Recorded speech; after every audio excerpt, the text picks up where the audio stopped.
were very much ready to take the crown. In the first round of the winner bracket, two very familiar names squared off.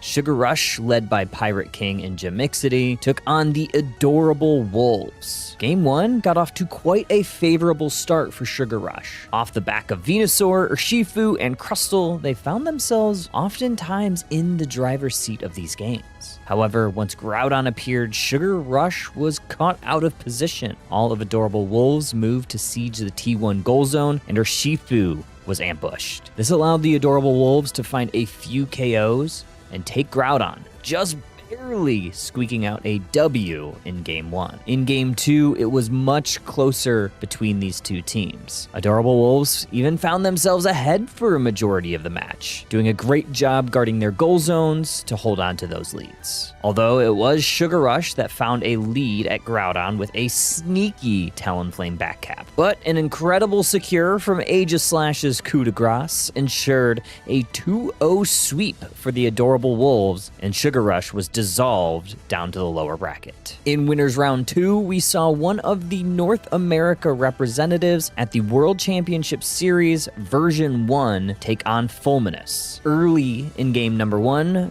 V1 took a commanding lead off the back of some insane engages from Smug on the Crustle and follow-up from Liko, Riker, and Scarf. At Groudon, Fulminous fell down like dominoes one by one. One final shot for Fulminous, but since it is nearing Halloween, Lucario secured Groudon with a giant Pumpkin Unite. Game 2 started off very much the same.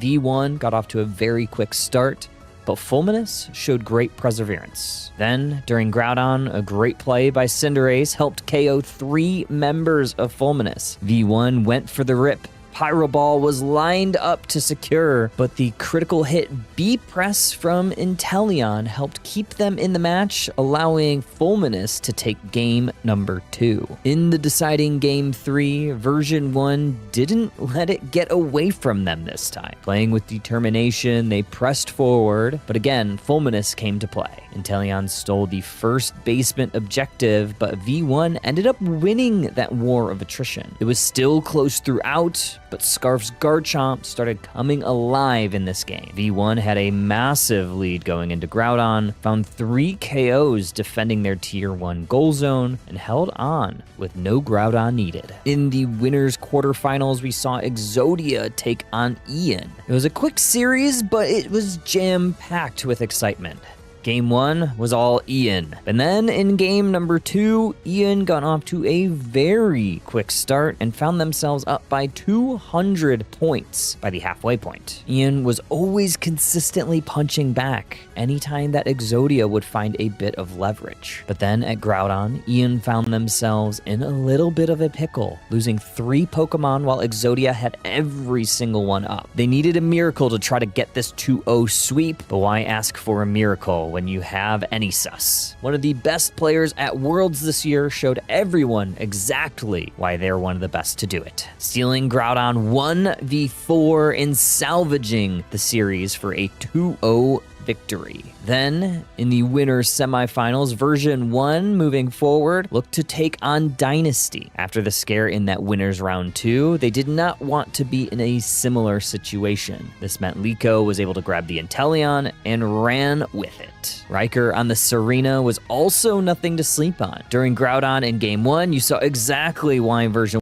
1 qualified for Worlds. Great target priority, but even better execution to secure an easy Game 1 victory. In game number 2, Liko and Riker ran back the Inteleon and Serena. This time they found themselves in a hole nearing Groudon. However, they converged in the enemy central area, finding some big KOs and even more levels. During Groudon, those levels were incredibly important, winning huge off the back of Scarf's Lucario and shutting the door with an easy 2-0 win, sending V1 onto your winners finals. In those winners finals, we had what was the match of the night, and maybe the match of the offseason. Version 1 took on Bibs. This was a match to watch since it included qualifying players on both sides, including for on Bibs their own in JL, Flareon's Vin, along with Joey. This is a definite team to watch going into this year's Unite Championship Series. In Game 1, Version 1 found themselves once again in a hole halfway through the match, seemingly losing pad after pad.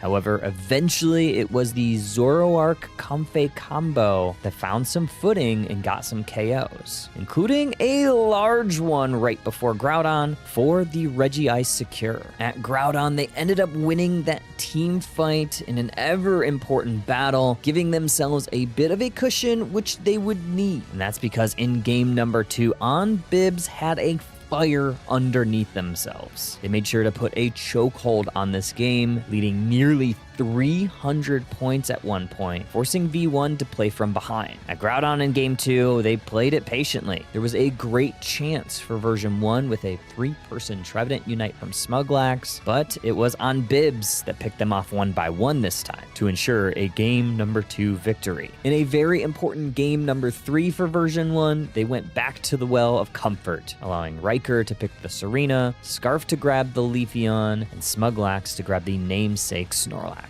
This time, V1 didn't let Bibs on the traditional fast start. Version 1 even won some of the first objectives with the first Regieleki. However, Bibs was determined to push their advantage right back. During Groudon, though, things changed. With consistent healing from Whaley's Clefable, Version 1 was able to just stay upright long enough. Chris Smith almost took a 1v3 and won it, but Version 1 survived and stalled long enough, stealing the Groudon away from a Revenant Ren from Ceruledge with the Leafeon.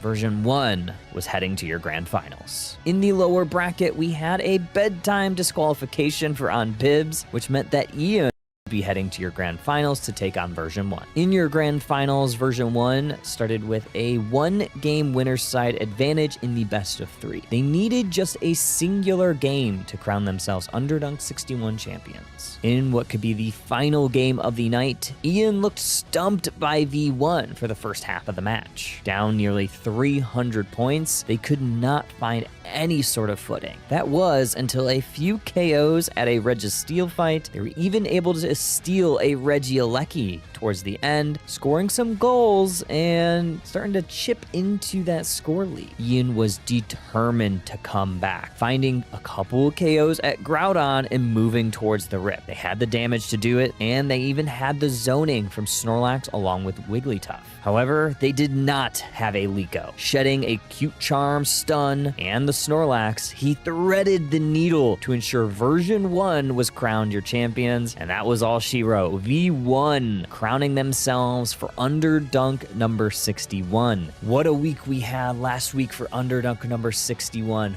Underdunk number 62 is going to be starting very, very shortly, trainers. Who do you think is going to be crowned champions this week? Stay tuned and find out.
They're gonna go ahead and punch Cinderace back to the Pokemon Center. And now Alchemy also going down through their Unite move. Garchomp next on the chopping block. That's a double KO for this Buzzwole. Groudon now starting to get moved on by Exodia. Leafeon trying one last dance, but that's not gonna hit the mark. Snorlax going in for a heavy slam. Are they gonna get it? No, it's Saida closing the Groudon out for Exodia. Angle here, Overlord finds their way onto the Miraidon, already brought down to 10%, but must disengage. G is looking as Project Mbappe continues to bring down the Groudon, and here comes the final hit going over to Zealot. They will trade their life away for the buff, going to the T. Absol, who has their Unite move. Sylveon also has their Unite move. Regieleki this time in the bottom path. Eject button into the Psychic Solaire from this Espeon. Not enough to get any KOs. Mew's gonna peel a little bit back. Oh, we got the Fairy Frolic though from the Sylveon, but Exodia somehow able to take this Regieleki. It is the Meowscarada, but Turtle Time, pay an exception. What a flower trick, and watch the Pilus one. There goes the flower trick, taking them out. Meowscarada KO from the grave. One of my favorite things to do on that Pokemon. As Venusaur is looking level 11, that's 2 levels above anything on Turtle Time. Leafeon trying to fight back here. They got an Emerald 2-step down after me. Unite move comes out, but not before the Leafeon gets KO. Yeah, Buzzwole doing a lot of work there. Good dragon combo from the Garchomp into the backline with their Unite move. Gonna force Mewtwo all the way to the brink. Cinderace now looking towards this Buzzwole. It's Alchemy that gets the last lap, but here comes this Venusaur. Starting to cook up a storm. That's a 3-piece combo. Lucky in the bottom path. That is where it is now, at least in this game. Right you along with this Greninja trying to make quick work of it. Ducky, though, looking for a little bit of a wood hammer engage. They are finding it on the Greninja. Mewtwo strike, but it's going to be Greninja that takes this Regieleki. It's going to go towards Project Mbappe's side of the map. Yeah, I mean, that was a little bit of an overextension for them there, right? They went into the enemy central area. They got a little bit too confident.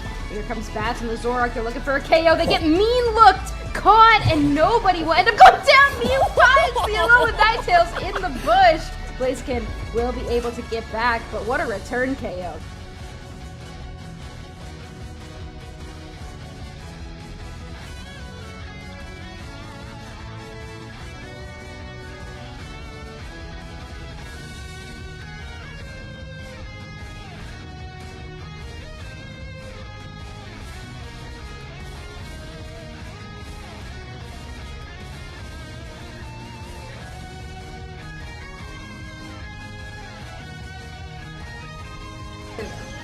Oh, they were trying to find the Cinder. They're going to come back up from that Phantom Ambush. Here's the Sweet Kiss. Doesn't quite connect. Slowbro connects on the Garchomp with the Slow Beat, but there's no follow-up from Exodia. This could be very problematic. Clefable going to get some Moonlight healing. Absol, though, going to go down. Unite move from the Cinderace, not able to close out the Alolan Raichu, and you have 2 down each side. Great block there, and damage from the Cinderace just piling up. 13 points in from this Leafeon up at the top path. Now has access to their Unite move. Dangerously low. Good Dragon combo is going to push Venusaur all the way back to the Flux Zone, and there is that Unite move from the Leafeon. But the sustain! This Venusaur gets not 1, not 2. They're looking for 3. They're looking for 4, and they get them all. Oh my god, the 4 KOs.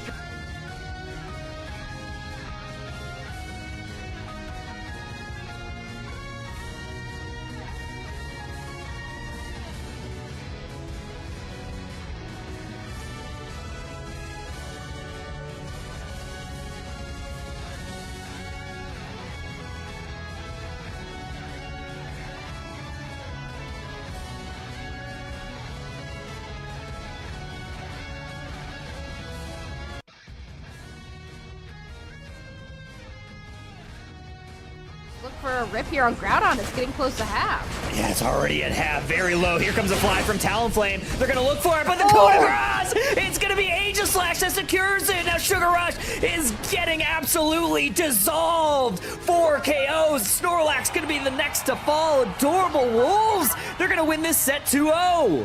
That was a really, really tough one. I mean, the Talon, I thought for sure the Fly ended up having it, but it really did just come down to that flip in the end. I think the call from really tough, gonna get some shielding to Ian, and with 2 down, Ian's gonna look towards onto this Groudon. Already at half HP, Smuglax trying to get in, Liko trying to line up a snipe shot. Cute Charm is gonna pull him away, but it is Liko! Just in time, they steal the Groudon. Version 1 wipes them from the map, and they are gonna win your Underdunk 61. Man. To push forward, Garchomp move, Unite move into the back line, gonna damage the Suicune, send them back to the Pokemon Center. They weren't able to use that Unite move. Groudon now at half HP. Zoroark, oh, they get caught out, unable to use their Unite move. NA has one final shot to try to steal this away and salvage the game. Do they have it in them? They do! Huge Garchomp Dragon! Damage, unfortunately, this lead healed up quite a lot by this Clefable. Wanted engagement there by the Garchomp. Takes down Lucario very instantly. Talonflame goes down as well, though. Purple Kevin on this Hoopa is bringing in the team with the rings unbound. They're dangerously low, but Regieleki gonna walk towards that T1 goal zone. Hoopa is down. Rest of the reinforcements are here for version 1. Whoa. And it is gonna be the Blaziken getting a double KO. And a snipe shot finds the back line, too. Focus Blast is going to force out a Unite move from Glaceon. They're going to be able to find any damage anyway. Oh, the Hornleaf misses the Hoopa portal, and Blaziken gets to safety. Here's that Unite move from Trevenant. Oh, Zacian's going to be the first to fall here. Trevenant also getting chopped down to size. Glaceon down as well in version 1. Scrambling, trying to find anything on Bibs in full control of this game. Yeah, just kind of getting picked apart. I do got to admire Smuglax's attempt there on the Trevenant.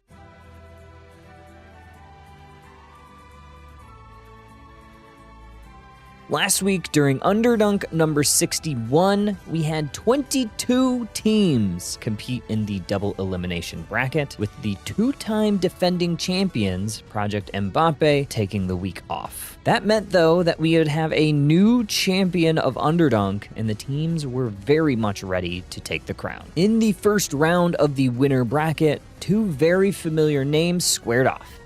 Sugar Rush, led by Pirate King and Jamixity, took on the adorable Wolves. Game 1 got off to quite a favorable start for Sugar Rush. Off the back of Venusaur, Urshifu, and Crustle, they found themselves oftentimes in the driver's seat of these games. However, once Groudon appeared, Sugar Rush was caught out of position. All of Adorable Wolves moved to siege the T1 goal zone, and Urshifu was ambushed. This allowed the Adorable Wolves to find a few KOs and take Groudon, just barely squeaking out a W in Game 1. In Game 2, it was much closer between these two teams. Adorable Wolves even found themselves ahead for a majority of the match, doing a great job guarding their goal zones to hold on to those leads. Although it was Sugar Rush that found a lead at Groudon with a sneaky Talonflame backcap. But an incredible secure from Aegislash's coup de grace ensured a 2-0 sweep for the Adorable Wolves, and Sugar Rush was dissolved down to the lower bracket. In Winners Round 2, we saw one of the North America representatives at the World Championship Series version 1 take on Fulminous. Early in game number 1, V1 took a commanding lead off the back of some insane engages from Smug on the Crustle and follow-up from Liko, Riker, and Scarf. At Groudon, Fulminous fell down like dominoes one by one. One final shot for Fulminous, but since it is nearing Halloween, Lucario secured Groudon with a giant Pumpkin Unite. Game 2 started off very much the same. V1 got off to a very quick start, but Fulminous showed great perseverance. Then, during Groudon, a great play by Cinderace helped KO 3 members of Fulminous. V1 went for the rip. Pyro Ball was lined up to secure, but the critical hit B-Press from Inteleon helped keep them in the match, allowing Fulminous to take game number 2. In the deciding game 3, version 1 didn't let it get away from them this time. Playing with determination, they pressed forward, but again, Fulminous came to play. Inteleon stole the first basement objective, but V1 ended up winning that war of attrition. It was still close throughout, but Scarf's Garchomp started coming alive in this game. V1 had a massive lead going into Groudon, found 3 KOs defending their tier 1 goal zone, and held on with no Groudon needed. In the winners quarterfinals, we saw Exodia take on Ian. It was a quick series, but it was jam-packed with excitement. Game 1 was all Ian. And then in game number 2, Ian got off to a very quick start and found themselves up by 200 points by the halfway point. Ian was always consistently punching back anytime that Exodia would find a bit of leverage. But then at Groudon, Ian found themselves in a little bit of a pickle, losing 3 Pokemon while Exodia had every single one up. They needed a miracle to try to get this 2-0 sweep, but why ask for a miracle when you have Anysus? One of the best players at Worlds this year showed everyone exactly why they're one of the best to do it, stealing Groudon 1v4 and salvaging the series for a 2-0 victory. Then, in the winners semifinals, version 1 moving forward looked to take on Dynasty. After the scare in that winners round 2, they did not want to be in a similar situation. This meant Liko was able to grab the Inteleon and ran with it. Riker on the Serena was also nothing to sleep on. During Groudon in game 1, you saw exactly why version 1 qualified for Worlds. Great target priority, but even better execution to secure an easy game 1 victory. In game number 2, Liko and Riker ran back the Inteleon and Serena. This time they found themselves in a hole nearing Groudon. However, they converged in the enemy central area, finding some big KOs and even more levels. During Groudon, those levels were incredibly important, winning huge off the back of Scarf Lucario and shutting the door with an easy 2-0 win, sending V1 onto your winners finals. In those winners finals, we had what was the match of the night, and maybe the match of the offseason. Version 1 took on Bibs. This was a match to watch since it included qualifying players on both sides, including for on Bibs their own in JL, Flareon's Vin, along with Joey. This is a definite team to watch going into this year's Unite Championship Series. In Game 1, version 1 found themselves once again in a hole halfway through the match, seemingly losing pad after pad. However, eventually it was the Zoroark Comfey combo that found some footing and got some KOs, including a large one right before Groudon for the Regice secure. At Groudon, they ended up winning that team fight in an ever-important battle, giving themselves a bit of a cushion which they would need. And that's because in game number 2, Bibs had a fire underneath themselves. They made sure to put a chokehold on this game, leading nearly 300 points at one point, forcing V1 to play from behind. At Groudon in Game 2, they played it patiently. There was a great chance for version 1 with a 3-person Trevenant Unite from Smuglax, but it was on Bibs that picked them off 1 by 1 this time to ensure a Game number 2 victory. In a very important Game number 3 for version 1, they went back to the Well of Comfort, allowing Riker to pick the Serena, Scarf to grab the Leafeon, and Smuglax to grab the namesake Snorlax.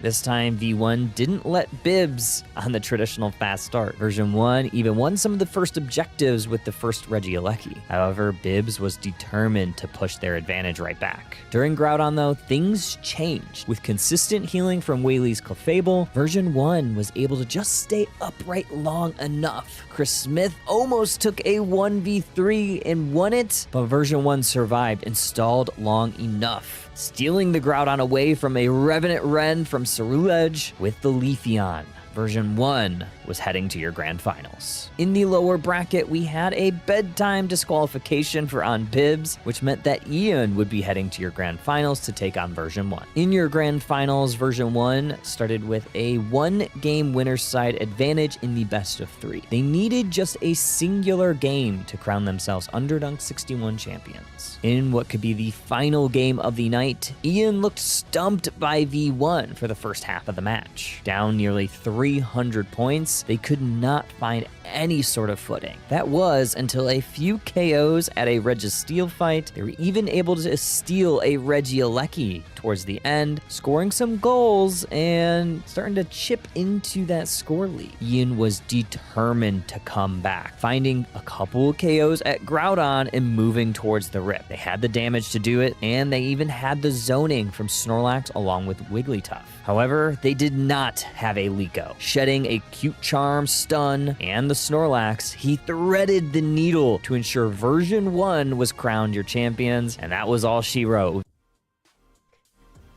Welcome, everyone, to this week's edition of Underdunk 62, where we took 3 shots each before starting today's broadcast. How are you feeling tonight, Kyle? I am stressed out. There's a lot going on in the background. New production system for me. So it's a little hectic going on, but overall, we're fine. Everything's fine. I'm very chill. Yeah, and I was lying about taking multiple shots. I just have Diet Coke with me, so that's enough for me. But Kyle's kind of acting like he's out of his mind, so Kyle's on production for the better part of this evening's Underdunk, so obviously that comes with a little bit of panic.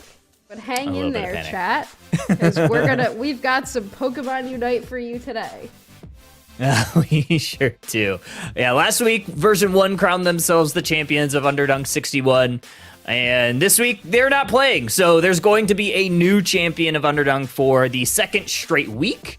We are 1 week post-patch as well. So we just had the Celestial Rumble Part 2 patch. So we've had a little bit of time to digest, I guess, how this meta is shaping up and forming. Husky, how are you feeling about this patch? What Pokemon are you feeling are strong, weak, all that? I've gotten to actually, play a good amount this week. I've been, not playing as often while I'm trying to get my life together and focus on work. But I actually got to play a good amount this week. I played a good amount of games, was trying out some Mega Lucario here and there.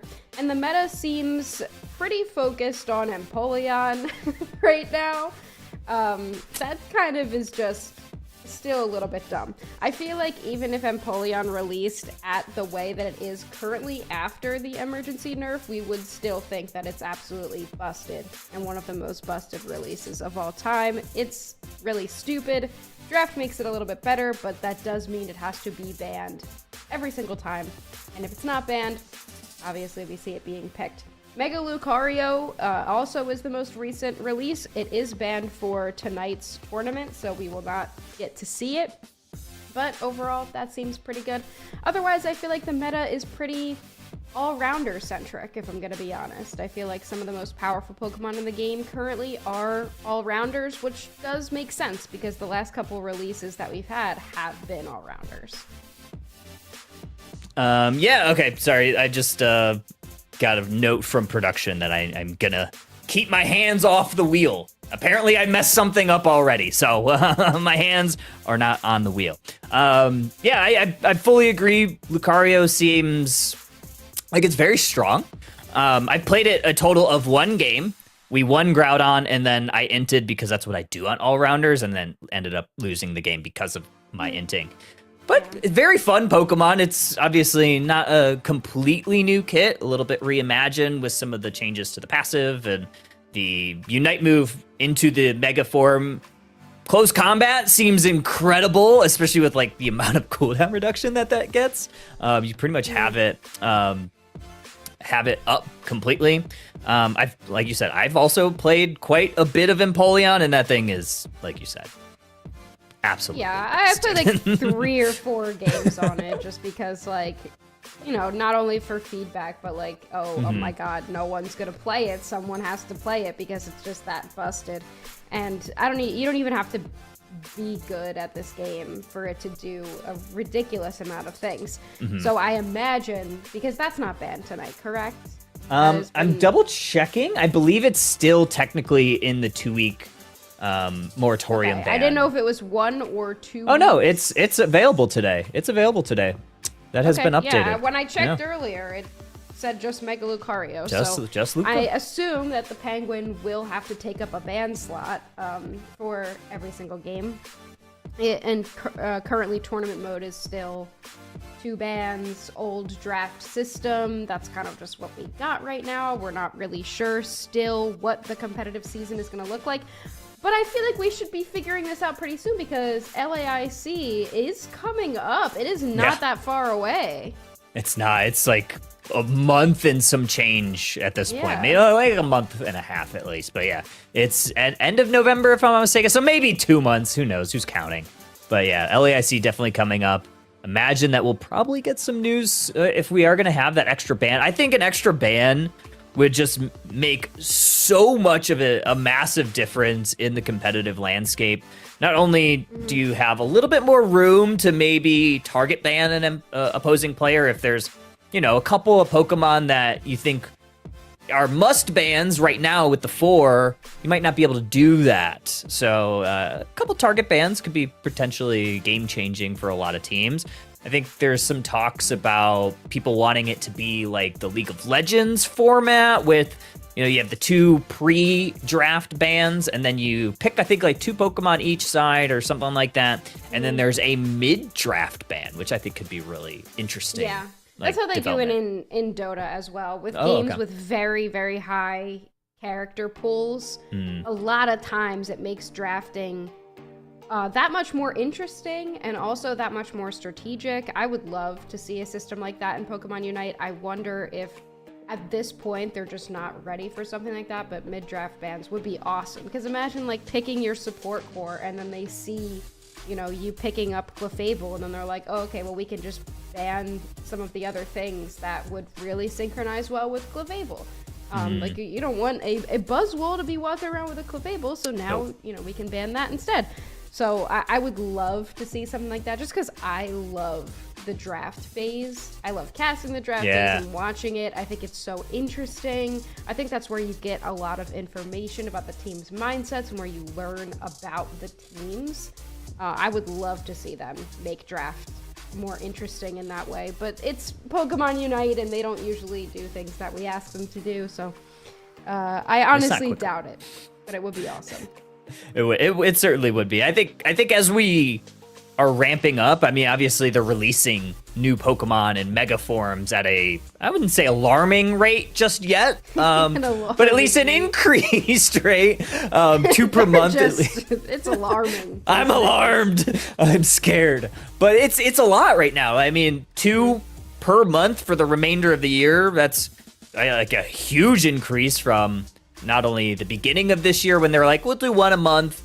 And then you even look towards the end of last year where it was kind of like 1 every 6 weeks, 7 weeks or so. So I think at this rate, I mean, if they're going to continue this rate of releases, you almost kind of have to have those additional ban slots. And I think it'd be really, really fun.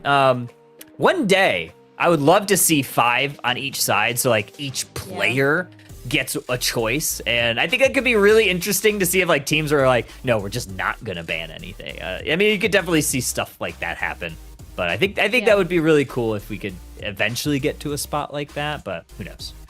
Yeah, I mean, I think that there's so many things in the game that are, I guess, balanced, pretty good, like decent in specific situations. If you pick them up on ladder, they can be very good, but we just don't see them being played competitively. And I think because the roster is becoming so much bigger and they just want to make it bigger, they want to put new stuff out, they want to get interest back into the game, and the competitive scene is what really drives a lot of interest in this game.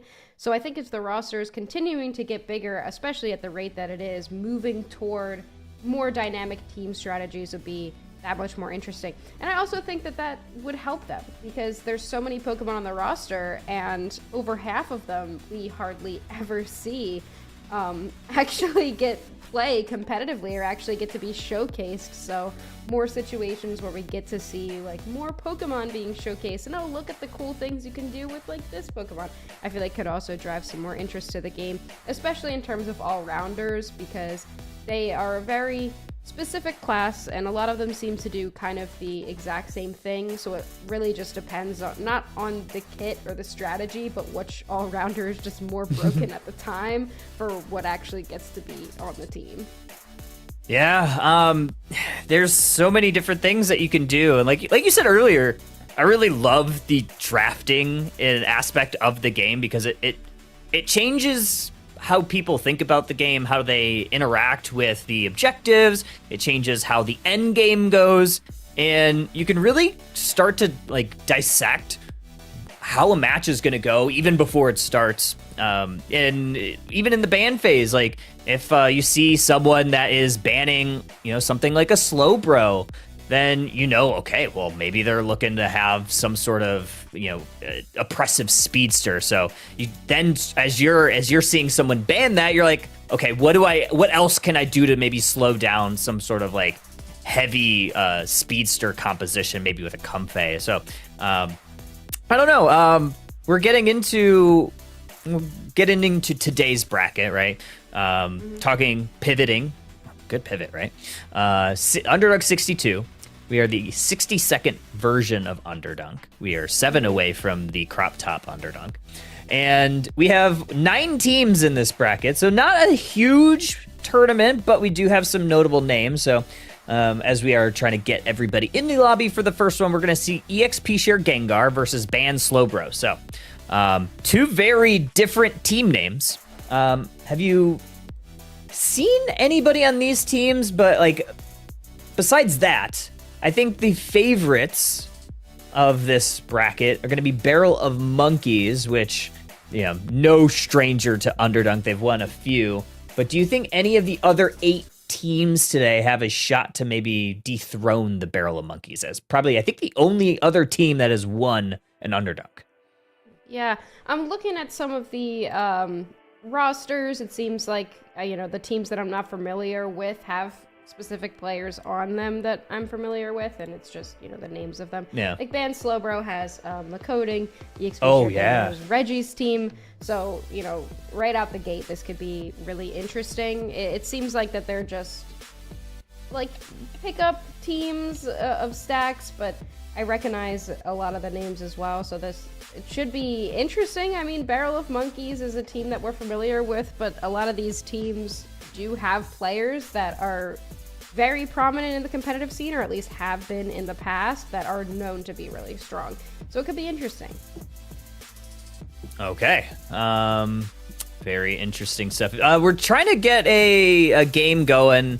It looks like there might be miscommunication with the lobby that we are trying to get through, so we may have to pivot.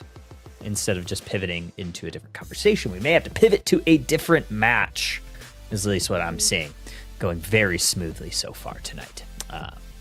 But something that has gone smoothly. Where'd everybody go? Where'd everybody go? There's nobody in the lobby. So yeah, very unfortunate. And I'm being told that it's because it's an off week, and we're doing Underdunk 2 weeks in a row.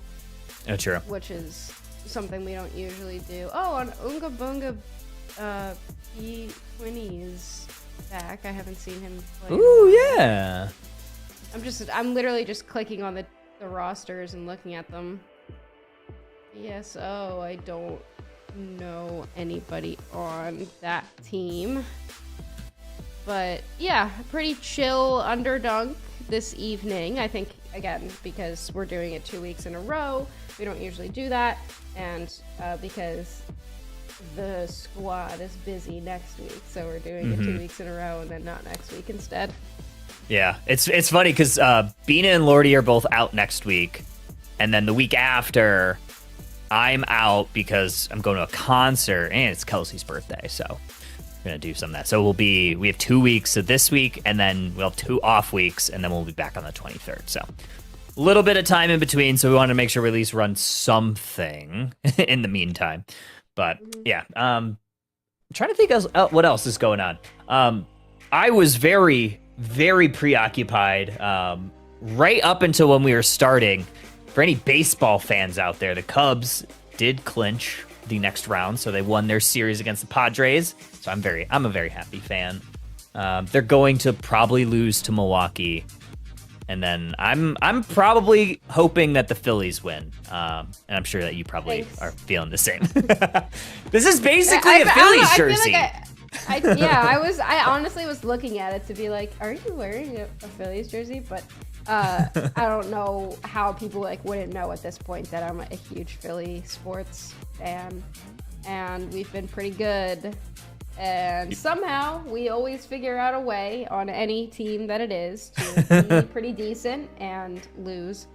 It's just like my solo queue games with my teammates. So I understand watching the Eagles and everyone, and I literally was on voice chat with Kyle last week and watching the Eagles game at the same time, and I was literally like, and they won. They are like undefeated so far in the season, and they're like, you would think that they're good and they're doing well. We won the Super Bowl, but I'm literally like, this is the worst good team. Like, I don't know how this team is considered good because they just suck so bad and continue to win anyway, and it blows my mind. The Phillies, however, Schwarber has been carrying this entire season on his back. That's my goat. On the back of all of his home runs for the season.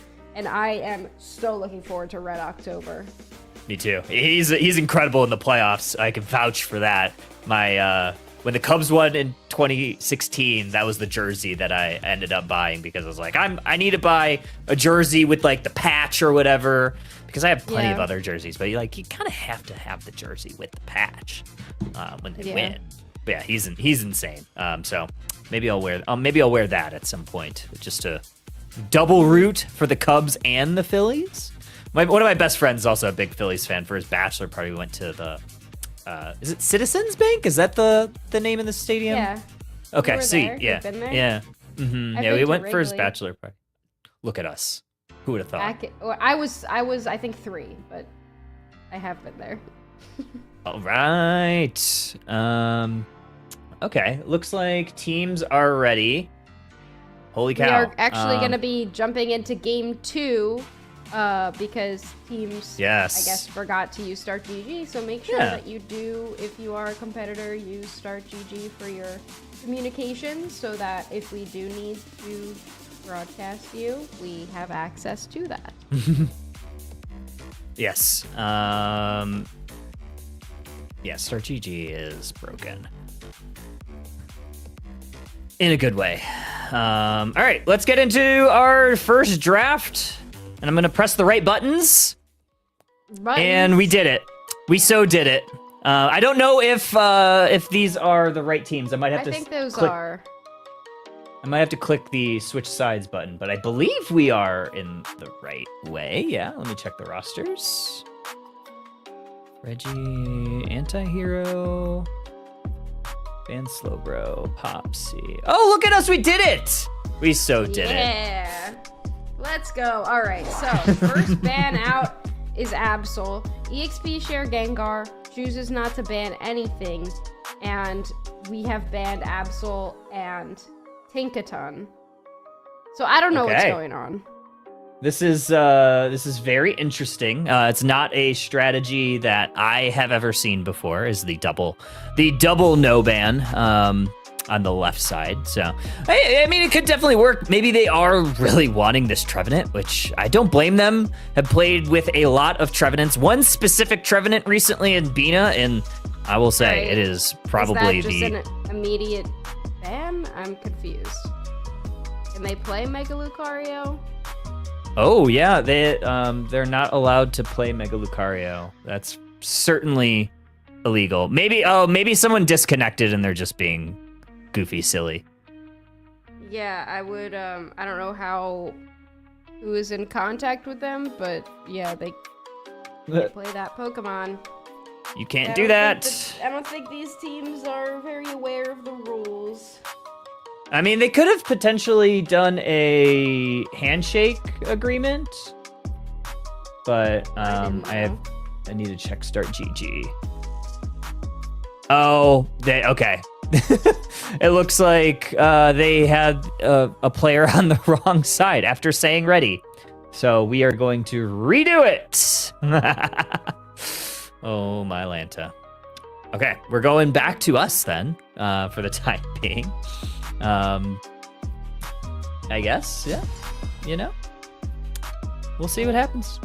All right, so yeah, we are going to come back to us for a time being. Production. I am production, but our backup producer, who is guiding me through everything, is telling me to stop making me crash out. Yeah, I was like, this is gonna be a nice, easy underdunk with just a couple of teams. It's gonna move very quickly, and they don't want that to happen. They don't want that. I certainly They don't. don't want me to get a good night's sleep so that I can teach effectively as an engineering professor tomorrow. They don't want that to happen. What am I doing tomorrow? What are you doing tomorrow? They're doing their prototyping and testing tomorrow. Oh, that sounds fancy. Actually, I was gonna say it's gonna be easy for me, but actually the easiest days for me are the days that I just talk and not the days that I have to like answer their questions for the entire class, because that means I have to like walk around. I can't just like sit there and do nothing. See, sitting there and doing nothing is way better than doing something. I agree. Is there no ban? I'm looking at, I'm trying to do like my little, so there's like a little sheet that I can change all the stuff in. It's very neat. It is a lot easier on this part of the producing, like, but all the buttons and the switches, there's a lot going on. I'm not gonna lie to you. There's so much going on in this thing. Why are you doing it on Shiv's EC instead of yours? We're testing some things out. Okay. Yeah, we're testing some things out. You seem very frazzled. Frazzled. I seem frazzled? No. Seems a little frazzle-dazzled. To be completely honest with you. I'm not frazzled. You're frazzled. You're frazzled. I'm not. Yeah, I am a little bit frazzled. Now what? Yeah. Oh, my butter's low again. I have a whole So thing of today's- Soda Stream Diet Pepsi, Coke Well, Zero, Diet doesn't help Pepsi me Zero, here. Pepsi Zero. Oh, it's not Diet bad. doesn't help me here. If my blood sugar is low, I need sugar. Oh. So this is what we have. Today, Ooh, this is the okay. low cure. I have gone through all of my low snacks. I went to the dollar store, did this whole thing, and bought a bunch of low snacks. All right, anyway. This time, we're going to have a game. We have a game. Mega Lucario not picked, but regular Lucario is banned, and Polion also getting the ban hammer from Ban Slowbro. Surprisingly, they have not banned Slowbro yet. I was expecting that they might, but Yeah, me too. they won't be doing that. I imagine the Lucario and Tinkaton bans coming after Lacoding, who is a very well-known Lucario player, and somebody's got to ban the Penguin.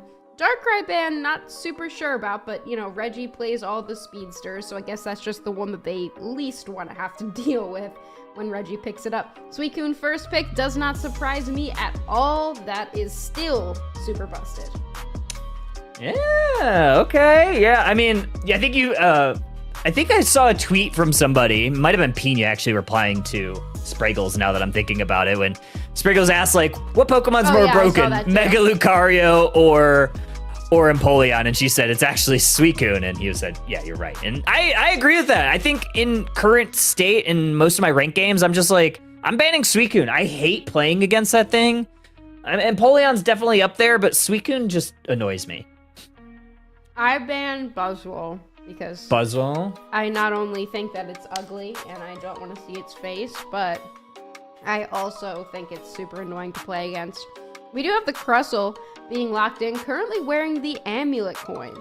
Oh, takes it off. Okay, I was gonna say. And Reggie is playing that Pokemon currently, so I'm not sure if that's going to stay, but we also have the Leafeon being picked up, another really strong speedster that I just feel like isn't getting the recognition that it deserves because its win rate tends to be so low for some reason. Yeah, I'm very interested to see how this comp rounds out here for EXP Share Gengar. I do like this Inteleon. I played a little bit of Inteleon this season. I played a ton of it last season, and I feel like on the new map, it's not feeling like the strongest like it has in seasons past. I think, I don't know, just mages and snipers in general have felt a little bit lackluster. I like this Mew pick. Obviously, it's gotten buffed recently, and that Pokemon, I've seen some of the numbers that some of the community is putting up on this Pokemon, and I'm starting to wonder when we're gonna start seeing Mew bans again. Did you see B's tweet of the like 130 or something damage Mew game? Yeah. Mew, I think, has always been good regardless, but I think that now, after its buff, it's changed back from a mostly support style attacker to a more traditional attacker meant to do damage. So we see that Drive Lens and the Wise Glasses equipped on Popsy. But the interesting pick coming out here is this Dragapult, which has a full heal on. It might be set up to be Dragon Dance, which would be really interesting. It would be particularly difficult for a Zoroark to complete its combos on a Dragon Dance Dragapult. So with the full heal, it makes me think that it could be Dragon Dance, because usually you would run a X attack on a Phantom Force Dragapult. It still could be Phantom Force, so I don't want to get my hopes up too much, but I would love to see Dragon Dance. I've seen quite a bit of Dragon Dance on ladder this past week. I think obviously Dragapult getting a little bit of a buff in the most recent patch has maybe enabled some more players to start picking this thing back up. It's really tough. I've played it a little bit here and there. It still has that same struggle of kind of that early game struggles, but we are going to get into game number two, because we missed game number one. EXP Share Gengar on your left side, Ban Slowbro on your right side, Zacian Suicune heading to the top path. So, notably, EXP Share Gengar is not running an EXP Share Gengar, and Ban Slowbro did not ban Slowbro. So both of these teams are a lie and will be disqualified very shortly. But for now, we will be watching this game, and Mew already putting a ton of damage down on these two bottom path Pokemon. Zacian slicing through that HP bar of Blissey, and now making their way onto this Buzzwole. Gonna look to be frozen solid. Suicune put a little bit of stun on them, but getting to the Citrus Berry, Buzzwole stays upright.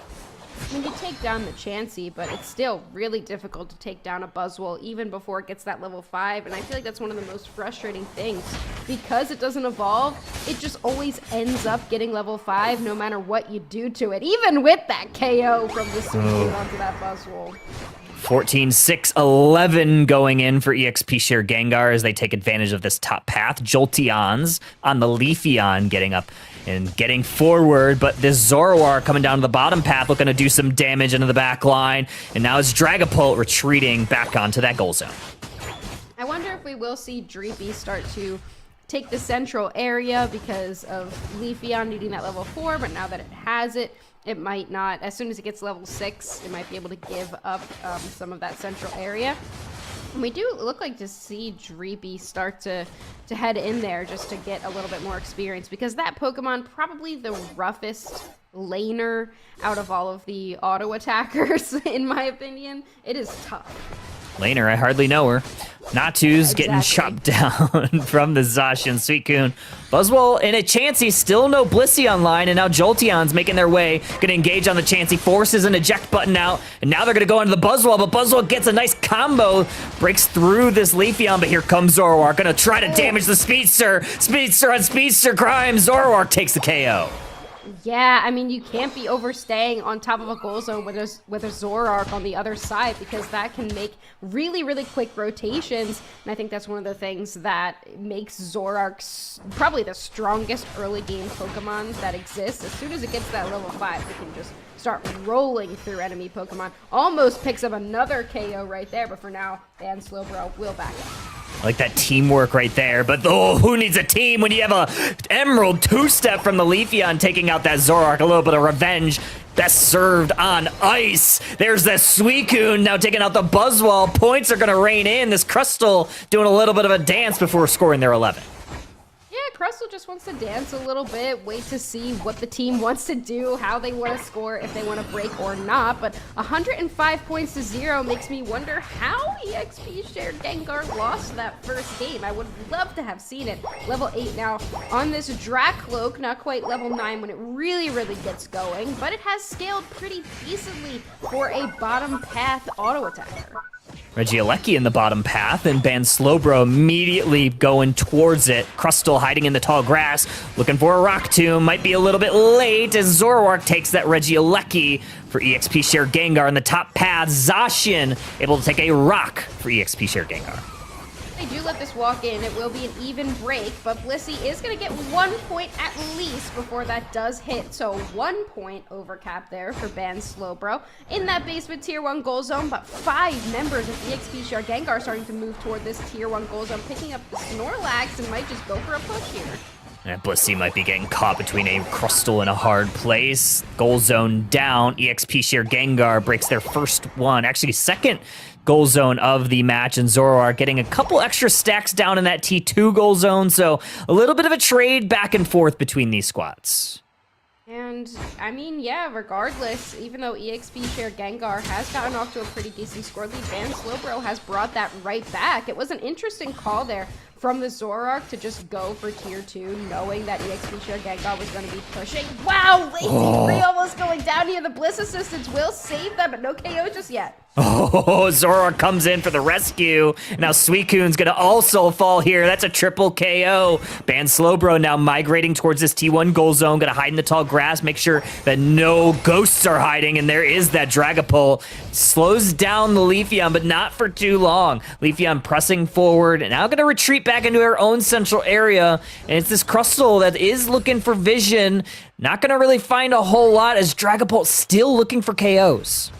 A really smart play from the Zoroark. That was a little bit off screen, so we didn't get to see it, to go down to see where the Leafeon would be. Leafeon still did end up having an Emerald 2-step to spare, and they are nearly level 13, so they did KO the Zoroark, but just smart macro plays there to make sure that Ban Slowbro would be able to score a little bit. Score is very, very close, but EXP Share Gengar is not playing like it. They are all over Ban Slowbro's central area. Look at that heavy slam from Snorlax. It's a great engagement there. No KOs found just yet. Crustle eventually finds the Buzzwole, but they're trading it for Suicune. And now another Pokemon falls. That time it's going to be the Mew. Zoroark very dangerously low, and Crustle picks them up. Crustle now going to get charged through, and they're looking for that Snorlax, but Buzzwole's back to the rescue. These teams are just messing around, scrapping all over the place, all over each other's paths. And look at Reggie right now, going into the Flux Zone on purpose just to distract a couple members of Ban Slowbro. And they're not going, look at them, what is even going on? They're going to try to recall here, and they will end up getting caught by the Zoroark, but they lived for a little bit too long. And Regieleki walking towards this T2 goal zone, and Ban Slowbro gonna be forced to deal with it. You're seeing where EXP Share Gengar is migrating, looking for pressure on that top path, looking in the central area, finding the Zoroark. There's an Emerald 2-step, and now we have Zoroark combating it with their own Unite move. Zacian getting caught out from the Buzzwole. There's that Bliss Assistance to keep the Zoroark upright. They do. Buzzwole now trying to attack this Suicune. It's 3-on-1, and that does not go well for the legendary Water Dog. I mean, the Suicune is playing as the support Pokemon, so if you're going to get anybody, that's definitely the one that you want to get. I do want to talk about a couple of really well-timed eject buttons throughout that fight. We saw the eject button being used to its maximum capability. The Zoroark able to use the Unite move to avoid the Leafeon, and then we did have the Zacian eject button out of the Buzzwole Unite move so that it didn't end up hitting it. Here we see the Leafeon getting taken down, but the Dracloak coming back with a sneaky level 13. Somehow they have just crept up to that level 13, and unfortunately it's not Dragon Dance. Yeah, and you probably take that trade if you're Zoroark too. You get that level 14 Leafeon. Definitely got your level 13 there. But yeah, unfortunately, you do trade that KO, which will increase that Dragapult attack stat. Look at this. A little bit of an ambush here. Snorlax putting up the walls to make sure they don't go down. Look at the Mew with those solar beams, just doing a ton of poke damage, and with no healing on EXP Share Gengar's side, that could be the key to victory here.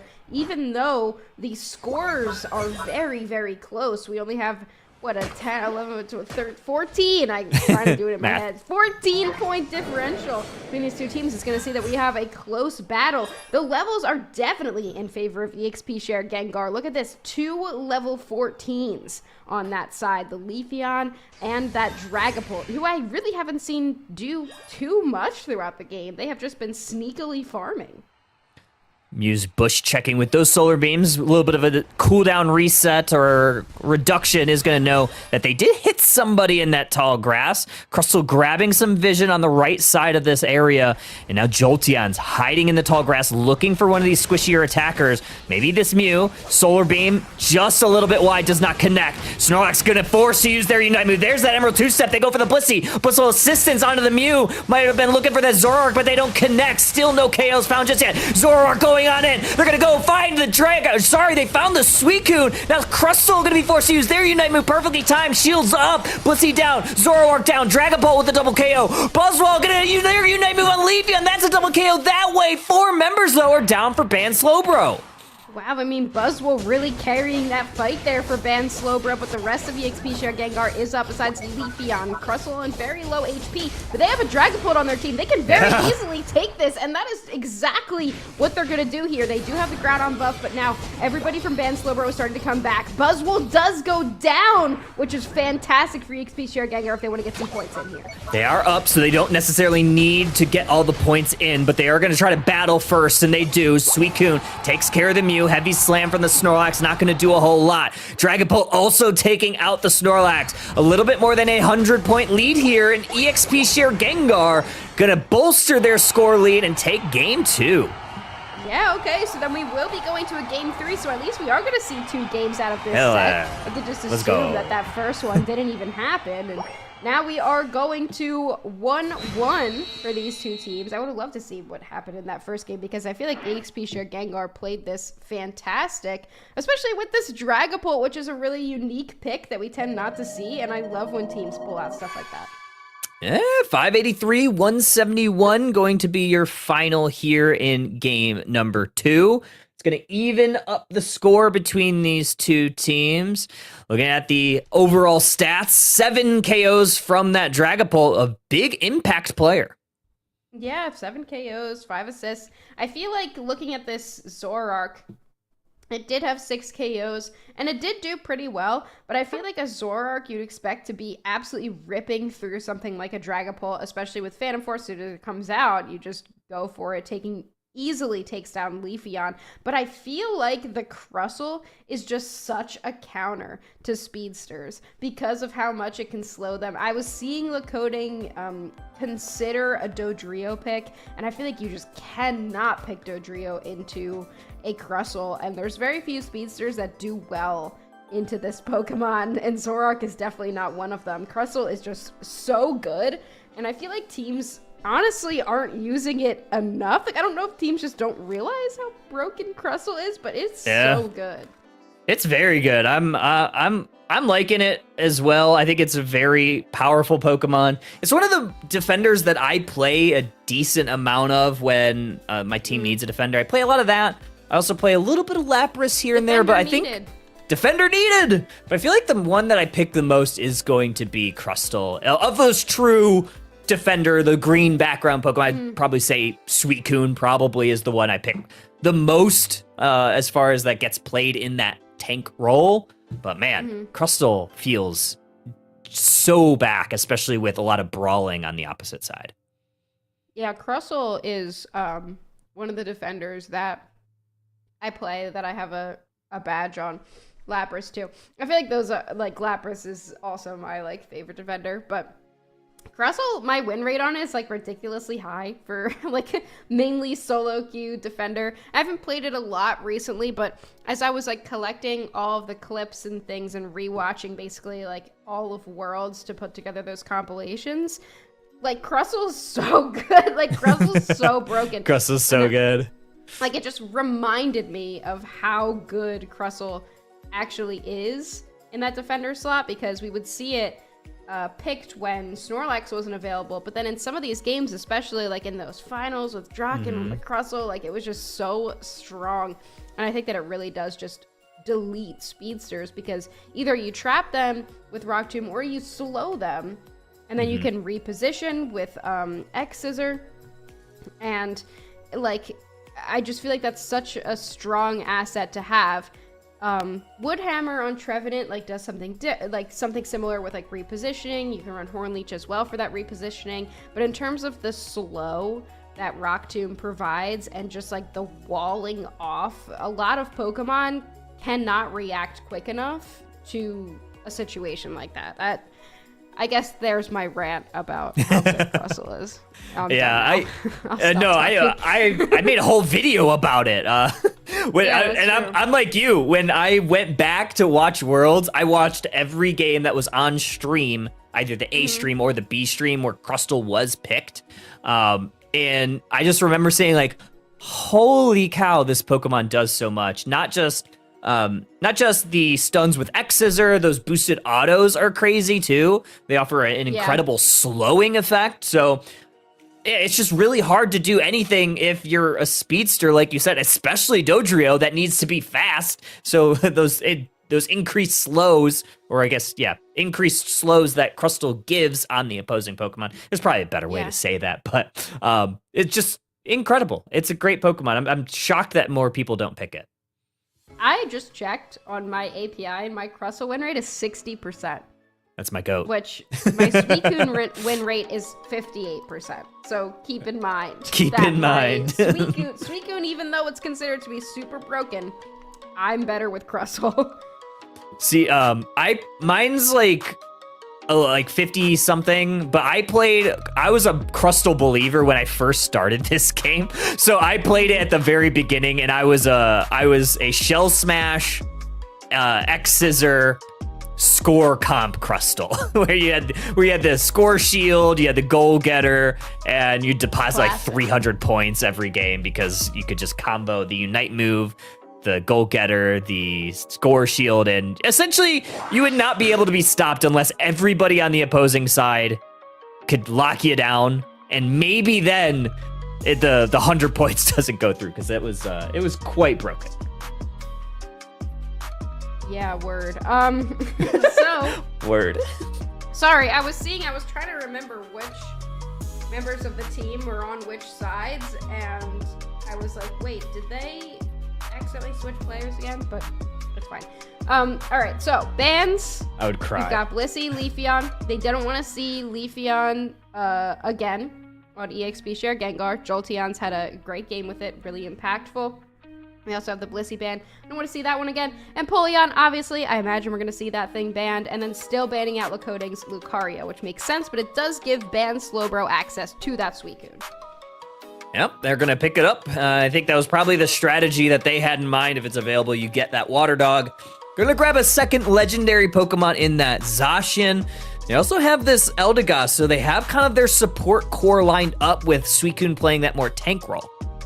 Yeah, they have 3 legendaries over there with that Eldegoss, so on EXP Share Gengar, they've locked in a very classic support core of the Snorlax Clefable, basically just trying not to let that Snorlax ever go down. And Jolteon's in another signature pick of theirs, this Talonflame, and we are seeing this Inteleon come back, Kyle. Okay. All right, Inteleon's so back. Let's see if EXP Share Gengar can pilot it like we did to bait nouns. Never gonna not say that when we see Inteleon. Exactly. Buzzwole, Husky's least favorite Pokemon, getting picked in that gutter slot by EXP Share Gengar, and it's an abomination. Yeah, it's so ugly. And now we're gonna get to see Popsay on this Tinkaton that EXP Share Gengar was so afraid of last time that they were willing to target ban this. So I am interested to see how this ends up working out. We got a triple all-rounder team comp on Ban Slowbro, where I guess only one of them is that traditional all-rounder. If Tinkaton, or no, I guess Tinkaton and Zacian are more leaning into the all-rounder role. But then we have the team comp the way Arceus intended on EXP Share Gengar's side, with one of each traditional role. I'm actually kind of liking this Tinkaton, which, like, I don't know. It might not be bad here. Inteleon, it might struggle. Here. Like, Inteleon, it might struggle, but I think that it could be pretty decent. Mm-hmm. I'm gonna see my watermelon. Here it is. Ooh, okay. Is that sour one? Yeah? Mm-hmm. Yeah, it's all I have left. I went to the dollar store, got a bunch of low snacks, and I have been low so much lately that this is all I've got left. Just a couple more of these. Pokemon Unite. Pokemon Unite. Game number 3, we have Ban Slowbro on your purple side, EXP Share Gengar on your orange side, and we are going to go ahead and see the Zacian head to the top path. It's going to be the Tink-a-Tink in the bottom path. Yeah, so Tinkaton. I was wondering who was going to be playing the attacker. I assumed that we would send Zoroark into that central area just because its level 5 gank from the central area is just so powerful, and especially because you want to make sure it keeps similar, if not the same levels, or ahead of this Talonflame, which is really important, especially in this early game for speedsters. Good secure here from Clef, taking that away from the Zacian. Not an easy task, but a good task, a mission accomplished there. Zacian gonna have to peel back a little bit because Buzzwole is in a hot pursuit. Getting healed up by the Clef, they're gonna get a little bit of HP recovered, just enough to stay up in the top path and not needing to retreat. They're also gonna secure that. No level 4 found for the Clef. Zacian looking to go in, but Eldegoss gets cut down. A lot of eject buttons used there. We did have Eldegoss getting taken down, but Lakoden coming in. Their Focus Band does pop, but they take down the Talonflame, which is definitely a more high-value KO than losing the Gossip. I'm not too mad about it if I'm Lakoden. You find a KO there, you find the Clef as well, but you do lose Zacian, so Buzzwole gets a little bit of a consolation prize as well as their level 5. And the bottom path is still going pretty well here. A lot of points being held by EXP Share Gengar, so you have to assume that this Inteleon is doing pretty well. And Tink also gets their level 5 here, which is pretty good. I feel like, I mean, I'm not a Tink player, so you can correct me if I'm wrong, but I think its early game is just not that great, so it can be a little bit difficult to get that level 5. But Zoroark already now hitting this level 7, whereas Talonflame has not quite hit it yet, so they're definitely going to want to keep this lead if they can. But meanwhile, up here, Zacian not looking to slow down anytime soon. Mike getting caught there. Maybe a hand in the cookie jar moment as Clef does slow down the Zacian. And a little bit of payback here for this Talonflame as they are able to take out the Eldegoss. Zoroark takes out the Buzzwole. Now gonna head towards the central area. Brave Bird misses the mark. Zoroark gonna look for this Clef and they get him. Wow, yeah, that was really smart play there by Lakoden to start it off. They waited to see the Buzzwole use its superpower into the tall grass and miss, and then they just knew they could easily combo that Pokemon because it didn't have its level 7 yet. It didn't have a smackdown, but Talonflame comes in with that Brave Bird. You know what Lakoden cannot do is avoid that much burst. Oh my goodness. That was an incredible play there from Jolteon's on the Talonflame, knowing that Zoroark was going to try to jump onto Inteleon, just Brave Bird right onto where Inteleon's going, and that was perfect execution, sending Zoroark back to the Pokemon Center. We do have a level 7 on this Tinkaton right now, which I think if you're Popsy, you're going to be very happy that it happened before these first sets of objectives. Yeah, absolutely. And now it has that secure that is so valuable to contest this Snipe Shot. Snipe Shot, knowing that Snipe Shot is one of the best secures in the entire game, it's really valuable to have a Gigaton Hammer as well. And then you also have Unstoppable while you're charging up the Gigaton Hammer. So that could be contesting with this Inteleon. A little bit of a fight here. 1v1 on the top side, 4v4 on the bottom side for this Regirock. Getting hit a little bit by this Inteleon. Regieleki getting sliced through by the Zacian. Buzzwole gonna try to steal it away. They do. Now a Unite move from Inteleon on the bottom side. Here's a Snipe Shot, misses the mark, threads the needle. Looking for the Tinkaton, hits it, and there's this Flame Sweep from the Talonflame. That takes out the Tinkaton. Regirock dangerously low. Oh, Zoroark comes out of nowhere, gets a couple KOs, and also grabs the rock for Ban Slowbro. Great play there by the Tinkaton with the eject button, does a ton of damage, just allows the Zoroark to come in and clean it up. They pick up the Snorlax there through its block. They will also be able to secure due to the Suicune with the freeze. That was fantastic support play there. Incredible. There's a Gigaton Hammer. You definitely want your Gigaton Hammer stack or your hammer stacks on this Tinkaton. Right now, a little bit lagging behind, but if it's able to get online, Husky, I think this Tinkaton could be really good against EXP Share Gengar. Yeah, I mean, it's late game scaling and it needs a lot of experience. Currently level 9, as opposed to a lot of the Pokemon on the EXP Share Gengar side that already have reached level 10. So it's going to have to try to just either continue to farm and then also continue to brawl to try to build up those hammer stacks. Another huge Brave Bird in there. Does not take anybody out, though. Instead, the Buzzwole does get caught, but they will not be able to push to this tier 1. They're looking to try to do it, but like you said, haven't really had an opportunity. Good goal zone integrity from EXP Share Gengar. Now a little bit of a fight over this Altaria family. Lacoding is going to find this Inteleon. There's a buddy barrier as well. Make sure that they do not go down. Snipe shot, not going to find one. And it is the Talonflame that falls down. Snorlax trying to make sure that they're not able to advance any further. And this fight is going to come up to the top path. You always think that you can catch a Zoroark out, and then it's always got its supports on it, and it always has another dash. If you're wondering how Zoroark gets out, it's always somehow got another dash. It's got Illusion, and then the Eldegoss also used the Cotton Cloud Crash there to make sure that it didn't go down, and then Lacoding moves out into this bottom path, takes down the Inteleon, wants to score, but Reggie is down there with the Tinkaton, defending on their own. Brave Bird does connect with the Tinkaton, tries to jump in on Lacoding, does not matter. Man, Lacoding is going crazy on this level 13 already. Tinkaton's starting to get those hammer stacks. As you see, it's a little bit bigger of a hammer in that last engagement, so they're looking to maximize that by the time Groudon hits the map. But EXP Share Gengar are looking to maximize this positioning up in the top path. 3 points in. It's a stack for this Clefable. 20 not going to go through. Frozen solid. Buzzwole going to push this legendary beast into the center part of the map. Not able to find the KO, though. Lacoding was looking for the Buzzwole.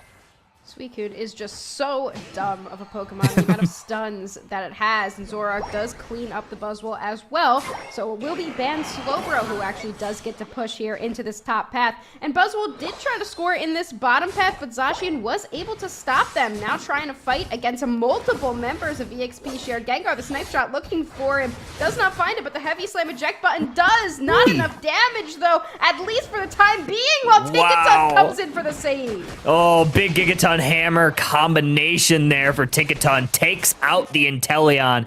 Those hammers are starting to hit a little bit harder in this late game. 201, 183. Ban Slowbro in the driver's seat right now. Here comes a Brave Bird from Talonflame. It's going to damage some of these HP bars, but they're in a little bit of danger. Jolteon's going down. It's Suicune taking that KO. But EXP Share Gengar holding on to this goal zone. Fantastic use of the Brave Bird there to jump in on the Zoroark. And the best part of that engagement was the gravity, because Zoroark did get stunned for a brief minute.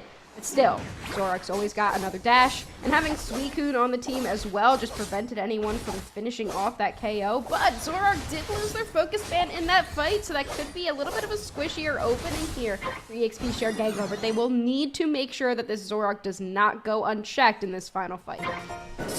Suicune gonna get a little bit of vision for Ban Slowbro, and Regieleki likely walking into that T2 goal zone, giving them additional points, 30 points in from that Regieleki, so they bolstered their lead a little bit here, now looking for positioning.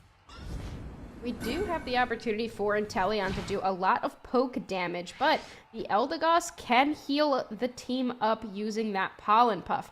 The difficulty here is going to be to actually get in on this backline, because if you let Inteleon do a lot of poking, that could be dangerous, especially if you're focusing a lot on, say, a Talonflame with Brave Bird jumping in on everybody.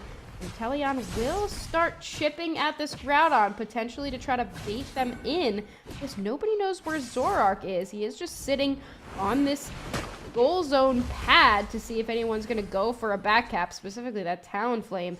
Neither team knows where the other speedster is. Yeah, they're both kind of hiding in that bottom side of the map. And Inteleon did hit a nice little snipe shot there. It's going to force Eldegoss to Cotton Guard and Puff and heal up the team, and that does. That snipe shot misses the mark a little bit, but a great block here from Snorlax pushes the Tinkaton into a little bit of danger. That's a big hammer looking to go on in. Snipe shot connects on the Eldegoss. Still no KOs found just yet. They're starting to move towards this Groudon. Another snipe shot misses that mark. Buzzwole on the top side is fighting through and brawling through. There's the Unite move from Suicune and Zacian, but Zacian's the one to fall.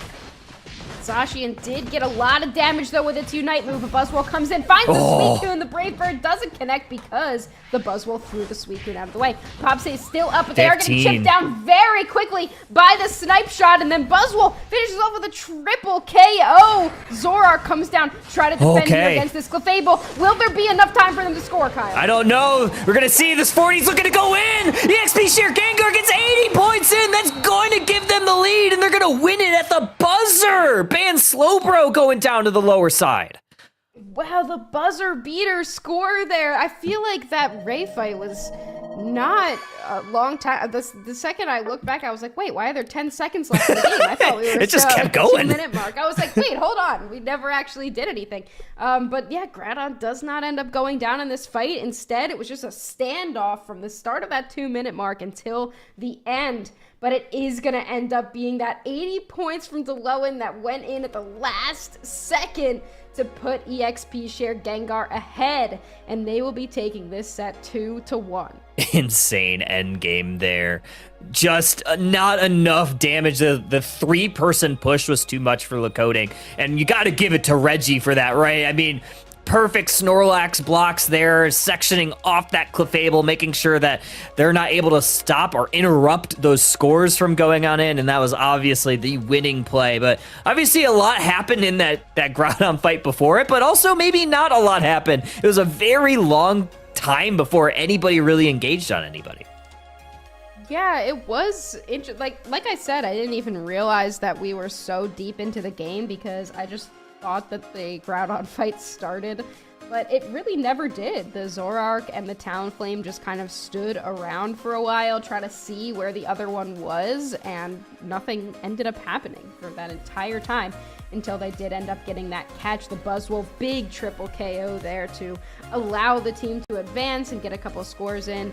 And I think that is one of the interesting things about this new version of Via Sky Ruins is in those moments, a lot of times ripping Rayquaza would have been the call, right? Because of the shield, and you can pretty much guarantee if you have small points that you get those in. With the Groudon shield, it doesn't work like, or the Groudon buff, excuse me, I guess it's not a shield. It doesn't really work like that, so you have to opt for more risky plays of just pushing into the tier 2 goal zone and hoping that you can push them away long enough to score.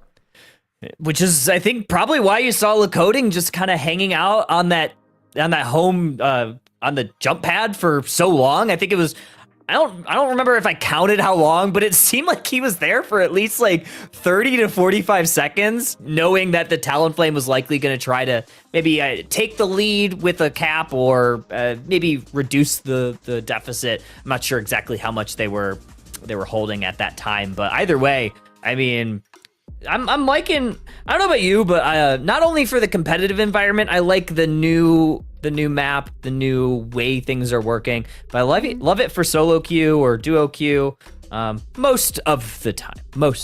Yeah, I really like any changes that they're willing to make, and I do also feel like, oh, okay, sorry, I was on the wrong screen. I was like, where am I?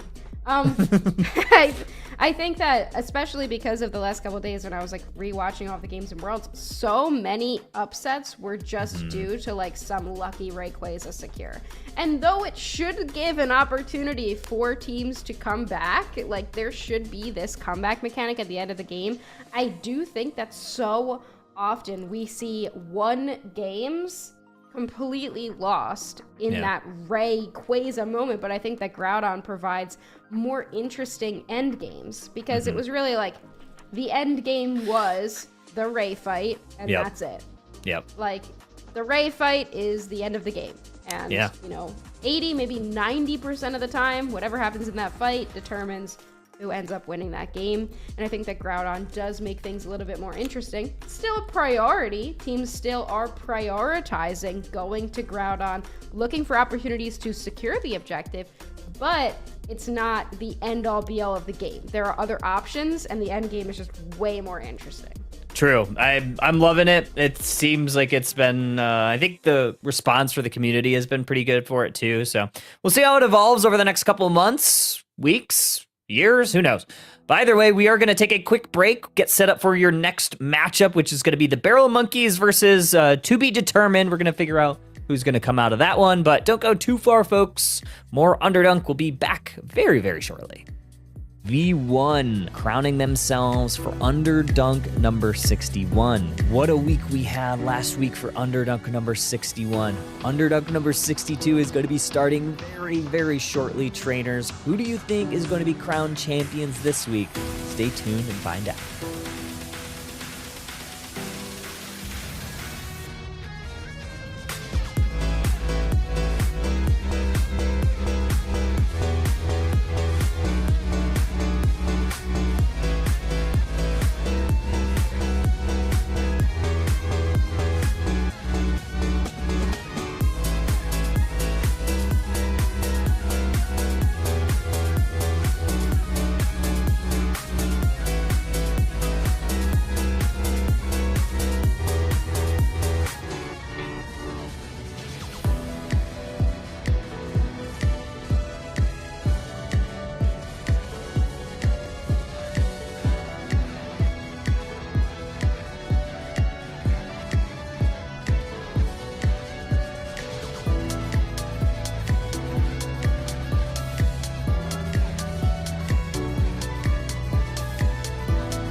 They're gonna go ahead and punch Cinderace back to the Pokemon Center.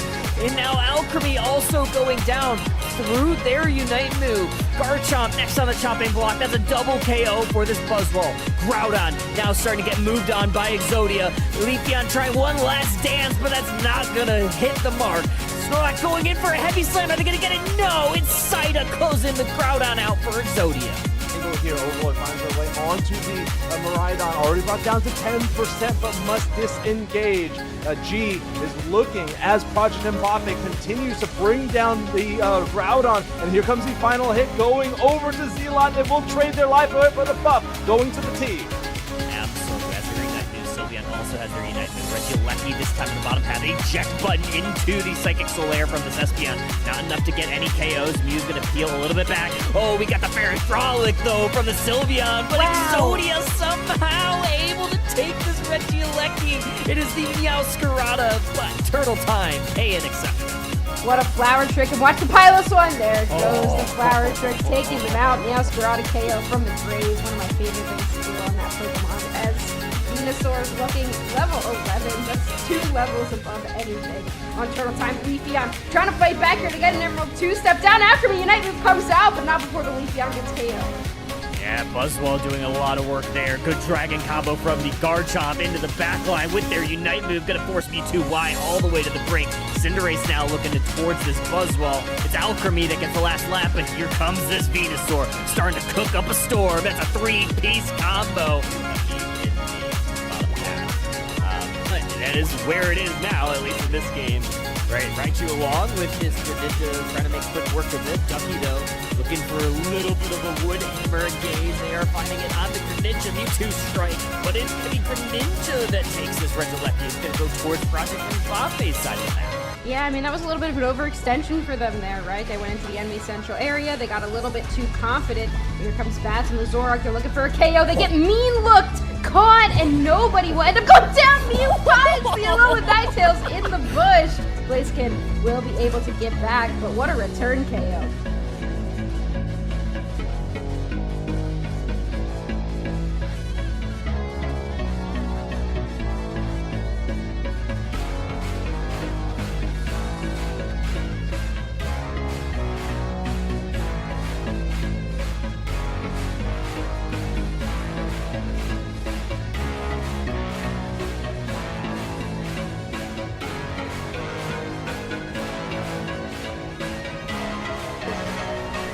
Trying to find the Cinder. They're going to come back up from that Phantom Ambush. Here's the Sweet Kiss, doesn't quite connect. Slowbro connects on the Garchomp with the Slow Beat, but there's no follow-up from Exodia. This could be very problematic. Clefable going to get some Moonlight healing. Absolvo going to go down. Unite move from the Cinderace, not able to close out the Alolan Raichu. You have 2 down each side.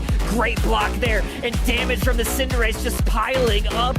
13 points in from this Leafeon up the top path. Now has access to their Unite move. Dangerously low. Good Dragon combo is going to push Venusaur all the way back to the Flux Zone. And there is that Unite move from the Leafeon. But the sustain! This Venusaur gets not 1, not 2. They're looking for 3. They're looking for 4. And they get them all. Oh my god, the 4 KOs. Oops, wrong one. Alrighty, welcome back, trainers. I pressed the wrong button. It was about time. It was gonna happen. I pressed the wrong button. You know, it's fine. Underdog 62, welcome in, everybody. And welcome in all of the Unite Mike's friends over, I believe they were probably doing Overdunk. So Overdunk to Underdunk now. So welcome in, everybody. Shout out to Zoink, shout out Bridget for bringing everybody the original over. Creators of Underdog. The original Underdunkers. Yeah, Underdunker. I hardly know her. Dunkheads, I believe, is they said the thing. I think the right term. Dunkheads, right? Are we all really? Dunkheads? Is that real? Yeah. Chat, is this real? Grok, is this? Grok, is this true? Grok, is this true? I do have one cat here. I'm trying to get her to show up in the frame, but I think she just wants to sit in front of my monitors. Anyway. Okay, we got a draft. Inner E zone is they said E zone is, I guess, what they said it was pronounced. Taking Sure. out I mean, Exodia. it's MQL, so whatever. Oh, is whatever that? he's feeling at the time? Okay. We are in winner's semifinal. Let me change that on the little overlay. So that is updated. So we have an Got the Intel ban, Intel. a Zera ban. Okay. And they are going to ban Suicune, so that leaves Exodia to have to ban the Empoleon unless they do want to see it in the match. It could be interesting. It's not that I wouldn't want to see the Empoleon come out. It looks like they're hovering over Blissey here. Snorlax ban instead, so we do have the opportunity to see the Penguin come out. Okay, yeah, that's fully available right now. I mean, they're hovering the Mega Lucario, which would be a ban. Maybe a game loss if you intentionally select that. But I'm shocked to see that we have not selected the Penguin just yet. Instead, they are going to go with the Blissey instead. Yeah, maybe they just don't know that it's not banned, and they think they can't play it, which is fine. It's a little bit dumb, so it probably should be. But Blissey, first pick, always a good call. On the other side, considering the Eldegoss and Tired Alex, if they pick up this Trevenant. Oh no, we do see the Penguin. We are going to see Mr. Penguin coming out here. And the Hoopa. Okay, yeah, we were going to see the Hoopa as well, which I think is obviously always a very strong pick in whatever meta. But you do have, kind of some options here if you're in E-Zone. I'm going to try to remember it's E-Zone, not E-Zone, because I'm thinking like nouns. I don't know. That's where my brain's going. But you have a lot of options to like push people out of the Hoopa portals if they do decide to go portals. I think Crustle is a good Pokemon to do that job. Yeah, I mean, and Crustle just is so strong. I had that whole rant about it earlier. On the other side, oh my god, Moon, are you okay? Is she okay? She just fell over the side of the chair. Oh, poor baby. She just fell over the side. Oh, she's so stupid. Anyway, on this other side, we do have this Zacian being locked in, which is always a pretty good call. And I do like this Mamoswine pick. It just adds a lot more CC to their side. Every single move in Mamoswine's kit has some form of CC, which is my interesting trivia fact of the day. I would have I do love Crustle, but I think Trevenant is like one of the best Pokemon to slow down the Empoleon. I found that like when I play Empoleon, the Pokemon that I hate the most is certainly Trevenant. Crustle definitely up there, but I feel like Trevenant, especially if you pick that Pain Split build, it's just, you can't touch it. Otherwise, you just, hit yourself. But this gutter pick, Latios, is not something that we have seen a ton of, but I don't know about you, I still played a decent amount of Latios this season, and it does still feel strong despite some of the recent nerfs. Yeah, I do really like Latios, even though it did get nerfed. I think it's still pretty strong. It's just the problem is of the late game scaling, you really have to get those last hits on pieces of experience throughout the match, and you really have to get a lot of Eon power stacks. And that can be difficult to do if a team knows how to shut you down. And one thing on the other side that can definitely shut a Latios down is this Charizard. Charizard can shut down a lot of things, right? I mean, Charizard, the Unite move, very polarizing, can do a lot of things, a lot of really good things, oh, look at her. She is movie star. And this is now Undermoon. Undermoon.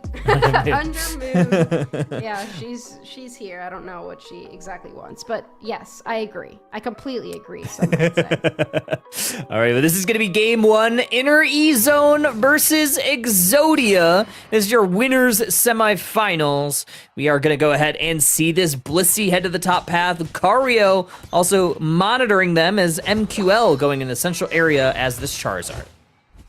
Yeah, I mean, we are giving a lot of some of these comfort picks over to Exodia. They really do like to play this Zacian, which is playing in the attacker role. Well, traditionally in the attacker role. Usually we see the all-rounder headed to the top path, but that role has been given to the Empoleon. And interestingly enough, Latios is the one in the central area. I would have assumed you'd send Piplup in there, but I guess with the water gun secure, Piplup is just really strong in this top path. It's so strong. Like the secure range on this Pokemon Pokemon is... It's giving Sobble early game, maybe the pre-nerf Sobble. It's so powerful. And we're gonna a little bit of a scuffle here between this Lucario and the Hoopa. We're gonna see if we can secure with this water gun. We do. It's incredible. Yeah, I mean, you'd think that the Sobble's water gun would be the most powerful water gun in the game, but they outdid themselves with Piplup. I mean, first you had Slowbro, and that was like... Little Slowpoke was, oh, that's the most like broken secure, and they just keep making water guns even more crazy. Really do. Zacian gonna have to retreat. Dwebble just barely able to get enough shielding from that goal zone. They're gonna stay upright. Still no evolution. Eterna still no level 5. Gonna try to slice down this bunny. That should give it then. And finally we get the Crustle. Good secures here from Inner E Zone. I was terrified of this little Swinub walking forward because I'm like, one Electro Ball Musted Auto combo just takes that thing right down. But they know how to play their Pokemon. They are able to work around it here. We do have this Empoleon now at level 6. Not quite an Empoleon just yet. It's Prinplup, right? That's his name? Prinplup. And looking for that level 7, but not quite there. Not quite there just yet. 8-minute Regidrago has hit the central area. Swinub just grabbing vision. They're going to spot this Mew in the tall grass. Already at half HP, 3 members converge. Mew's going to try to get an Electro Ball. Might be a little too early. Drago going over to the Zacian. I mean, it was well timed, but Eterna also read that very well. In the top path, you have a little bit of a push here by Inner E Zone, and they are able to take down this Empoleon, who did reach level 7, but Exodia is able to hold them off. They really do. Now they're going to look to push forward. Solar Beam connects on 3 members. Going to force the Zacian to just focus on that wild Pokemon. Level 7 on this Charizard. Evolution online. Citrus Berry grabbed by the Mew because they were getting pretty low. 4 members on each side. Actually, I think all 5 members are Inner E Zone up in the top half. Latios able to do a lot of damage. And we already see that it has at least 25 Beyond Power stacks because those little extra balls or whatever they're called are traveling toward the Pokemon with every Dragon Pulse that is hit. Regieleki getting very low. It is going to be the Surf on the Mew that secures it. That's not usually the move we see secure, but it's still Mew. It's still Mew, and Zacian blows up the Crustle. A little bit of an earthquake there. Regieleki walks into the goal zone. 21 points deposited from Lucario. Now an express trip back to the Pokemon Center for them. And now Charizard able to take the Regirock in the bottom path. Ooh, and takes Empoleon out as well, which we didn't quite... I think that Empoleon's Unite move did get canceled. It went for it, but it wasn't able to use it. And Charizard did out-secure the Penguin in the bottom path. Eterna on a tear, though, in this top path. A 2 KO streak. Looking for this Mew as well. Very low, the Electro Ball connects. Oh, sure hits. How broken. Trick connects with a shield, but another Electro Ball. The sure hits are working on this Mew. Level 9 also has access to their Unite move. Charizard, level 10, needs to recharge their Unite move, but they'll surely have it for next engagement. A lot of Unite moves on Exodia, not as many Unite moves on Inner E Zone. Blissey just takes into that level 8 here. Now Charizard moving in. It's only Eternal right now. Hoopa has made it to the bottom path. No Unite move just yet. So Inner E Zone is able to get a couple points, extend their lead a little bit. And Empoleon, oh, that's a horrifying Unite move. Yeah, very unfortunate. I think it ran into the wall right there. Now getting sectioned off. Here comes Latios. Connects their Eon Blast. Doesn't really find the target that they're looking for. Solar Beam certainly does, but a lot of damage on Exodia. They're going to be forced on this T1 goal zone. There's that Charizard. Seismic Slam. Going to pick up that pile of swine. Melt down that Ice type. Now into the Speed Flux zone as points rain down. Inner E Zone scoring another 40, but they lose the Charizard. Oh, Lucario does pick up the Zacian. A big pickup there from the Empoleon as well. Lucario with a triple KO streak will continue to move in. Is in the Flux zone. Does not care that their movement is slowed. The 4 KO. They get a 5 KO. Oh, and the Blissey that ends up stealing the Penta away in the Flux zone of Exodia. They do not care they're going to continue getting those KOs. Oh, Blissey, you need to apologize to your carry. That blissful assistance needs to go on Lucario every time. 40 points deposited. Only a 1-point overcap, but instead they are going to focus on this basement objective. Charizard also going to take care of this top objective. So Inner E-Zone is completely controlling this game. Unfortunately, I do feel like I'm not really sure why the Latios based when it was at about 3/4 health just to come back into the bottom path. I'm not sure why they did that. It really gave the opportunity for Inner E-Zone to start that fight, and that went the way that it went, I think, because of that decision. Unfortunately, Lucario now is so far ahead that they can just continue moving in on this Empoleon. It does not even matter how broken this thing is. Lucario, the OG broken all-rounder, is going to continue on their tear. Playing that moveset doesn't even need or want the Mega Evolution. It's doing just fine. Also going to take that Regidrago, but Exodia getting a consolation prize of that T1 Gold Zone. Zacian now picking up a double KO, flipping the Uno reverse card. Charizard throws their Unite move now. Mammoth Mash going to try to slow down Charizard. 1v3, can they find anything? Latio says no. Charizard back to the Pokemon Center. Mew forced to use their Unite move just to retreat. Hoopa's bringing the team in with the Rings Unbound. Lucario finds this Latio, finds a close combat, but gonna have to retreat. Here comes Zacian. There's the pumpkin. There's the KO. Looking for another one. Close combat. That's a double KO. It is spooky season here on Inner E-Zone side, but the ones getting scared are Exodia. But it was a little bit of a late Unite move. They will have to get some last hits here if they're gonna be able to get this Aura Cannon back. But right now, Inner E-Zone does have a pretty substantial score lead, and it seems like they would have more of a level lead at this point, but the levels are kept pretty decently in line with each other, despite how much it has seemed like Inner E-Zone has been all over Exodia. 30 seconds until Groudon. Objectives will have a little bit of time to be taken. Eterna likely going to seal their fate back on the Pokemon Center for a majority of the time before this Groudon team's going to grab positioning here with Exodia being a little bit aggressive, already showing face in the center. I feel like with this Latios having so many opportunities to stack up that Eon power, we could really see them one-shotting some of these Pokemon on Inner E-Zone if they are able to get the opportunity. I guess the key here is to make sure that they do not get the opportunity. While Exodia is circling around this top path, Inner E-Zone has started to poke at this Groudon. Musid Auto connecting on the Mamoswine, Solar Beam connecting on 3 members. There's a great Dragon Pulse, but does not find all the damage that they were looking for. Solar Beam that time a little bit wide left. Both teams still dancing around this Groudon. Exodia on the top, Inner E-Zone on the bottom. Going to be interesting to see how this Empoleon ends up playing in this situation, because you do have to look out for that Charizard Unite move. Latios does hit a Dragon Pulse, but here comes the Rings Unbound. Ground's on Okay, yeah, it's getting really low. Gotta look for a security. It's gonna be Latios pulls a rabbit out of a hat. 3 members down for Inner E-Zone. It's just this Crustle. They're gonna try to retreat, try to find a KO, pick up a Groudon shield, but it's all for naught. 100 points going on in this T2. 100 points going in on this T1. Another 100 on this T2, and Exodia flips the cards. Exodia got kind of walked over all game, and then that's what happens when you go for a flip situation. You secure it, and then it's likely that if everybody's standing in the Groudon pit, then whoever doesn't have the Groudon buff is going to end up going down. I didn't even see if Lucario ended up getting their Unite move back for an opportunity to secure there, but somehow Latios was able to pull it, and Exodia will take game number 1.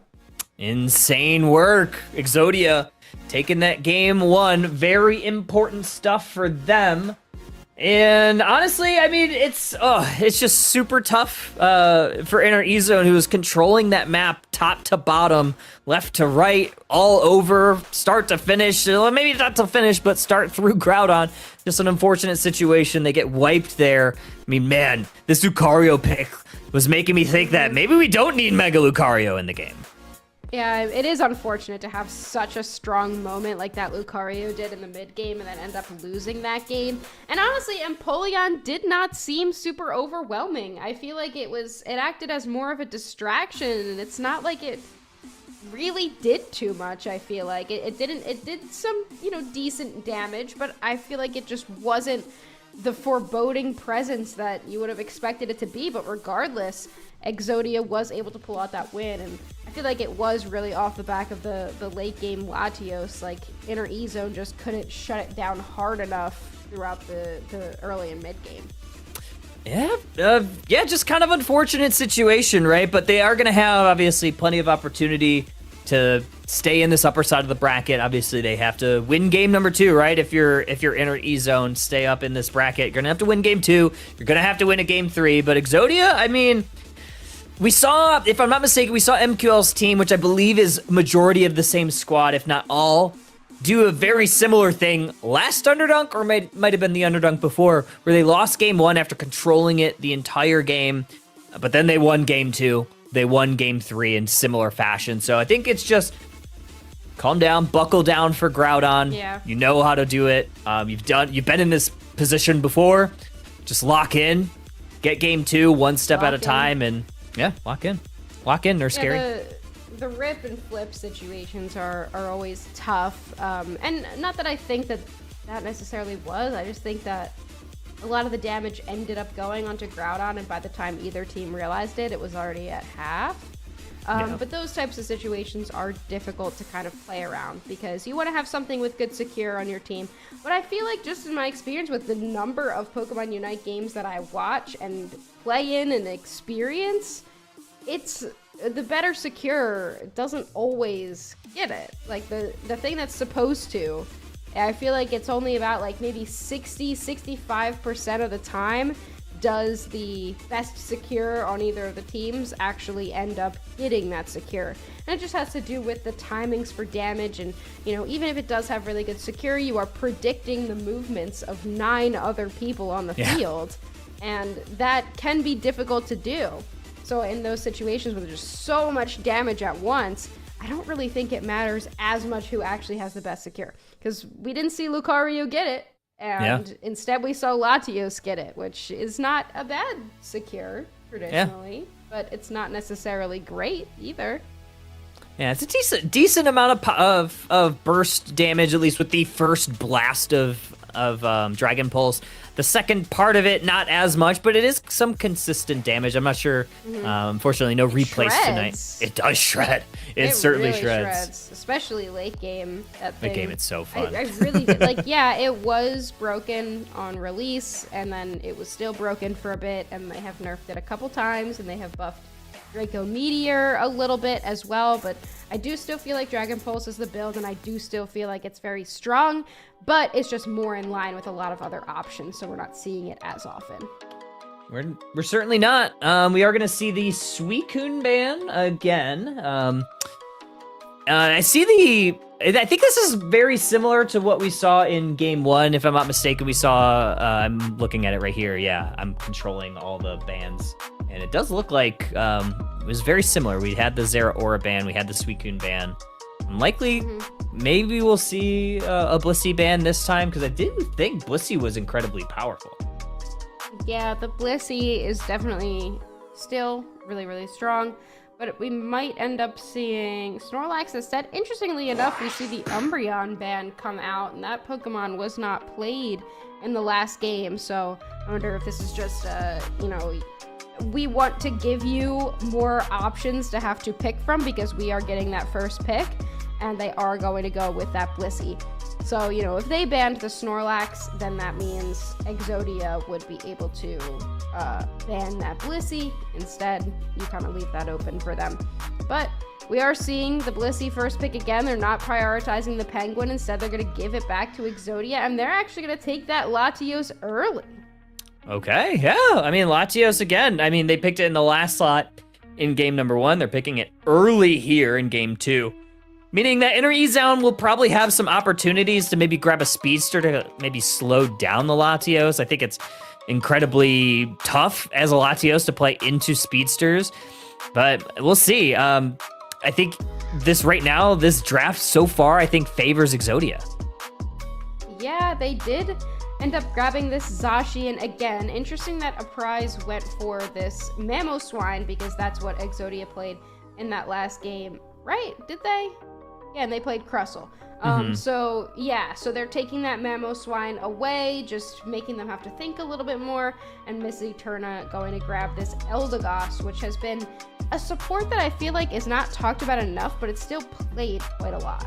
Yeah, I agree. I honestly, like, I think I've said it a couple of times. At Worlds, it had the highest win rate of any support that was a true support. With the yellow background, obviously don't count Suicune or potentially Ho-Oh, depending on how you consider it. But it was played a decent amount, and it performed quite favorably in a lot of compositions. It doesn't do a whole lot of flashy things, but it is still very strong. Another thing that's really strong is this Trevenant, and it falling all the way down to that last pick is so very powerful. I don't know. I think these brawlers and the Buzzwole and the Blaziken might have a tough time dealing with this thing.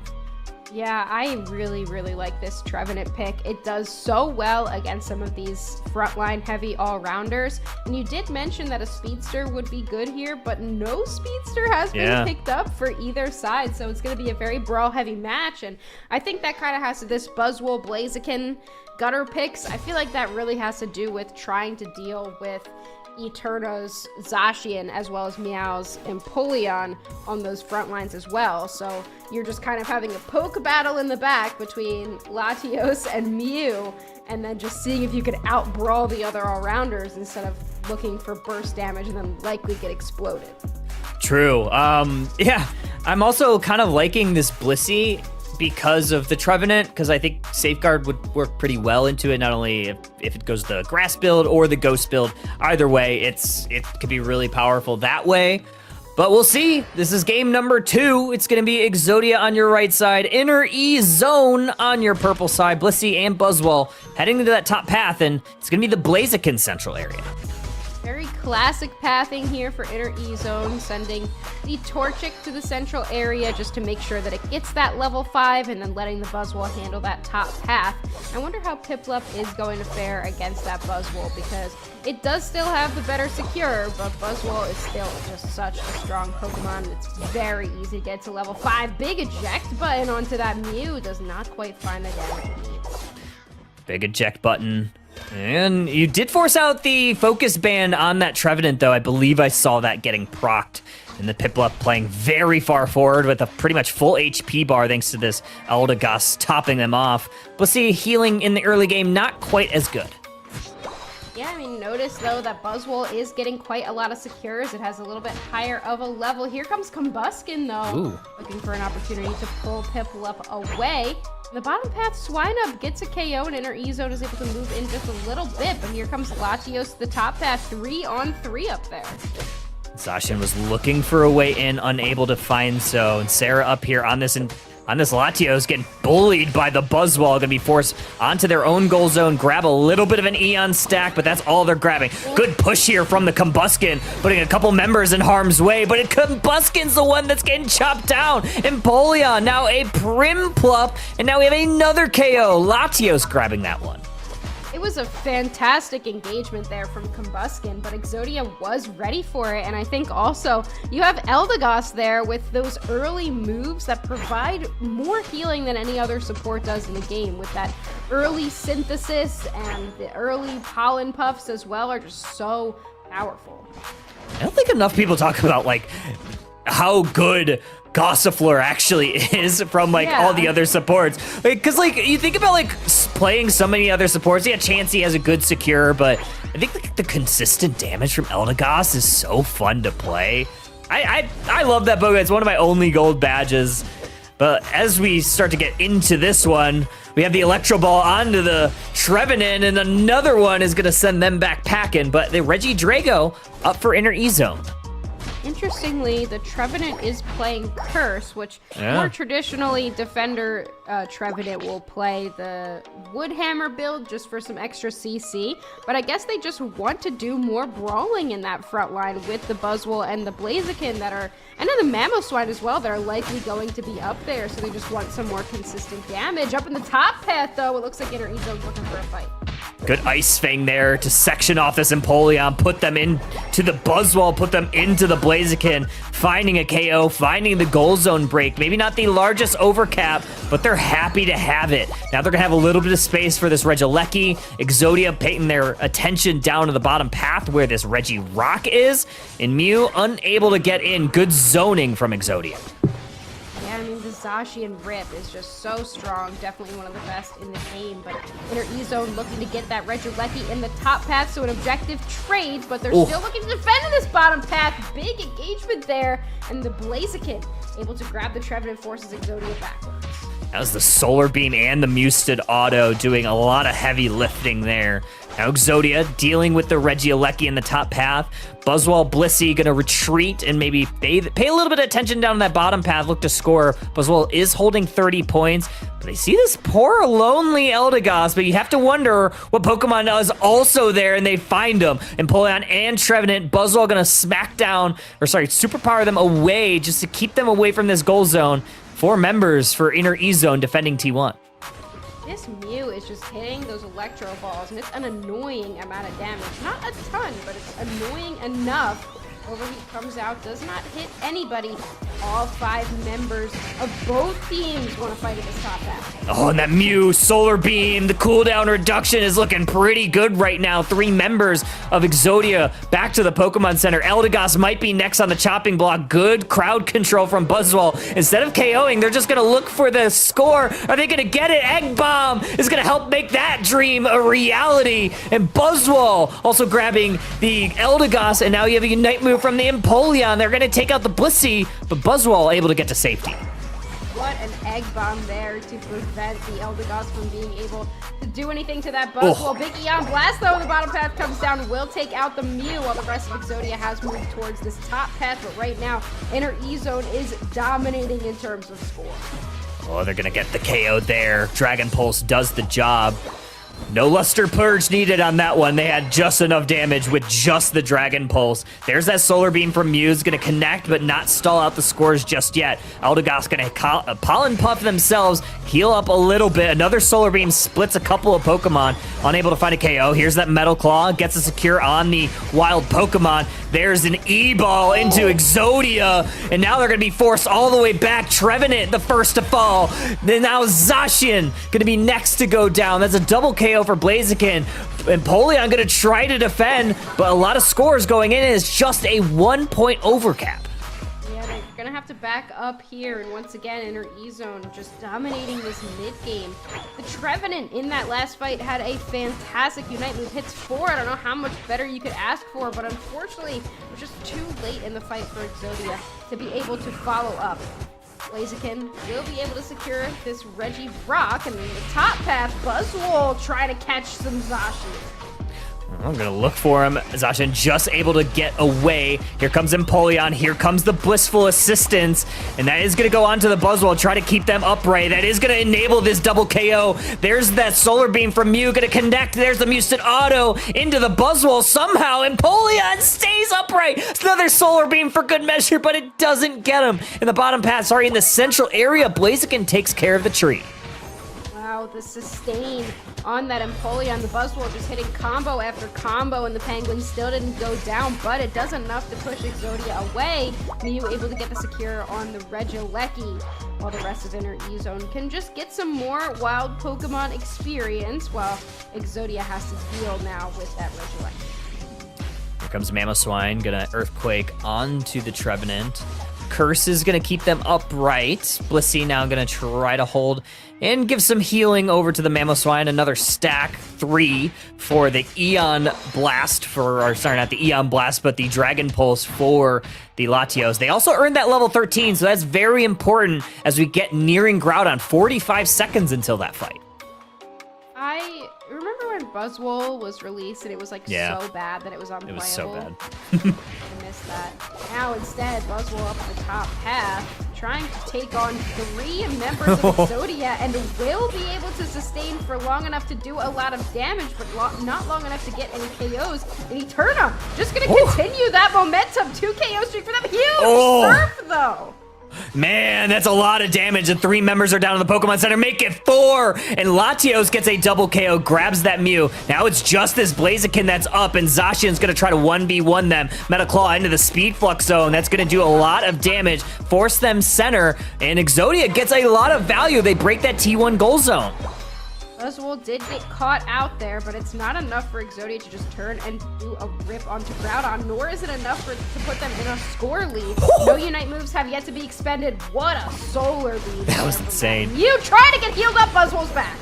Oh man, here comes Buzzwole with a vengeance. Latios going down, but Buzzwole going right back down to that Zacian. Solar Beam's gonna connect on the Trevenant, and they're gonna be forced all the way backwards. Yeah, the Blissful Assistance goes on the Mamoswine. Might not have been the right target, but it doesn't matter. Inner E-Zone in control of the Groudon. Exodia gonna try to go on in. Solar Beam connecting on Groudon. Now it's nearing 4/5, and now here comes this Zacian. Overheat's gonna not connect, not enough damage right there. Zacian gonna force them out. Oh, there's the Empoleon. Zacian takes down the Mamoswine. Now Exodia moving towards this Groudon.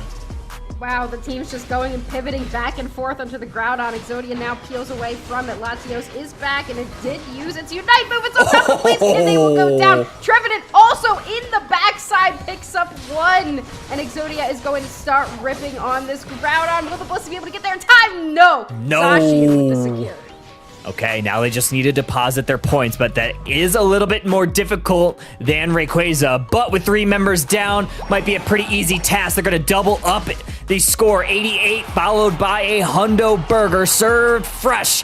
30 seconds until the end of the game, and Exodia depositing more and more points in the home goal zone. That should be all she wrote. Exodia going to take game number 2 and move on to your winners finals. Inner E-Zone had a minute there where they definitely could have pivoted onto Groudon, but great job from Exodia. This Trevenant specifically, I want to point out, just in the back line, really playing that more brawler play style, even though it was the defender on the team. But I guess that curse really was the play for them. Hey, I liked it. I mean, there were so many moments in that Groudon fight where I thought, man, this Mew Solar Beam is doing a lot more damage than it used to. There's like some massive chunks that were just throwing through Exodia, but you gotta give it up to Eldegoss there too. I love the Cotton Guard. I mean, in previous times, we would normally see that Cotton Spore when there's heavy dive, but I think when you have like these mages and like these solar beams that are coming out from Mew and like maybe like Venusaur to a little bit lesser extent, I think this Cotton Guard is incredibly valuable. You're seeing how much shielding it's providing multiple members of the team. Yeah, again, Eldegoss is just not talked about enough. We're like, oh, Blissey's super broken, and then, you know, Clefable, sometimes you play that one as well, just because of all that healing, but I don't think, like, everybody knows that Eldegoss is good, we just don't talk about how good it actually is. 74,000 healing on that Pokemon, and Blissey was the healing build as well. It was running that soft-boiled, like 67,000 healing. Yeah. Still a lot, but this Eldegoss was really doing it for the team. Yeah, incredible stuff. I mean, very close throughout. I mean, you're looking at the score lines here. Not really a massive lead. There's like a little bit less than 100 points for a majority of the middle part of the game. Exodia obviously having that great engagement towards the Groudon fight and kind of carrying a little bit of that momentum into it. Inner E-Zone definitely punched back quite a bit, finding a couple of KOs, but just wasn't enough. Exodia able to survive a lot of that damage. Yeah, and again, the Empoleon allowed over to Exodia and did pull the MVP there, but I really just didn't feel like it was crazy good, I guess. Yeah. In that game, it was like better than we had seen in the first one because it did, you know, a good amount of damage. But I guess it's just because of where we were watching. It just didn't seem to be that oppressive throughout the game. I feel like playing other all-rounders like Buzzwole that counter it really well can really help shut it down, but it is still going to be doing a lot of damage, especially with that Whirlpool, just because it's so consistently doing damage, I guess. But so far, I don't think the Empoleon was like the problem. I felt like the problem was like that Latios and that Trevenant and the Eldegoss healing that ended up really being that game changer. It was. I mean, I love Eldegoss. I haven't played I haven't played a ton of Eldegoss, admittedly. It's, again, my only gold badge. I haven't played it a lot because I've been focusing on trying to get some other badges. But this is starting to make me want to play more Eldegoss when we need a support, just because it's obviously a fun Pokemon, but it's seeming like it's producing some value too. So I'm excited to take it. But looks like we have a little bit of time before our next match. We have EXP Share Gengar, who has won their winners quarterfinals matchup, and we're gonna wait for the winner of Barrel of Monkeys versus Unga Boonga. So I believe we're gonna catch that in other winner semifinals, since we had like that extra weird part of the bracket where there's one extra game on the top side. So we are gonna get a second winner semifinal to see who's going to play Exodia in that winners final. So that's gonna probably be the next matchup. But with that said, we are gonna take a quick break before we get those next matches set up. So don't go too far, folks. I'm gonna make sure that I'm pressing the right buttons, and we're gonna go to break, and we'll see you very, very soon. Pressing.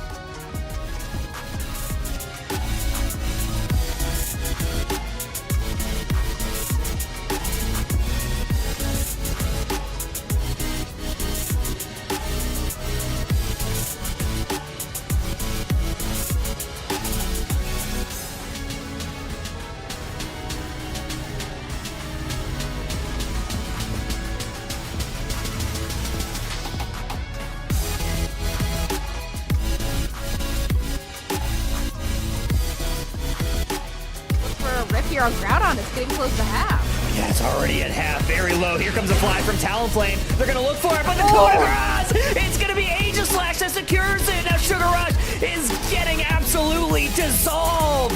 4 KOs. Snorlax gonna be the next to fall. Adorable rolls. They're gonna win this set 2-0. That was a really, really tough one. I mean, the Talon, I thought for sure the Fly ended up having it, but it really did just come down to that slip in the end. I think the call from Tough gonna get some shielding to Ian, and with 2 down, Ian's gonna look towards onto this Groudon. Already at half HP, Smuglax trying to get in. Liko trying to line up a snipe shot. Cute Charm is gonna pull him away, but it is Liko! Just in time, they steal the Groudon! Version 1 wipes him from the map, and they are gonna win your Underdunk 61. Yeah. Push forward, Garchomp move, Unite move into the back line. Gonna damage the Suicune, send them back to the Pokemon Center. They weren't able to use that Unite move. Groudon now at half HP. Zoroark, oh, they get caught out, unable to use their Unite move. And Sus has one final shot to try to steal this away and salvage the game. Do they have it in them? They do! Huge Garchomp trick! Well, by this Clefable, what an engagement there by the Garchomp. Takes down Lucario very instantly. Talonflame goes down as well, though.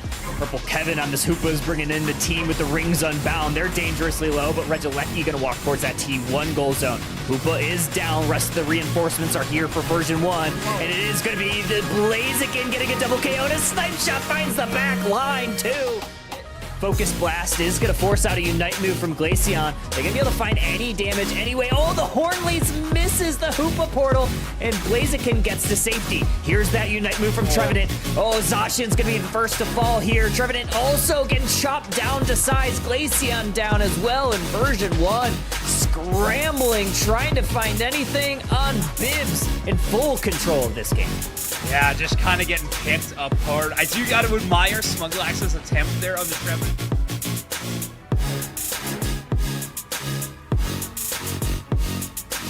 Last week during Underdunk number 61, we had 22 teams compete in the double elimination bracket, with the two-time defending champions, Project Mbappe, taking the week off. That meant, though, that we would have a new champion of Underdunk, and the teams were very much ready to take the crown. In the first round of the winner bracket, 2 very familiar names squared off.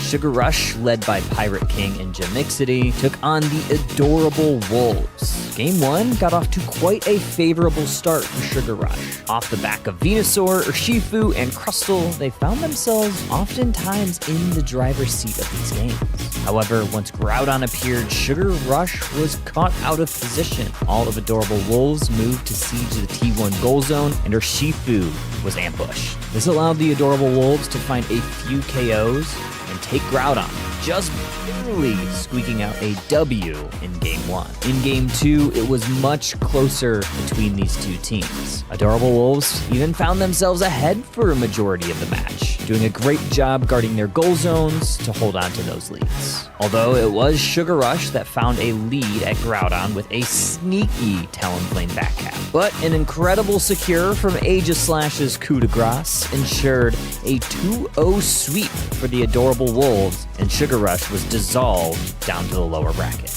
In Winners Round 2, we saw one of the North America representatives at the World Championship Series Version 1 take on Fulminous. Early in game number 1, V1 took a commanding lead off the back of some insane engages from Smug on the Crustle and follow-up from Liko, Riker, and Scarf. At Groudon, Fulminous fell down like dominoes one by one. One final shot for Fulminous, but since it is nearing Halloween, Lucario secured Groudon with a giant Pumpkin Unite. Game 2 started off very much the same. V1 got off to a very quick start, but Fulminous showed great perseverance. Then, during Groudon, a great play by Cinderace helped KO 3 members of Fulminous. V1 went for the rip. Pyro Ball was lined up to secure, but the critical hit B-Press from Inteleon helped keep them in the match, allowing Fulminous to take game number 2. In the deciding game 3, Version 1 didn't let it get away from them this time. Playing with determination, they pressed forward, but again, Fulminous came to play. Inteleon stole the first basement objective, but V1 ended up winning that war of attrition. It was still close throughout, but Scarf's Garchomp started coming alive in this game. V1 had a massive lead going into Groudon, found 3 KOs defending their Tier 1 goal zone, and held on with no Groudon needed. In the winners quarterfinals, we saw Exodia take on Ian. It was a quick series, but it was jam-packed with excitement. Game 1 was all Ian. And then in game number 2, Ian got off to a very quick start and found themselves up by 200 points by the halfway point. Ian was always consistently punching back anytime that Exodia would find a bit of leverage. But then at Groudon, Ian found themselves in a little bit of a pickle, losing 3 Pokemon while Exodia had every single one up. They needed a miracle to try to get this 2-0 sweep, but why ask for a miracle when you have Anysus? One of the best players at Worlds this year showed everyone exactly why they're one of the best to do it. Stealing Groudon 1v4 and salvaging the series for a 2-0 victory. Then, in the winners semifinals, Version 1, moving forward, looked to take on Dynasty. After the scare in that winners round 2, they did not want to be in a similar situation. This meant Liko was able to grab the Inteleon and ran with it. Riker on the Serena was also nothing to sleep on. During Groudon in Game 1, you saw exactly why Version 1 qualified for Worlds. Great target priority, but even better execution to secure an easy Game 1 victory. In game number 2, Liko and Riker ran back the Inteleon and Serena. This time they found themselves in a hole nearing Groudon. However, they converged in the enemy central area, finding some big KOs and even more levels. During Groudon, those levels were incredibly important, winning huge off the back of Scarf's Lucario and shutting the door with an easy 2-0 win, sending V1 onto your winners finals. In those winners finals, we had what was the match of the night, maybe the match of the offseason. Version 1 took on Bibs. This was a match to watch since it included qualifying players on both sides, including for Bibs their own in JL, Flareon's Vin, along with Joey. This is a definite team to watch going into this year's Unite Championship Series. In Game 1, Version 1 found themselves once again in a hole halfway through the match, seemingly losing pad after pad. However, eventually it was the Zoroark Comfey combo that found some footing and got some KOs, including a large one right before Groudon for the Regice secure. At Groudon, they ended up winning that team fight in an ever important battle, giving themselves a bit of a cushion, which they would need. And that's because in game number 2, Bibs had a fire underneath themselves. They made sure to put a chokehold on this game, leading nearly 300 points at one point, forcing V1 to play from behind. At Groudon in game 2, they played it patiently. There was a great chance for version 1 with a 3-person Trevenant Unite from Smuglax, but it was Bibs that picked them off one by one this time to ensure a game number 2 victory. In a very important game number 3 for version 1, they went back to the Well of Comfort, allowing Riker to pick the Serena, Scarf to grab the Leafeon, and Smuglax to grab the namesake Snorlax. This time, V1 didn't let Bibs on the traditional fast start. Version 1 even won some of the first objectives with the first Regieleki. However, Bibs was determined to push their advantage right back. During Groudon, though, things changed. With consistent healing from Whaley's Clefable, version 1 was able to just stay upright long enough. Chris Smith almost took a 1v3 and won it, but version 1 survived and stalled long enough, stealing the Groudon away from a Revenant Ren from Ceruledge with the Leafeon. Version 1 was heading to your grand finals. In the lower bracket, we had a bedtime disqualification for Bibs, which meant that Ian would be heading to your grand finals to take on version 1. In your grand finals, version 1 started with a 1-game winner's side advantage in the best of 3. They needed just a singular game to crown themselves Underdunk 61 champions. In what could be the final game of the night, Ian looked stumped by V1 for the first half of the match. Down nearly 300 points, they could not find any sort of footing. That was until a few KOs at a Registeel fight. They were even able to steal a Regieleki towards the end, scoring some goals and starting to chip into that score lead. Ian was determined to come back, finding a couple of KOs at Groudon and moving towards the Rift. They had the damage to do it, and they even had the zoning from Snorlax along with Wigglytuff. However, they did not have a Liko. Shedding a Cute Charm, Stun, and the Snorlax, he threaded the needle to ensure version 1 was crowned your champions, and that was all she wrote. V1 crowning themselves for Underdunk number 61. What a week we had last week for Underdunk number 61. Underdunk number 62 is going to be starting very, very shortly, trainers. Who do you think is going to be crowned champions this week? Stay tuned and find out.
still gonna go ahead and punch Cinderace back to the Pokemon Center. And now Alchemy also going down through their Unite move. Garchomp next on the chopping block. That's a double KO for this Buzzwole. Groudon now starting to get moved on by Exodia.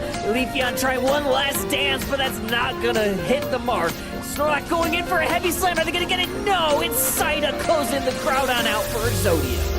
Here, Overlord finds their way onto the Miraidon, already brought down to 10%, but must disengage.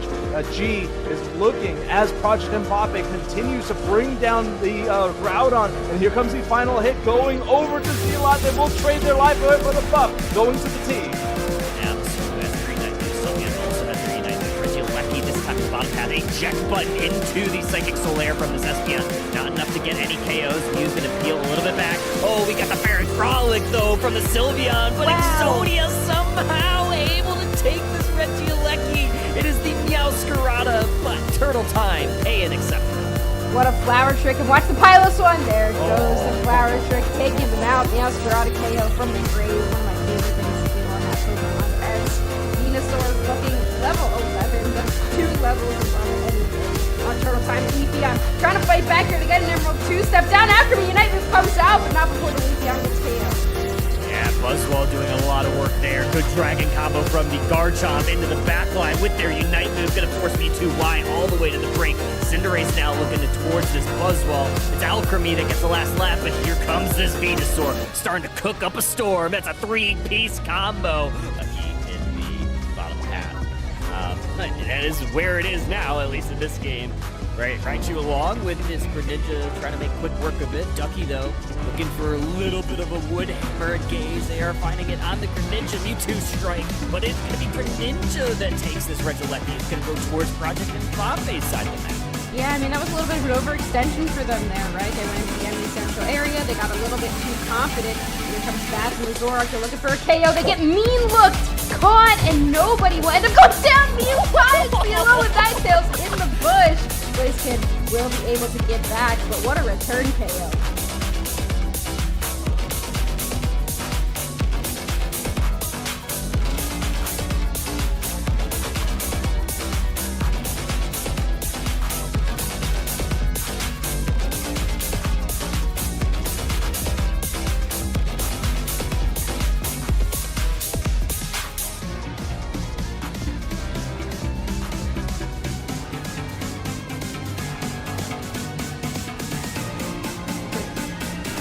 Trying to find the center. They're going to come back up from that Phantom Ambush. Here's the Sweet Kiss, doesn't quite connect. Slowbro connects on the Garchomp with the Slow Lead, but there's no follow-up from Exodia. This could be very problematic. The Fable going to get some Moonlight healing. Absol, though, going to go down.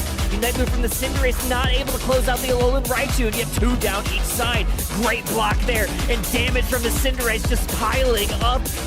13 points in from this Leafeon up the top path. Now has access to their Unite move. Dangerously low. Good dragon combo is going to push Venusaur all the way back to the Flux Zone. And there is that Unite move from the Leafeon. But the sustain! This Venusaur gets not 1, not 2. They're looking for 3. They're looking for 4. And they get them all. Oh my god, the 4 KOs.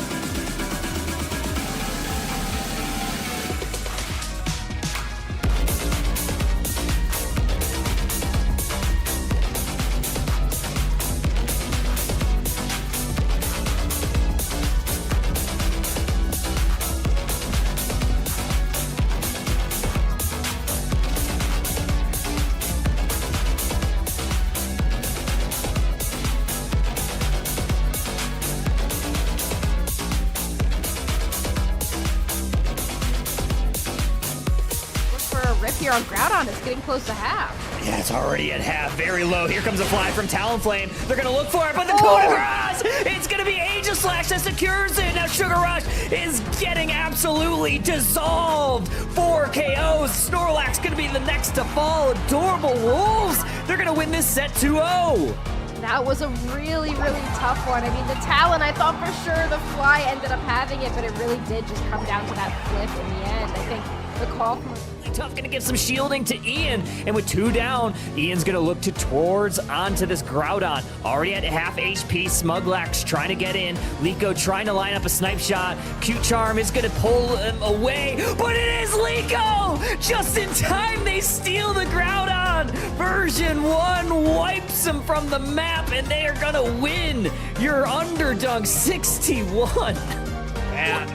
Push forward, Garchomp move, Unite move into the back line. Gonna damage the Suicune, send them back to the Pokemon Center. They weren't able to use that Unite move. Groudon now at half HP. Zoroark, oh, they get caught out, unable to use their Unite move. NA has one final shot to try to steal this away and salvage the game. Do they have it in them? They do! Huge Garchomp Dragon! Damage unfortunately is being built up quite a lot by this Clefable. Wanted engagement there by the Garchomp. Takes down Lucario very instantly. Talonflame goes down as well, though. Purple Kevin on this Hoopa is bringing in the team with the rings unbound. They're dangerously low, but Regieleki gonna walk towards that T1 goal zone. Hoopa is down. Rest of the reinforcements are here for version 1. And it is gonna be the Blaziken getting a double KO. And a snipe shot finds the back line, too. Focus Blast is going to force out a Unite move from Glaceon. They're going to be able to find any damage anyway. Oh, the Hornleys misses the Hoopa portal, and Blaziken gets to safety. Here's that Unite move from Trevenant. Oh, Zacian's going to be the first to fall here. Trevenant also getting chopped down to size. Glaceon down as well in version 1. Scrambling, trying to find anything on Bibs in full control of this game. Yeah, just kind of getting picked apart. I do got to admire Smuglax's attempt there on the Trevenant.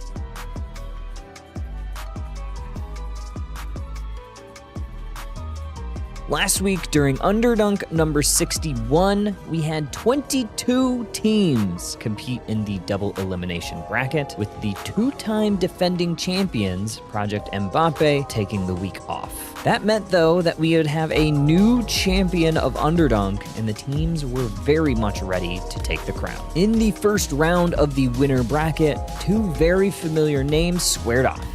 Sugar Rush, led by Pirate King and Jamixity, took on the adorable Wolves. Game 1 got off to quite a favorable start for Sugar Rush. Off the back of Venusaur, Urshifu, and Crustle, they found themselves oftentimes in the driver's seat of these games. However, once Groudon appeared, Sugar Rush was caught out of position. All of Adorable Wolves moved to siege the T1 goal zone, and Urshifu was ambushed. This allowed the Adorable Wolves to find a few KOs and take Groudon, just barely squeaking out a W in Game 1. In Game 2, it was much closer between these two teams. Adorable Wolves even found themselves ahead for a majority of the match, doing a great job guarding their goal zones to hold on to those leads. Although it was Sugar Rush that found a lead at Groudon with a sneaky Talonflame backcap. But an incredible secure from Aegislash's coup de grace ensured a 2-0 sweep for the Adorable Wolves, and Sugar Rush was dissolved down to the lower bracket.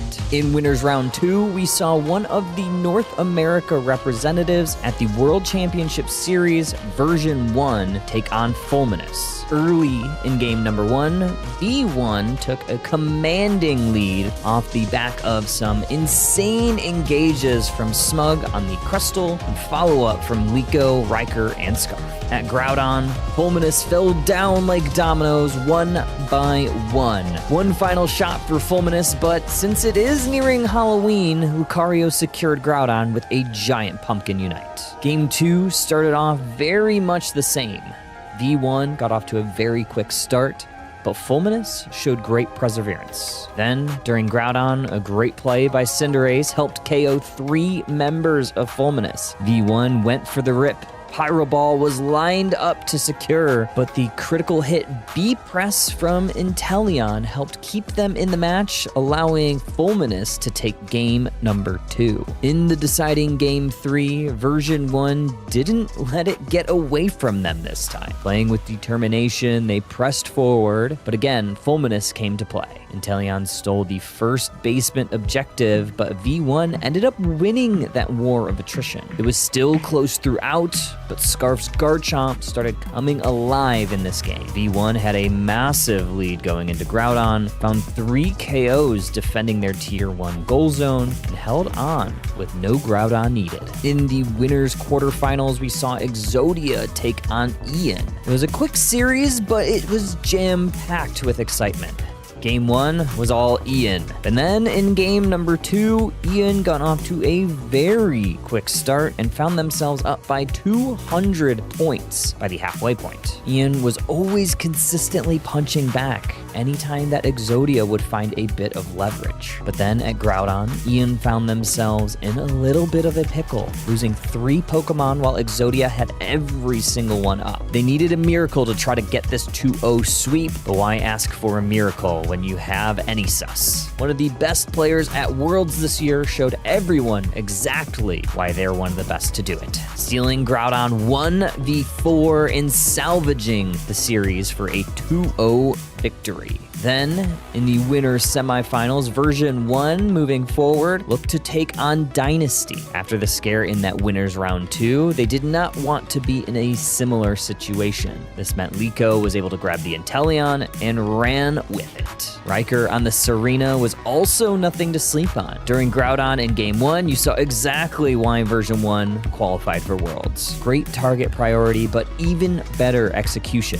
to secure an easy game 1 victory. In game number 2, Liko and Riker ran back the Inteleon and Serena. This time they found themselves in a hole nearing Groudon. However, they converged in the enemy central area, finding some big KOs and even more levels. During Groudon, those levels were incredibly important, winning huge off the back of Scarf's Lucario and shutting the door with an easy 2-0 win, sending V1 onto your winners finals. In those winners finals, we had what was the match of the night, and maybe the match of the offseason. Version 1 took on Bibs. This was a match to watch since it included qualifying players on both sides, including for on Bibs their own in JL, Flareon's Vin, along with Joey. This is a definite team to watch going into this year's Unite Championship Series. In Game 1, Version 1 found themselves once again in a hole halfway through the match, seemingly losing pad after pad.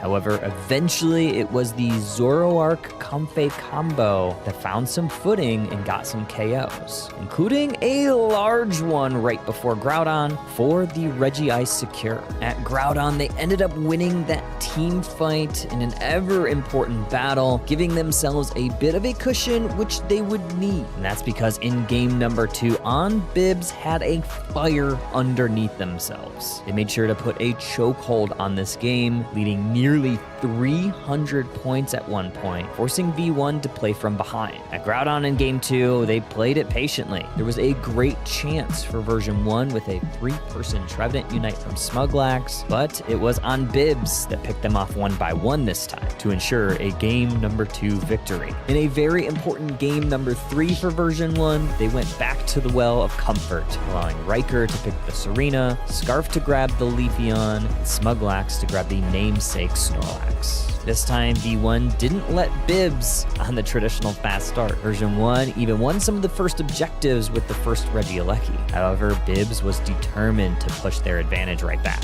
During Groudon, though, things changed. With consistent healing from Whaley's Clefable, Version 1 was able to just stay upright long enough. Chris Smith almost took a 1v3 and won it, but Version 1 survived and stalled long enough, stealing the Groudon away from a Revenant Ren from Ceruledge with the Leafeon. Version 1 was heading to your grand finals. In the lower bracket, we had a bedtime disqualification for Bibs, which meant that Ian would be heading to your grand finals to take on Version 1. In your grand finals, Version 1 started with a 1-game winner's side advantage in the best of 3. They needed just a singular game to crown themselves Underdunk 61 champions. In what could be the final game of the night, Ian looked stumped by V1 for the first half of the match. Down nearly 300 points, they could not find any sort of footing. That was until a few KOs at a Registeel fight. They were even able to steal a Regieleki towards the end, scoring some goals and starting to chip into that score lead. Ian was determined to come back, finding a couple of KOs at Groudon and moving towards the Rift. Welcome back, Pokemon Unite trainers. Underdunk number 60 dose. Underdunk, who knows? EXP shared Gengar. We're getting there. EXP shared Gengar, Barrel of Monkeys. Barrel of Monkeys ended up having to go to a 3-game set in that last series. They actually, if I'm not mistaken, I believe they lost game number 1. So very sticky situation. They got themselves out of it. They find themselves in the winners semifinals, looking to take on EXP share Gengar. Winner will be playing Exodia in your winners finals. Yeah, much longer of a break than we intended, but with the amount of teams being so small this time around, sometimes you just gotta wait for games to come up. So, you know, just one of those odd weeks where we have like just one round that you have to just wait an entire extra round, and a lot of 3-game sets that we were waiting on. So now that we're back, we get to see the other winner semifinals match. If you're just joining or if you need a refresher, we watched Exodia versus Inner E-Zone, and Exodia won 2-0, so they are now waiting in the winners finals for the winner of this upcoming match. Yeah, should be a good one. I think players are starting to get into lobby. Actually, yeah, they're all in lobby. I do see that it's actually going to be the Barrel of Monkeys that are going to be on the first pick side, which means that, I mean, we saw it in the last round matchup. A lot of the time, Suicune was getting through, and even Empoleon ended up making its way past the ban phase. So there could be some pretty strong picks that are available to that first pick side. Yeah, that's gonna be, it's gonna definitely be interesting. I feel like a lot of times when teams choose the side, there's like some sort of plan with the banning. Like sometimes people choose second pick because they can bait out a specific first pick and get 2 really strong picks to counter it. So it is always interesting to see how different teams' strategies end up working. But yeah, hopefully we get into this game pretty soon. Looks like we're just waiting for some of the ready checks. Actually, I just saw the ready checks, and we are going to be starting here in just a moment. So Barrel of Monkeys, for those that are not aware of this team, this is a very common team that we see here at Underdunk. Performed very well. They had 1 top 8 appearance in the UCS season this past year, which is their only one, but they've been kind of a grassroots demon squad. So we'll see if they're able to, kind of continue that path and make it a little bit more forward.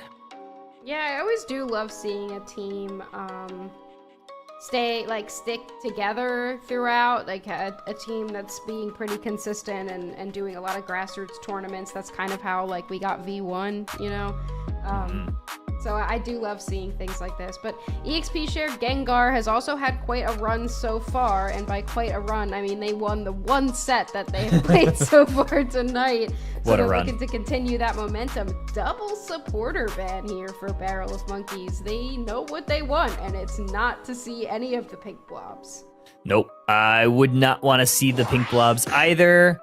It looked like they were going to originally ban the Trevenant, but decided to pivot back towards the Empoleon, which means that I'm not sure if that is IMAX. I think some of the names. Okay, yes, it is IMAX. I was like, I'm pretty sure one of these is IMAX, but it might have been a name change. But that is IMAX, a very notable Trevenant believer and player, so I wouldn't doubt the ban of it, but letting it go means IMAX will have free reign. Yeah, I mean, I do love seeing players on their signature Pokemon, and especially I feel like with defender mains, it's so easy to like tie defender mains to their signature Pokemon. So I do like to see Trevenant. It is still very good, and if you're IMAX, then it continues to be good, which they will lock that in right here.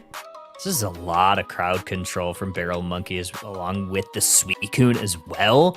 Then you have some micro studs from the Zacian. I think you have just a lot to deal with right now if you're EXP Share Gengar. Although something that could keep them pretty safe is going to be their own Snorlax, their own Psyduck, and even Mew can kind of be a little bit slippery at times, especially with a lot of the abilities that they have. Surf, their Unite move. Look at this. It's going to be a Pawmot final pick here for Barrel Monkeys. I like it. This is the first time we're going to get to see Pawmot tonight. Another pretty new Pokemon that was recently buffed and then nerfed and then whatever is happening with it right now. Reworked. So it's already gone through quite a lot and it's definitely solid, but I think that its role is kind of filled by a lot of other all-rounders, so it's just kind of depend on preference for the player. I feel like Pawmot is pretty fun. I am so bad at it, apparently. I think my win rate is in like the 30% or something stupid like that. And I'm not really an all-rounder girly myself, but it is definitely really strong right now. It just kind of feels like it's like every other all-rounder that exists, and a lot of other all-rounders are more familiar to a lot of these players, so I think it will just kind of depend on what exactly a specific player wants to do, but I am excited to see it. It's got kind of a tanky build on here with that Focus Band and Potion. Ooh, yeah, that's not something that I've seen a ton, but I think it makes sense because this Pokemon does brawl quite well. I'm also not an all-rounder girly. I think my New Year's resolution at the beginning of the year, when I was on the Unite Mike's, the Overdunk podcast, was to branch out a little bit, play some all-rounders. I have one green badge on an all-rounder, and then I've had that for years. It's Lucario is one of my first Pokemon because it's obviously my favorite Pokemon. But outside of that, no other badges, and still do not have any new badges. So we'll see what happens. I still have 3 months left to get more badges. Like you could go for Suicune. True, it's, like, that's what. Not really an all-round. Because I have an all-rounder. I have like a badge on Suicune, but it's like not really an all-rounder. It's like more of a support. And my token all-rounder badge is Azumarill. Okay, all right, I dig it. I like Azumarill. I play like a couple of them here and there, but I just don't play them like frequently enough. But I think it is probably gonna have to be Suicune. It's probably my closest. I played it a lot in the last few seasons, so we'll see if we get there. We have 3 months. We'll see what happens. But Snorlax is seeing what happens as they secure a lot of this contested Pokemon. Gonna capture a lot, holding 12 Eos energy. Really interesting seeing Mew in the central area and Leafeon in the bottom path.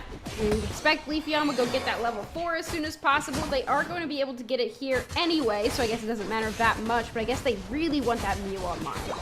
I really want to get this Trevenant, but unfortunately, the Armarouge, or sorry, the Charcadet able to take down that Leafeon, send them back. There's an Iggy Ball, gonna be from the Mew, gonna connect onto this Pawmot, but that's a lot of damage from this early stage. Wow, the Electro Ball coming in will take down the Palmo right there, but they were able to sustain quite a lot for a long time. The Mew damage already, I guess giving it that central area was really helpful for getting those levels ahead because those damage numbers are really coming in strong. It's already level 6. It's gonna chunk down this little Trevenant, a little Phantump back to the Pokemon Center. There's another E-Ball for good measure. Now points gonna rain down here for EXP Share Gengar in this T1 goal zone. 28, followed by a 30 full pocket for this Mew. Look at that. Also with the coaching moveset switching to more of a supporter focus just to dash around the battlefield, get some buildups of the boosted auto attack, and just wreak havoc right now on the Barrel of Monkeys squad. Zacian getting closer to that level 7, but right now Barrel of Monkeys has not scored a single. Oh, there's another KO. I was about to say a level like 8 supporter Mew at 7 or 8 minutes is crazy. But this Regidrago getting chunked down immediately from Barrel of Monkeys, gonna look for a secure, but once again, it is gonna be the Mew capturing it. Another KO likely going to be found for this Trevenant, or onto this Trevenant from this Leafeon. Snorlax trying to retreat back to their own side, but here comes Palma with a big KO. Another Mew Solar Beam connects, and EXP Share Gengar still living upright. Wow, I mean, they do end up getting Leafeon here, and Palmo ends up grabbing, or now it's Palmot, it ends up grabbing a double KO, so Barrel of Monkeys is holding on, but right now it does seem like EXP Shared Gengar is absolutely dominating this early game. Now, both teams kind of gravitating toward this bottom path. It is a Regieleki spawn. Barrel of Monkeys is moving in, but Regieleki's at half. At half, here comes an overheat, charged up, ready to go, taking the Lecky for EXP Share Gengar. Now Regieleki walking towards this T1 goal zone. If it does walk in, it would break it with only 10 over. 8 points is going to minimize that, but is the 30 going to go in from the Mew? Not just yet. 5 is going to break it. Regieleki now will walk towards this T2 with Trevenant down. Armarouge, Zacian here to defend, Suicune as well, but EXP Share Gengar, they're going to retreat into the central area of Barrel of Monkeys. I guess we'll see if this ends up being a smart play, because Regieleki is being easily defended when it could have had a little bit more of an overcap, but I'm not sure EXP Share Gengar really cares too much about that right now, because they are currently holding Barrel of Monkeys to a whopping 0 points. 0, nada, zip, goose egg so far. Another E-ball, gets another KO on that Palmot. Solar Beam connects on the Trevenant as well. There's that Muted Auto. Nice push. The Horn Leech now from Trevenant gets them to safety. Another Solar Beam. The resets on this move are absolutely insane, but turning over another card. Armarouge gets a double KO. Another Solar Beam from Mew. Are they going to find that with the Muted Auto? Not enough damage just yet, but there's the Unite move, eject button, but Psyduck takes care of the Suicune. Another Solar Beam. They're hunting him down. Psyduck is looking for the tree. They chop it down. Double KO for the Duck. Blaziken gets the Registeel. This Mew is going absolutely ridiculous right now. Just so slippery, and not only that, it's so far ahead. It's level 11, giving it that central area and access to all that experience is something we don't see a lot. And we end up seeing Mew kind of just scale as it does, but instead, having this Mew that's being absolutely fed right now has proven to be really effective for EXP Share Gengar. Oh, look at this, another E-ball. There's that Solar Beam. Somehow Blaziken gets out of dodge. There's a Focus Blast just a section off. Make sure Barrel Monkeys doesn't advance. Oh my goodness. That Solar Beam was just a little too low. Doesn't matter though. Regieleki on the menu for EXP Share Gengar. Holy cow, that Solar Beam did like a... Holy, that's insane. It had the auto with it. Yeah. But that's still like a lot more damage than you'd expect. And a head Mew, like I feel like people do not actually realize how much damage a Mew that's ahead can do. And nothing is really diving it. Nothing can dive it on Barrel of Monkey's side, so we can just kind of walk away. Trevenant tries here with an eject button, but not enough, and it is going to be the Snorlax getting credit for that KO. Yeah, not bad. Regieleki still trying to make its way, find a home in T2 goal zone. Barrel Monkey's doing a great job defending. There's that Mew Unite move, maybe to insulate the Snorlax a little bit. Another Muted Auto. Rest of the cavalry is here for Barrel Monkeys. They are going to take care of that Regieleki. Here comes a Psyduck Unite to try to reduce some of that damage. They do a good job of that because that KO should have been found from that Zacian. Armarouge takes out the Snorlax. Duck is still up. There's a nice Muted Auto into the E-ball. Gets the KO there. And 40 points on the top side for the Blaziken. They can just not catch this Mew right now. They are able to switch into their moves so effectively to make sure that they're able to get in and out of bad situations. And it's just really kept Barrel of Monkeys from doing anything. Look at this scoreline, Kyle. Still 0 points have gone in. They need to find some sort of win somewhere on the map. Leafeon's gonna look for the Zacian.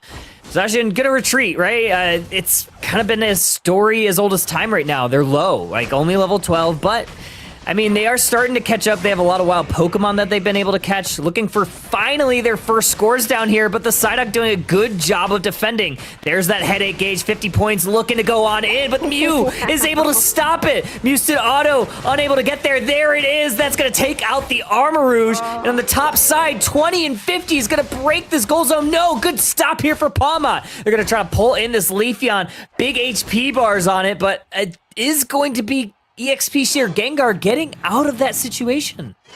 Yeah, I mean, finally they got 10 points, but that Armarouge was standing on that goal zone for like a full minute trying to score that 50, and Psyduck by themselves did a fantastic job of defending here. Mew continuing to poke, and I think we're now just starting to see how detrimental it is to not have anything able to dive this Mew, because look at that damage coming in. Blaziken also able to clean them up. That Pokemon now level 12, Mew and Leafeon, both level 13. I feel like we haven't seen much of Leafeon, but they have quietly creeped up in levels.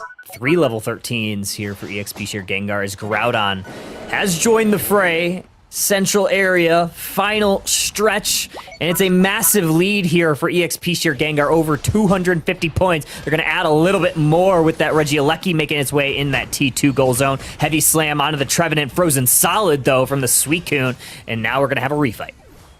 Yeah, IMAX almost caught a little bit there, but Leafeon is able to make it into the back and grabbing that Pawmot. Ooh, the Leafeon almost goes down, not quite yet. There comes the Phantom Forest. A lot of Pokemon able to get collapsed on right here, Kyle. That's massive. 2 members down for EXP Share Gengar. They lost their tank. They lost their support. Mew also down. That's a double KO for the Barrel of Monkeys. They're pulling a rabbit out of a hat. Zacian charging up their Unite move. Are they going to get it? Yes, they do. Might have been the boosted auto that gets it. Leafeon chasing towards that T2 goal zone, but Palma closes the door. Points need to go on in. There's 76. There's another 94, but they're still down. They need another 110 points. They're going to find out real quickly. 262, 292. They still need 30. Palmot's holding on to 50. Are they going to get their score? And no. Good stuff from the Snorlax. It's only time being. There's the Hundo Burger. They take the lead.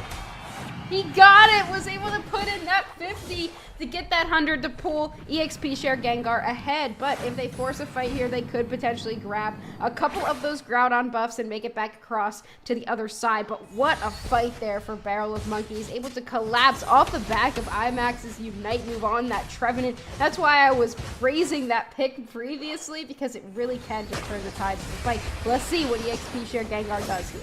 Here's that Mew, gonna maybe push them into harm's way. They do pull a little bit, but going down, there's 2 members. Psyduck unable to respond with their Unite move. Only the Zacian has fallen, and now you have a full, clean team wipe. Barrel of Monkeys pulling one out here in game number 1. They were down by so many points going into Groudon. Wow, I mean, that is a tough game to end up losing if you're EXP Share Gengar, because they really had that game in the palm of their hands. And then, I mean, they thought that they caught Trevenant, and then they were just able to grab them, and the Zacian collapsed on top of them. We saw Palma come alive in that last fight. Very well played by Barrel of Monkeys, especially when they were getting absolutely dominated throughout the entire match. Insane work here. 7 KOs for this Palmot. Came alive right when you needed to, but you have to give it up for IMAX on this Trevenant. I mean, a comfort pick in its own right. You know exactly the limitations that this Pokemon has, and they were pushed to the brink of those limitations in that Groudon fight, barely escaping and able to turn the tables, turn it up for Barrel of Monkeys, and they take game 1. It was a very scary match most of the way through that. I mean, look at this damage from the Mew. I feel like that Pokemon alone was what made it seem like anything was futile for Barrel of Monkeys to try to come back because of how much damage that Mew was raining down. Letting that thing get ahead, over 100,000 damage, when the next highest on the team was more than half of the damage that it ended up doing. And, I mean, EXP Share Gengar did try to push back in the end, but not quite enough there. Barrel of Monkeys will go up 1-0. Hey, I mean, look good. Look good. I mean, it looked good at the end.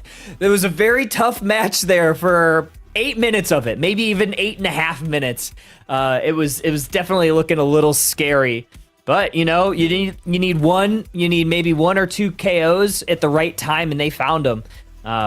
Insane work, and they got the right targets too, right? They got the Snorlax, so they got the tank, and they got that front line taken out. They got that Psyduck taken out, so there's not a whole lot of crowd control that they had to deal with after that, and then they were able to converge. They got the Mew, they got everybody down, and then the rip was on. Good secures from Zacian, so perfect execution at Groudon.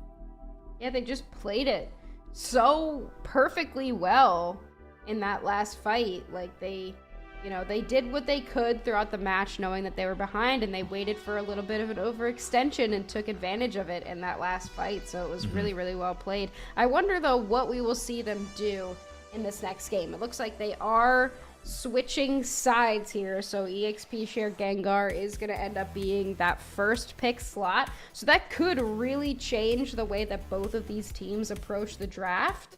And I wonder here, because I do feel like Barrel of Monkeys lost 90% of that game. So I do wonder if they're going to want to, you know, pivot in any way or change up their strategy or change up their bans in some capacity. They may. I mean, I think EXP Share Gengar was wise to ban the Urshifu away from Sao. Obviously, a very big Urshifu believer. We see it time and time again, right? The Urshifu player. Yeah, that's like the Urshifu that you want to kind of take it away from. But I mean, Palmot's still pretty good. And yeah, it did struggle a little bit. Mew had that early game kind of working for it, and kind of kept it down a little bit. But I mean, you can only keep that thing down for so long. Yeah, I mean, and it does like have all that poke damage, and then you can't dive it with the team comp that was made up with Barrel of Monkeys last time, because they had that double all-rounder focused composition, so Mew could really kind of run away with those damage numbers, but they stayed composed. They didn't let it, you know, they didn't let it change the outcome of the game at the end. Yeah, true. But I do wonder if you take that Mew away. I doubt that you ban it, but I wonder if you take it away or just, you know, explicitly do something to counter it. You certainly could, right? I mean, I think we opened up the show and I was like, I'm starting to wonder when we're going to start seeing the Mew bans, because I feel like it's only a matter of time. There's certainly going to be those Mew players that you're like, this player can absolutely not be allowed to play Mew. And we might have one on our hands here in this match. Yeah, I do wonder. I feel like it's not there yet, because there's other things that need that ban priority, and you can counter Mew. Like, I think with a lot of attackers, we tend not to see those Pokemon banned unless they're broken, because they are very, very counterable. Whereas some of the other roles, like defenders and supports, for example, are not really counterable if you just have to kind of be better. There isn't like something specific that you can play that like, oh, that shuts this Pokemon down. But you can do that with attackers because they're backliners and you can just focus on diving them. But game number 2, we will see what ends up happening here. Of course, we're banning Sao Tommy. Yeah. I mean, don't blame him. Definitely don't blame him. Yeah, you have the Urshifu ban. You have the Clef ban, which I'm interested of. So wondering what Barrel of Monkeys is kind of thinking here of like, how do they want to play? Because Clef shuts down a very specific type of composition. So I'll be interested to see kind of how Barrel of Monkeys attacks the draft portion of this game. Yeah, it will be interesting for sure. The Palmot also being banned here. They didn't like it on Barrel of Monkeys, I guess. It didn't really seem like it did too much until the end of the game, but I guess that's what EXP Share Gengar wants to focus on this time. They don't want to give it the opportunity to do anything at the end of the game. And we did see the Mew ban. I went on this whole rant about how attackers don't get banned, but we are getting rid of that Mew and instead giving them the Empoleon. Justified, honestly. I feel like this is justified. The Mew, although, like you said, you do yield that Empoleon, a Pokemon that is really seeing competitive play for the first time. This is the first week out of the moratorium ban phase. And we've seen it a few times tonight make it through draft, and it's looked pretty good for the most part, but it hasn't looked oppressive like we thought it would. So teams have been playing very strategic around it. Yeah, I mean, I guess they would just rather give them the Empoleon instead of the Mew because of how oppressive that Mew seemed. But it does give Suicune and Blissey over to Barrel of Monkeys, so we'll see if that ends up being good enough for them. Jolteon's going to take the Leafeon again. They've been playing this Pokemon pretty consistently tonight, and in general, they're a very strong Leafeon player. Ooh, on the other side, double Speedster locked in here. Okay, double Speedster, you could potentially see it in a supporter role, but I doubt it based on the Suicune and Blissey picked already. So this is going to be a lot of damage, and also, I guess, a lot of crowd control, because Darkrai does provide a ton of it with all those sleeps. See how EXP Sheer Gengar kind of wants to combat it. They are going to kind of build a little bit more of a bulky comp, and I love this Miraidon pick. I think that plays perfectly into Darkrai. Yeah, I think that's the call there. They were hovering Latios, and I was like, yeah, I don't know. Like, the Latios can be good, but I'm not sure. But I do really, really like this pull here from Waterboy grabbing this Miraidon. And interestingly, we do have Empoleon going with the Focus Band and stacking build, so very all-rounder heavy with that stacking. So they'll likely be in that top path, and then we do get the Snorlax locked in that last pick slot. Yeah, Snorlax last pick. Yeah, I like this Miraidon. I do think you have to worry, not as much about the Darkrai, because obviously the passive is going to prevent Miraidon from falling asleep. It's also going to reduce a little bit of damage, but I think you still have to worry about the Zoroark getting past the Snorlax and the Umbreon. We'll see. We'll see if Raditz can do exactly that, because I think unchecked Miraidon still very, very strong. Yeah, no, that double gold badge is definitely something to worry about here for Barrel of Monkeys is really going in with this composition. I think it's going to be interesting. It's a totally different team comp than we saw from Barrel of Monkeys last time. We're from no dive to only dive, and we're just going to see if we can blow up EXP Share Gengar before they can have the opportunity to run away with that early and mid game.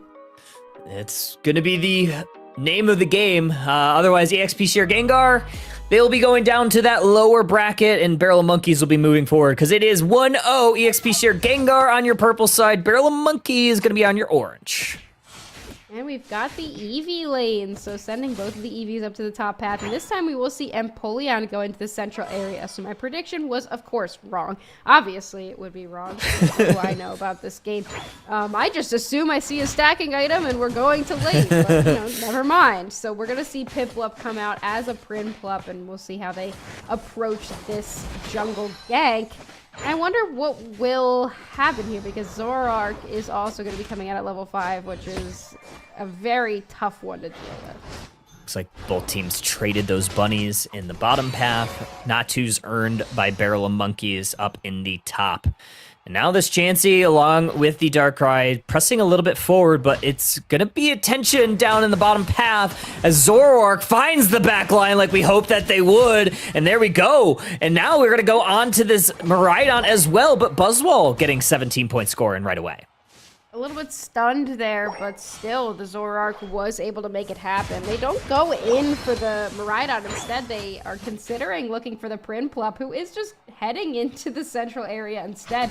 Grabbing a stack, doesn't care about the rest of the team, and that's just kind of how you play early game stackers. This is a Night Slash Zoroark too. It's not something that you normally see from Zoroark, but I guess with a little bit of the changes, not too bad. Darkrai gonna retreat back with some good healing from this Blissey, but unfortunately caught by the Umbreon as well. But here comes the Zoroark once again. There's that Night Slash, gonna go on into the Prinplup, get the KO. Leafeon gonna try to pay a little bit of revenge. There's that Razor Leaf, they're gonna go in, but another dash for Zoroark. Yeah, I mean, I don't hate the Night Slash here. I think it's pretty good because it could also avoid some damage by being up in the air for a little bit of time. Just gives them some more options, potentially, that they might not have had with Feint Attack. Still, generally, Feint Attack is just the better build. It is exciting to see a Night Slash come out, though. Night Slash, always very strong. Regidrago now in the central area. There we go with the Zoroark. One more Night Slash jump. They're going to take the Miraidon that time. Good response here from this Umbreon, keeping the Snorlax upright. But they are likely going to yield this Drago unless Leafeon could get in and get a last hit. They do not. Zoroark earns it for Barrel of Monkeys. Yeah, and I mean, now that I'm watching this play, I feel like IMAX with the freezes consistently from the Suicune can really set up this Night Slash Zoroark, because it has the time while Zoroark's in the air to set it up with the Whirlpools and Ice Beams. And Barrel of Monkeys will go ahead and break this bottom goal zone. This is a way different team than we saw in game number 1. Yeah, starting off very hot, despite no fire types on their side.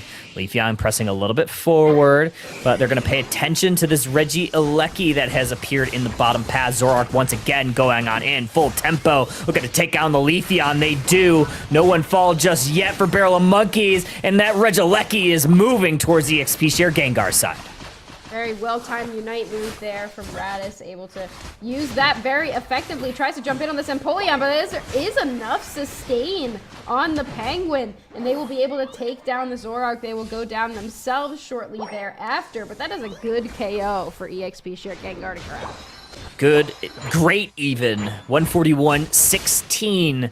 Now these score lines are very different from game one. Barrel of Monkeys getting off to that fast start that they couldn't in game one. Again, also a little bit of an invade in that central area, but there is still a Reg Ice looming in that top path. I wonder how they will go for it here. Eject button, engage there, but doesn't quite get anything done. Buzzwole Unite move also expended along with the Emerald 2-step, but nobody goes down. This Blissey healing is really, really strong right now. I feel like we've been seeing Safeguard for so long that it is still surprising when we see a Blissey go with Soft Boiled, but still very good. Oh, look at that secure there for EXP share Gengar. A little contested, but Empoleon was up for the challenge. Heavy Slam gonna section off this Buzzwole, but here comes this Zoroark. Gonna jump in once again. Good healing from this Umbreon, gonna keep them upright.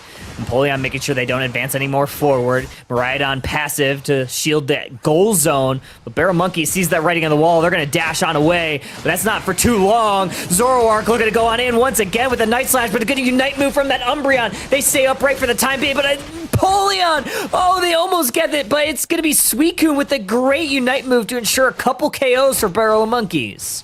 Wow, the healing there that came down from the Umbreon just in time, and I'm feeling like as I'm watching the Zoroark scale into the mid-game, it's just not enough damage. Suicune will eventually go down, but that was definitely a good fight win from EXP share Gengar, and this is where I'm feeling like we're starting to see the Empoleon be a little bit aggressive. Look at the levels here, Husky. This Leafeon is only level 9. They certainly have not been able to do everything that they've wanted to in this match. Regieleki this time, once again, going over to Barrel of Monkeys into this bottom side, and that will walk towards T2. Miraidon is there hovering and trying to save it for the time being.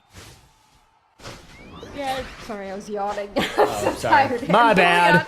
I know, I was like, do I have the time? Anyway. We do have level 12 now on this Zoroark, which could be pretty dangerous, but the Darkrai has been pretty quiet throughout this match. Also with an unconventional build that we usually see, has not been able to do quite a lot. Buzzwole goes for an engage there, doesn't quite go down. In fact, nobody going down yet. Almost everyone is in this top part. Yeah, Regi Ice was the last one. Miraidon still dealing with the Regieleki in the bottom side. 5 seconds until the next top Regi. It'll be a Regi Roulette. We'll see which one ends up appearing up here, as both of these top goal zones are up. I believe, if I'm not mistaken, was that a rock? But it doesn't matter. Zoroark getting a KO and also getting 50 points in the T2. I mean, you see everybody else on the map, you know exactly where everyone is. You may as well just go for a couple scores. You can easily take down a Miraidon. Not exactly a defender.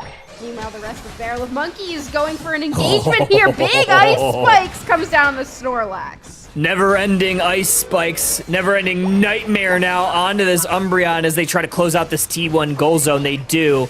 And now Umbreon 1v1ing this Darkrai does survive, but there's still an onslaught of damage that they have to deal with. Darkrai still there. Blissey Egg Bomb gonna help do the job. Buzzwole pulling this Empoleon into harm's way, and they close that one out.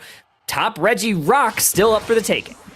This Umbreon looking very, very tanky as Zoroark nearly level 14 at the 3-minute mark. Looking for opportunities to engage, but I really do feel like this Umbreon has just been so tanky, doing that you wouldn't expect from a Pokemon that's supposed to be a defender, but this is why kind of Umbreon ends up getting played in the support role so often. Even with its nerfs, it is just so strong. It's a home-walking Regieleki for Barrel of Monkeys, so a big win condition on the map for them. They could potentially just position here. We'll see what they do.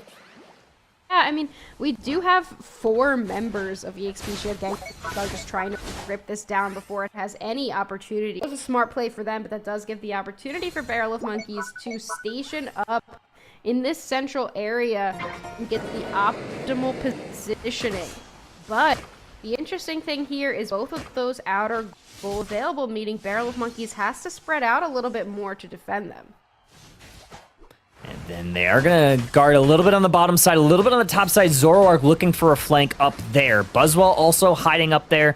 Blissey trying to keep these HP bars full. They're going to force this Suicune all the way back to pad. Zoroark and Buzzwell making a beeline towards this T2 goal zone. Groudon very dangerously low. EXP Gengar's going for the rip. Here comes the Suicune Unite move. Are they going to be able to get it? It's Leafeon taking it. EXP Gengar is going, but it's 445 for Barrel of Monkeys.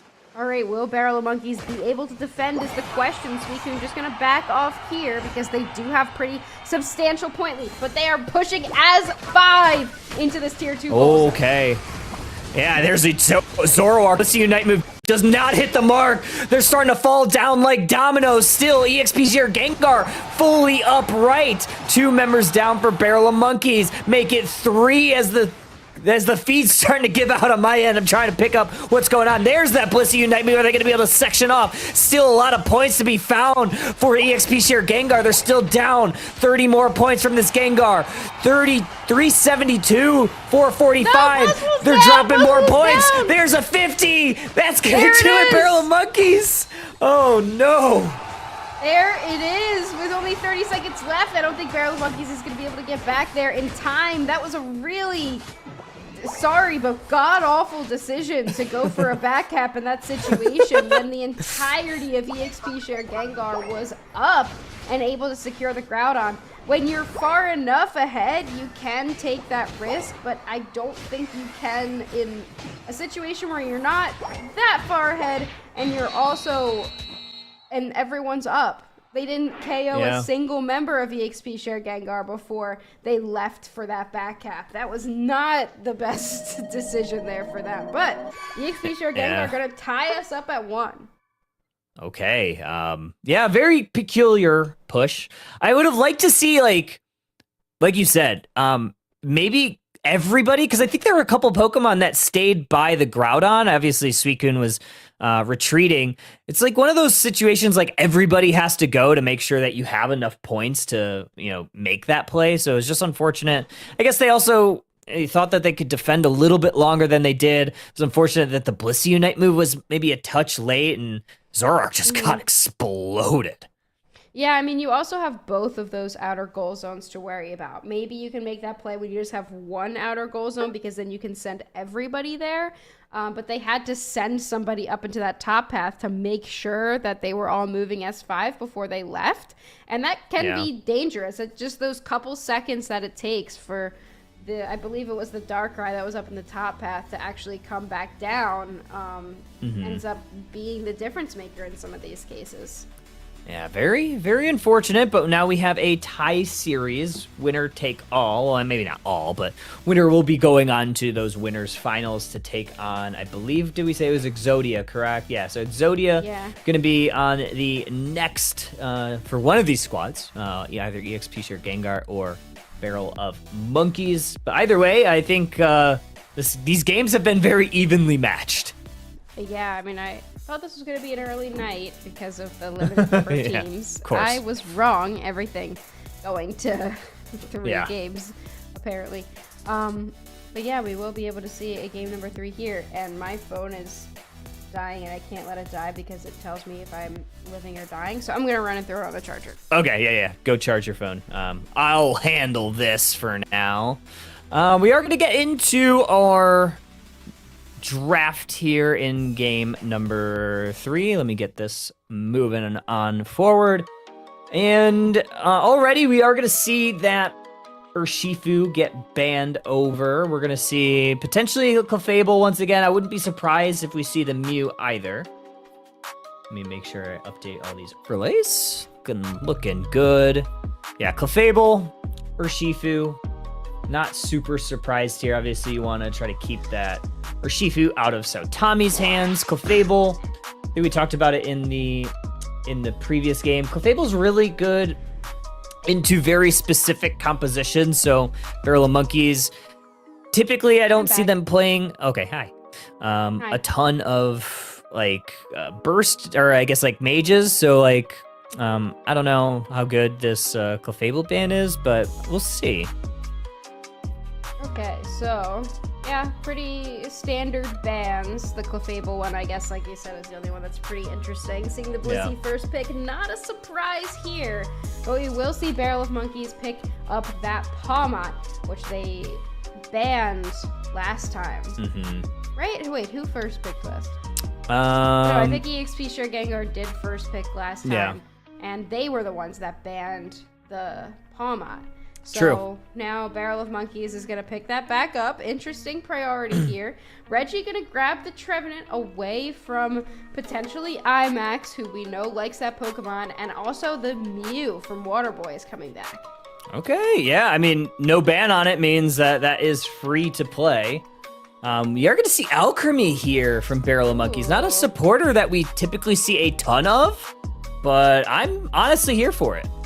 Kind of love it here. I do really like Alchemy, and it's really helpful if you have like a frontliner like Pawmot that is kind of standing there for a long time, and it looks like it is running a recover build. If it gets those stacks, it does a lot of healing. So when you have something that sustains a lot, like Pawmot, it can be really helpful, especially for defending or pushing with that Unite move. So I do really like to see this Alchemy come up. On the other side, Jolteon's locking in the Talonflame rather than that Leafeon that we've seen him play throughout the night. And we're seeing this Zacian come back as well. Yeah, Zacian's been looking good every time we've seen it tonight. I think it's an all-rounder that has a lot of utility, has a great damage scaling, so it's good early, it's also good late. So it's a good Pokemon. It's very consistent. You know what you're getting with it. Lucario, though, we've seen it work quite well, but I believe one of the games that we saw it kind of fell short at the Groudon, if I'm not mistaken.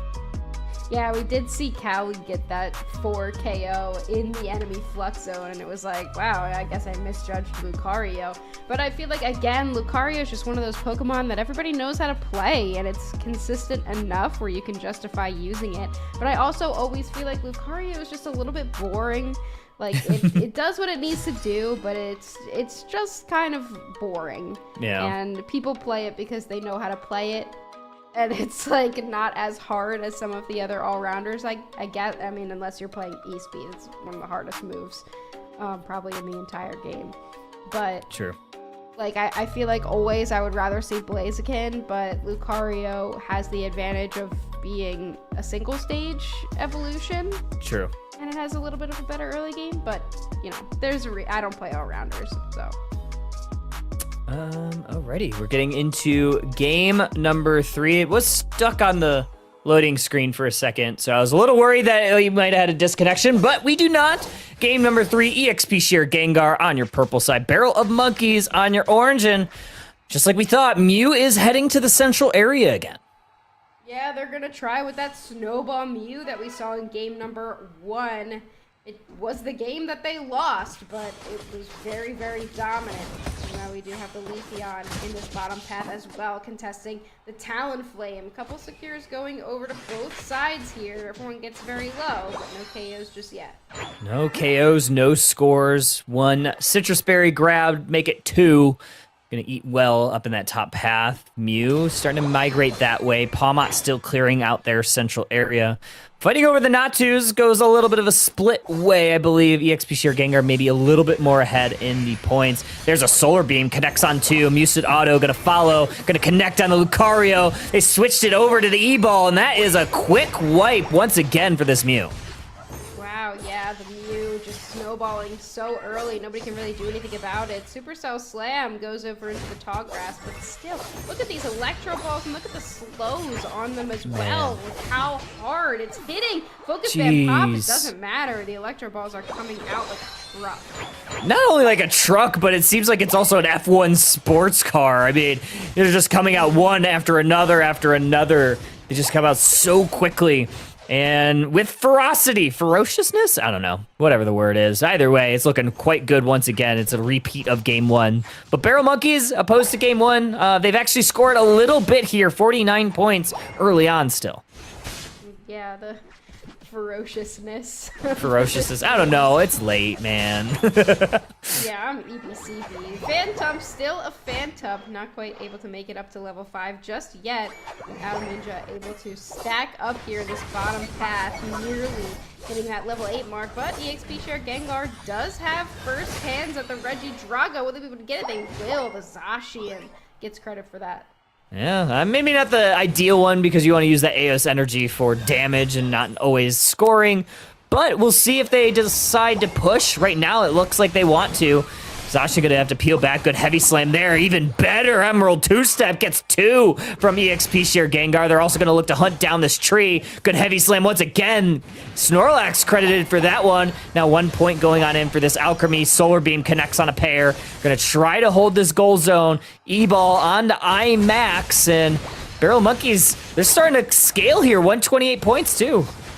IMAX does have to eject by now. The focus band is popping. Look at those Musted autos coming through. Blissey grabs a slap on that Lucario. Man. Will take them down. The coaching saves the Zacian, dude. This Mew is unreal.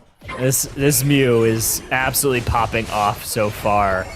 Gonna try to section off with a good block there, but there's that Mew Unite move. There's the serve to push Alchemy into a little bit of harm's way. Musted auto onto the Snorlax, but in the bottom side, Palma is getting extra work in, breaking that T1 and even scoring on that T2 and taking out Talonflame off screen. Yeah, that's a level 10 Palmot against a level 8 on that Talon. Unfortunately for Jolteons, they have really not been able to scale the way that this Mew has looked so far. Mew's still also only level 8, but with Mew, you get your Unite move then, so that's basically maximum level for that Pokemon. Palmot just in the enemy central area dealing with the Talon. Yeah, doing a good job, too. Gonna take him out. Musted Auto connects. We'll see if that does a whole lot. Edgy Ice earned here from Barrel of Monkeys. Snorlax, look at IMAX. Perfect escape plan for this Palmot. Gets out on 1 HP in a dream. And here goes the Emerald 2-step coming down to the top path. Did take down the Trevenant there. Mew trying to deal with them now. Leafeon isn't able to get their 40 points in. Here comes the cake, but it's not enough. Oh, they eat that cake right up, EXP Share Gengar does. That's a double KO for this Leafeon, so not all's lost just yet. Make it a 3-piece combo. 40 points in on the bottom side as well. Snorlax gonna section off with a block, the tree, and the Blissey. Here comes Palmot for reinforcement. Thunder Punch, they're gonna section off Deloan, and those eggs are cooking, but not enough. Palmot going on in, getting a KO. Yeah, this Palmot looking really strong this game. I didn't really see it popping off in the first game, but this game it definitely is. Nearly level 12, looking for 28 points. Will break that goal zone. And 264 now to 31. It looks like the first game, except the opposite direction. Yeah, this is looking really good for this Palmot. 264, 31. Barrel of Monkeys controlling this game currently. More points going on in. Good response here from EXP Share Gengar. There's the cake once more. Mew's gonna use their Unite move, or sorry, their Solar Beam to try to hit some of these targets. Gonna go on to IMAX. Good block there. Is gonna give some HP shielding. But I believe they may take it down. No, it's Snorlax. It's Snorlax. Look, it barely even lost any HP. Palmot now continuing to be in the mix. I mean, if you're this Pokemon, you just want to keep brawling over and over again, build up those Unite moves. Went for the Mew, but the Mew did use its Unite move to avoid it. The Palmot does take down the Blissey. The pokes are coming out from Mew, but now Barrel Monkeys has figured out how to chase that thing down. Man, this thing is insane right now. Another 13 points going on in. 50 attempt on the top side does not go. Alchemy is going to try to save them with a nice little sweet scent. Solar Beam does a lot of damage, but not enough to take out Lucario. There's a little Cream Puff, nice little recover there. Is going to give those HP bars a nice refresher as Palmot is attacking the basement Reggie. This Recover Alchemy looking fantastic right now for Barrel of Monkeys, and they're not even following the Palmot around like I thought they would.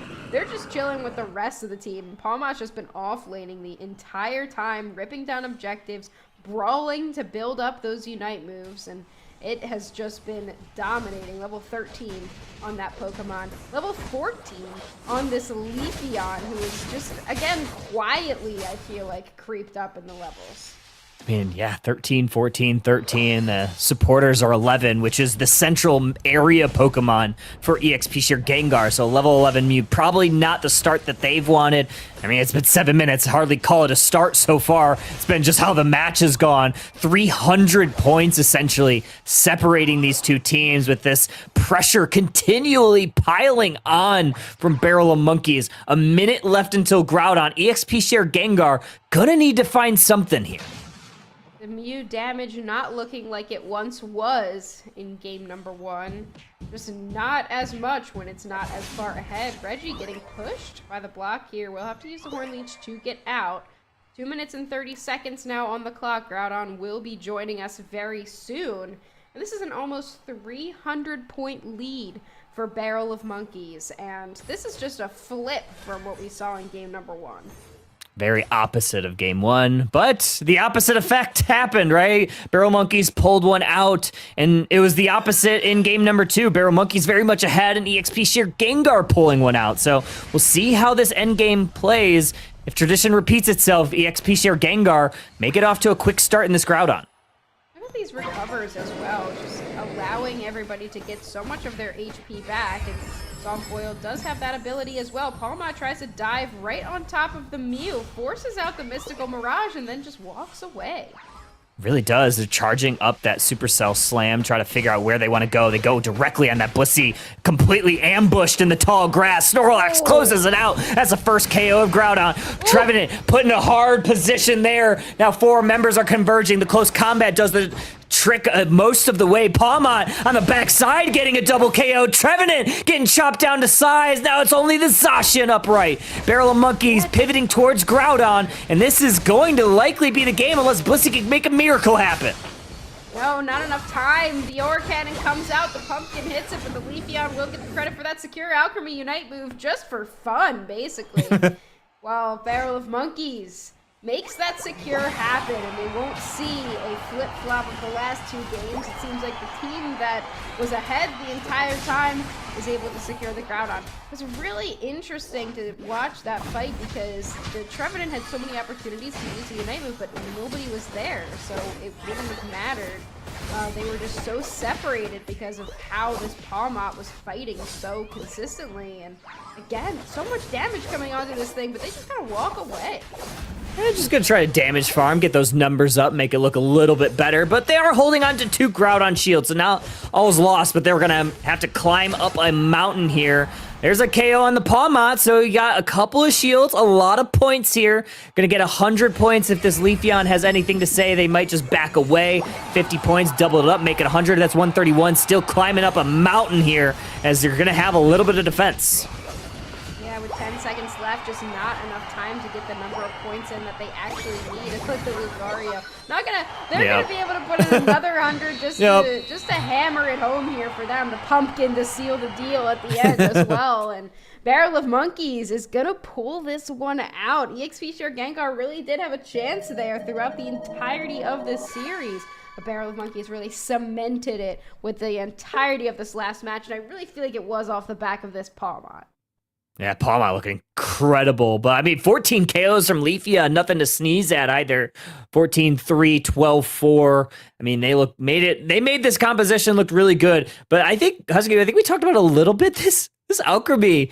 Kind of a sleeper pick. A lot of trainers are sleeping on this. 62k healing, but it's not only the healing, it's the chunk healing, it's the slows and the damage and the everything that Sweet Scent provides, and then the Unite move. Obviously, is a little bit of like a block if you do it right, and then obviously all that healing for the team. Yeah, I mean, Alchemy looked fantastic, and I did love the recover build, and it is really something to see multiple carries on the same team able to break those 6 digits, and that's exactly what we saw here for Barrel Monkeys. They look like a whole different team than what we saw in game number 1, but they are able to make it happen. Indeed. Alrighty. Well, with that said, This is going to wrap up the Steel Agent Kyle Husky Star, the Huskyle for Worlds portion of Underdunk. Any final thoughts on our Underdunk 62 before we send you off to bed? Looking fun. A lot of interesting picks. Like I said, I think it is just an all-rounder meta. We've got a lot of all-rounders that are pretty good. And Polygon not being as oppressive as I thought that we would see it, but I only saw 3 sets, so to be fair, I do still think it's broken. The jury might be out, but court is not in session, at least for the time being. We are going to go ahead and take a quick break. When we get back, it'll be Wonder Chef and Draku-san taking you home for the winners finals on away. But with that said, we're going to go ahead, cut to a break, and we'll be back very, very shortly. But you'll see Husky and I in a couple of weeks. They had the damage to do it, and they even had the zoning from Snorlax along with Wigglytuff. However, they did not have a Liko. Shedding a Cute Charm, Stun, and the Snorlax, he threaded the needle to ensure version 1 was crowned your champions, and that was all she wrote. V1 crowning themselves for Underdunk number 61. What a week we had last week for Underdunk number 61. Underdunk number 62 is going to be starting very, very shortly, trainers. Who do you think is going to be crowned champions this week? Stay tuned and find out.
still gonna go ahead and punch Cinderace back to the Pokemon Center.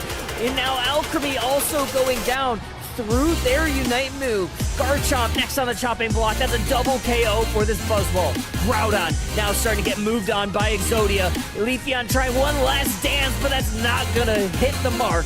Snorlax going in for a heavy slam. Are they gonna get it? No, it's Saida closing the Groudon out for Exodia. Here, Overlord finds their way onto the Miraidon, already brought down to 10%, but must disengage. G is looking as Project Mbappe continues to bring down the Groudon, and here comes the final hit going over to Zealot. They will trade their life away for the buff, going to the T. Absol has their Unite move. Sylveon also has their Unite move. Regieleki this time in the bottom path. Eject button into the Psychic Solaire from this Espeon. Not enough to get any KOs. Mew's gonna peel a little bit back. Oh, we got the Baron Frolic though from the Sylveon, but Exodia somehow able to take this Regieleki. It is the Meowscarada, but Turtle Time pay an exception. What a Flower Trick, and watch the Piloswine. There goes the Flower Trick, taking them out. Meowscarada KO from the grave. One of my favorite things to do on that Pokemon. As Venusaur looking level 11. That's 2 levels above anything. On Turtle Time, Leafeon trying to fight back here to get an Emerald 2. Step down after me. Unite move comes out, but not before the Leafeon gets KO. Yeah, Buzzwole doing a lot of work there. Good dragon combo from the Garchomp into the backline with their Unite move. Gonna force V2Y all the way to the break. Cinderace now looking towards this Buzzwole. It's Alchemy that gets the last lap, but here comes this Venusaur. Starting to cook up a storm. That's a 3-piece combo. That is where it is now, at least in this game. Right, Raichu along with his Greninja, trying to make quick work of it. Junkie, though, looking for a little bit of a wood hammer gaze. They are finding it on the Greninja. Mewtwo strike, but it's going to be Greninja that takes this Regieleki. It's going to go towards Project Mbappe's side of the map. Yeah, I mean, that was a little bit of an overextension for them there, right? They went into the enemy central area. They got a little bit too confident. Here comes Bats and the Zoroark. They're looking for a KO. They get mean looked, caught, and nobody will end up going down to you guys. The Alolan Ninetales in the bush. Blaziken will be able to get back, but what a return KO.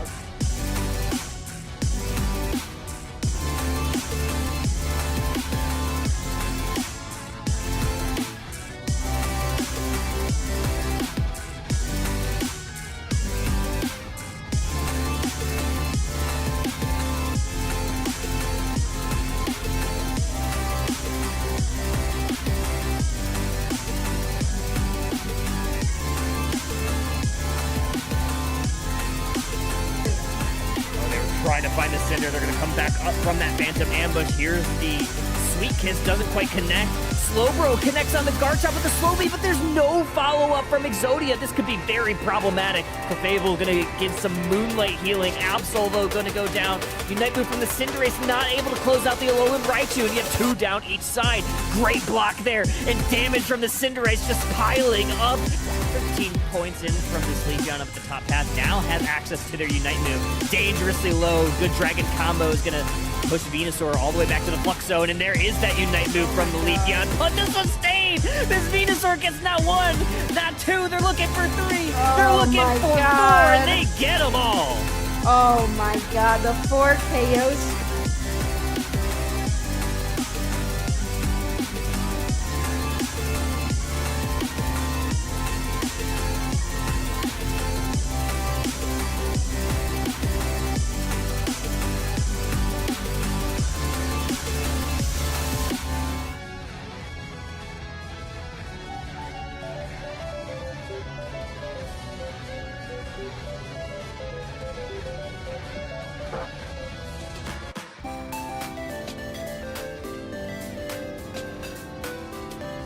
Rip here on Groudon. It's getting close to half. Yeah, it's already at half. Very low. Here comes a fly from Talonflame. They're going to look for it, but the coup de grace! It's going to be Aegislash that secures it. Now Sugar Rush is getting absolutely dissolved. 4 KOs. Snorlax going to be the next to fall. Adorable Wolves. They're going to win this set 2-0.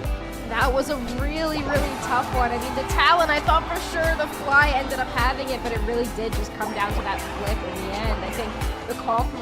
Tough gonna get some shielding to Ian, and with 2 down, Ian's gonna look towards onto this Groudon. Already at half HP, Smuglax trying to get in. Liko trying to line up a snipe shot. Cute Charm is gonna pull him away, but it is Liko! Just in time, they steal the Groudon! Version 1 wipes him from the map, and they are gonna win your Underdunk 61.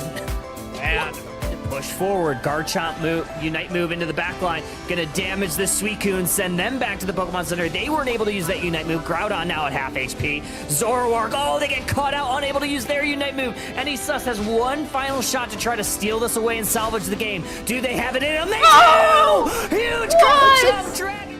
Damage, unfortunately, this thing healed up quite a lot by this Clefable. One engagement there by the Garchomp. Takes down Lucario very Talflame goes down as well, though.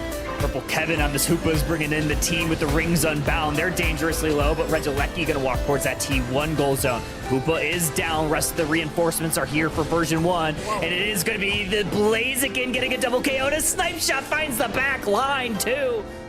Focus Blast is going to force out a Unite move from Glaceon. They're going to be able to find any damage anyway. Oh, the Hornleaf misses the Hoopa portal, and Blaziken gets to safety. Here's that Unite move from Trevenant. Oh, Zacian's going to be the first to fall here. Trevenant also getting chopped down to size. Glaceon down as well in version 1. Scrambling, trying to find anything on Bibs in full control of this game.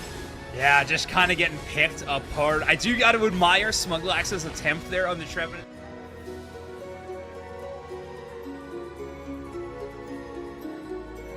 Last week during Underdunk number 61, we had 22 teams compete in the double elimination bracket, with the 2-time defending champions, Project Mbappe, taking the week off. That meant, though, that we would have a new champion of Underdunk, and the teams were very much ready to take the crown. In the first round of the winner bracket, 2 very familiar names squared off. Sugar Rush, led by Pirate King and Jamixity, took on the adorable Wolves. Game 1 got off to quite a favorable start for Sugar Rush. Off the back of Venusaur, Urshifu, and Crustle, they found themselves oftentimes in the driver's seat of these games. However, once Groudon appeared, Sugar Rush was caught out of position. All of Adorable Wolves moved to siege the T1 goal zone, and Urshifu was ambushed. This allowed the Adorable Wolves to find a few KOs and take Groudon, just barely squeaking out a W in Game 1. In Game 2, it was much closer between these two teams. Adorable Wolves even found themselves ahead for a majority of the match, doing a great job guarding their goal zones to hold on to those leads. Although it was Sugar Rush that found a lead at Groudon with a sneaky Talonflame backcap. But an incredible secure from Aegislash's coup de grace ensured a 2-0 sweep for the Adorable Wolves, and Sugar Rush was dissolved down to the lower bracket. In Winners Round 2, we saw one of the North America representatives at the World Championship Series version 1 take on Fulminous. Early in game number 1, V1 took a commanding lead off the back of some insane engages from Smug on the Crustle and follow-up from Liko, Riker, and Scarf. At Groudon, Fulminous fell down like dominoes one by one. One final shot for Fulminous, but since it is nearing Halloween, Lucario secured Groudon with a giant Pumpkin Unite. Game 2 started off very much the same. V1 got off to a very quick start, but Fulminous showed great perseverance. Then, during Groudon, a great play by Cinderace helped KO 3 members of Fulminous. V1 went for the rip. Pyro Ball was lined up. Welcome back, Underdunkers. Got a couple of new casters. Welcome back to Underdunk 62, and I think we are featuring Polyrath. So thank you so much to Kyle, who is also producing this show, who is sponsoring this Underdunk with Polyrath trophies. Chef, what's up, dude? How you doing, man? I'm excited. I'm waiting for my trophy. Immediately audio cut out for me for you. I think there might be a Discord problem, but I can hear you now. So, we're just going to keep going with it. But regardless, I'm pumped to be here. All the problems, start to happen. Of course, once we get here, once Kyle and Husky stop casting, they just throw a bunch of wrenches into the servers and they start, torrenting a bunch of just like random files that, we have a little bit of like a challenge mode. It's like hard mode for us. Yeah, a bunch of wrenches, a bunch of barrel of monkeys, and we got our winner's final. We are going to be at 1-0. I think we had a little tardiness going on here. So we're going to be entering our winner's final with barrel of monkeys up 1-0 over Exodia. If you want to, again, take a look at the bracket and who are on these teams. We started with 9 teams today, a smaller Underdunk, but nonetheless, we are making our way towards the grand final at the end of Underdunk 62. Depending on how much time we have, Chef, I think we're just waiting on a draft here. Patch, what are you thinking about the meta right now? I think Empoleon is definitely the best Pokemon in the game right now. It's a really cool Unite move, Solver and Slide, but in general, this Pokemon that when it was released, it was unstoppable. It reminded me a lot of Zacian when it was first released, and it's still in a very powerful position in my opinion. Yeah. I think once again you're cutting out in the middle of sentences. This is gonna be tough. Draco. We're gonna make it through. But yeah, as far as meta goes, I agree. Empoleon's right up there. Obviously, we've seen a lot of bans for it today. We've seen a few times that got through, which was pretty surprising to me. But that just tends to happen. I think when we get that kind of like big singular power pick, is sometimes the teams feel like they have a really big answer for it. Sometimes they do, sometimes they don't, and it's a big mistake. But we'll see what the pick ends up being here.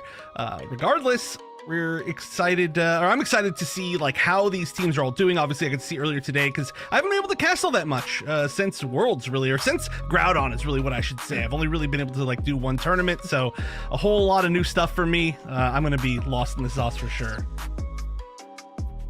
Yeah, lost in the sauce, and then sometimes losing some of my audio as well. All right, but we're going to be heading on into draft. I know a lot of you viewers have been watching since the beginning of the tournament. And tournament mode once again. We are back to our snake draft, so 2 bands on each side going back and forth. Purple side will be picking first. We actually know which side is banning first and also which side is picking that first Pokemon. Lots of supporters and lots of all-rounders on either side, and Venusaur, one of the biggest winners, maybe the first pick here. They're going to be rotating down to another pick. Let's see what Barrel of Monkey starts out with, and it's going to be that Empoleon. Again, this is a very powerful Pokemon in the metagame right now. It's definitely worth a first pick, and I'm honestly surprised that we're not seeing this Pokemon banned out more often, Chef. Yeah, we've seen a lot of bans for Empoleon, but like I said, it's been going through a few times, and the other Pokemon that I'm surprised we're still seeing a lot of is Suicune, but there are a lot of really strong bans right now, so a lot of Pokemon worth banning. I'm sad that our draft mode only has 2 bans. I think I would have really liked to see 3, but hopefully that's something we get to see in the future. No idea, personally. But Suicune getting through, the Pawmot actually getting banned. We didn't get a touch to talk about that earlier, but it was popping off a little bit earlier today. I'm sad we're not going to see it. It's one of my favorite new Pokemon to play recently, especially after all the buffs and I guess rework that it got. So we're not going to see the fun little like fighting game combo character, but we are going to see some power picks from everyone else.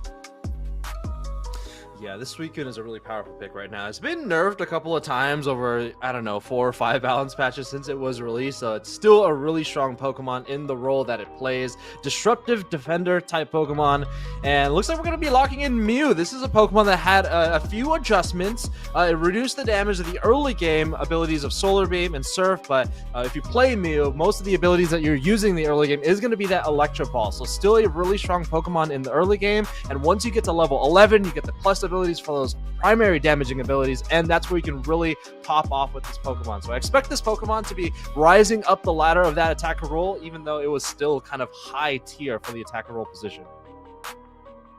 Yeah, it was even banned out, I think, in one of the last games that we saw. Of course, I have to mention, we see the little gentleman here, AD Dragon, going to be trying to go for that invade, assuming they don't switch around. I think that's going to be good now, especially we see that there's some pretty good options for that center path. I actually don't know who they're going to send there for the side of Exodia. Especially now that they do, of course, see that there's probably going to be an invade, they could maybe shift around. They've got a pretty flexible team as far as where they could send each Pokemon. like, I mean, it's been a long time, but we could even see, if you want something a little bit safer, Mew in the center area. I feel like I haven't seen that for like a year and a half. Yeah. Yeah, it leads me to believe Eterna on the Venusaur is going to be in the central area. You can see that full heal. Typically, if they're running like a Solar Beam Venusaur, they can play that in lane. But when you're playing this more all-rounder brawly type Venusaur, you want to try to get them to level 7 and then further to level 11 so they can really scale this Pokemon, right? So it definitely feels like more of an attack damage carry when it is running that Petal Dance and want to get levels as quickly as possible. Blaziken most likely it does have an attack weight, so trying to get those stacks early on. But this is a pretty, I guess, a poor early game on the side of Exodia. Of course, you have that Mew, but that's about it, right? So it's a pretty late scaling team. Once they get to, again, their Unite moves at level 9, then further to their plus abilities, that's when you can see Exodia start to pop off with that Venusaur in particular. Right, Venusaur is so scary right now, super powerhouse, but I do really like the fact, I mean, I know I keep going back to it, but the Sableye feels like a really good counter because, like you said, so many of their Pokemon are late game Pokemon. They really need to pop off early game, or at least not get shut down early game, which is currently what I think the scariest possibility is. So we'll have to see what ends up happening as far as the very, very early game, as we're going to start this winners finals set. Of course, reminder, 1-0 Barrel Monkeys, because Exodia, they were late, and you know, only casters get to be late. I think it's the rule. Yeah, exactly. As we head into, I guess, game number 2 or game number 1, Barrel Monkeys up 1-0 in this best of 3 set. Sableye in the top path. Same thing with that Piplup in the top path. We actually have 2 starter Pokemons in the top path, just exchanging blows. We do have an Eldegoss in the central area. 2 invades on either side for these 2 teams. Doesn't manage to get the steal. Still going to be pretty annoying, but an Eldegoss is only going to be able to do so much and is going to get chased out by the now evolved Dragonair.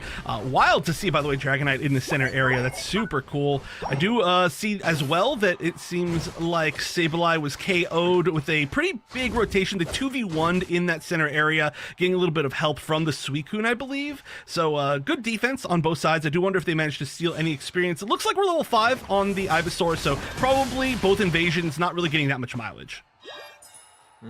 Yeah, a lot of wild Pokemon going over to Exodia. They're going to move on forward. Here comes the boosted auto landing on the Snorlax, but he's still healthy on this Snorlax as they retreat back to the tier 1 goal zone. Adam Ninja, can they make it to the berry? They do. Boosted auto finds the Leafeon, but is going to have to retreat back over to the tier 1 goal zone. There's Electro Ball getting the KO all the way on the tier 2, and the siege continues. Oof, Electro Ball, it hurts right now. It gets a double KO as well, as we see that. But up top, we're going to see the opposite team doing really, really well. Barrel Monkeys going to be getting a whole bunch of points already in this tier 1 goal zone, as we're getting close to that first Regidrago spawn. It doesn't seem like anybody's rotating over there too quickly, as there's a pretty big fight happening in the center area of Exodia. Pretty good defense. Looks like maybe we're able to steal. I'm not sure if that red buff came from their side or from a steal on that Empoleon right now. We're not an Empoleon quite yet. Regidrago, though, there's a nice little shift back, and we're going to see Exodia kind of push in, try to steal this away, and they're really trying to focus down, get that last hit. They do manage to take it, and it's going to give the evolution to the Empoleon, which is a very nice steal, but nobody else really tried for it.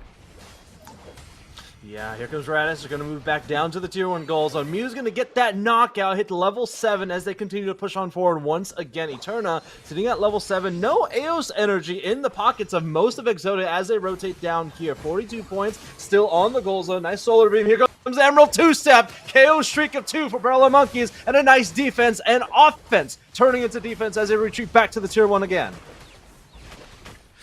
Ooh, this is, oh my goodness, that was freeze hit all 3 people. That was actually really scary. That's going to mean this push is way more risky than I think they wanted it to be, and they will get punished for it. A big KO onto the Leafeon is nobody going down for the side of Exodia. So they've got to be pretty happy about that, all because that Suicune landed a freeze on 3 members. Still an absolute powerhouse Pokemon, despite the fact that we're seeing so many other bans right now. And Regice looks pretty uncontested. Maybe an attempt to steal from Snorlax. No, it's just going to be a straight up free take for Exodia. They might be able to take this goal zone as well. 2 members of the team of Barrel Monkeys are top, so there's going to be a 5v3.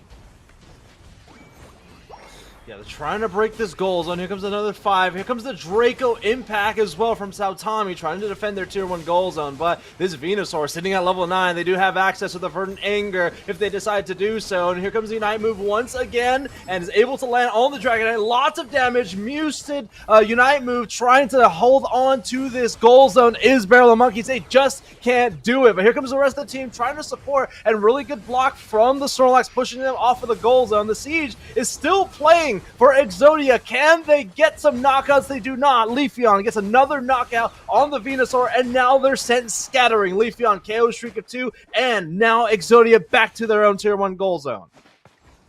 Still a huge points lead for Barrel of Monkeys as well. During this entire engagement down on bottom, we saw the tier 1 goal zone up top get overdunked by a pretty solid amount. We saw the Sableye up there and the Dragonite up there, and the score ability of this comp is huge because of those 2 Pokemon just being able to kind of zip around to wherever they want, as well as having a speedster. Going to see even more points, 30 more in to this top tier 2 goal zone. That's a 120 point lead, and look at that, sneak them away. Can they get the back cap? Oh, I don't think they're going to have a chance. I like the attempt, but another member there as well to back them up. Regieleki being taken, but it looks like, oh, actually they managed to take down the Blaziken, and it looks like they should be able to take down the Venusaur. It's going to have some pretty strong sustain, but now there's not a whole lot left to defend against this Regieleki going in. If it does manage to go in, we could see a pretty heavy overdunk from the Empoleon, who is going to get the knock up, and that 40 points should be going in just a moment. I think just do it now, and that's a huge, huge points lead.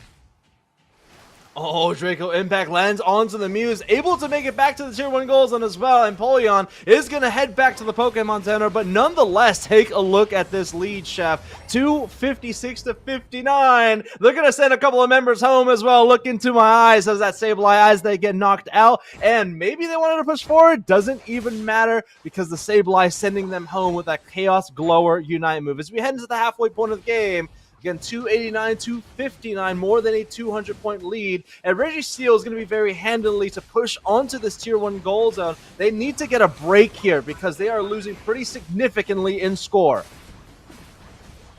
Ooh, this tier 1 goal zone is really low as well on bottom. If we could take that before, any of these next set of objectives, that would be huge for Barrel of Monkeys, and I think they agree with that sentiment. They are trying to push in a little bit, maybe realizing they're not going to be able to get this one. An attempt from maybe an ambush up top from the Dragonite is not going to be super effective. They do manage to find them in time, and so now Exodia going on the offense. They do need to be, I think, pretty offensive. They need to find something here. They need to find a pick. They need to find a goal zone. They need to find some points. But right now they're kind of split up as they're taking this engagement. I mean, it's a great way to engage up to the top, and they will manage to find a KO from that Mew.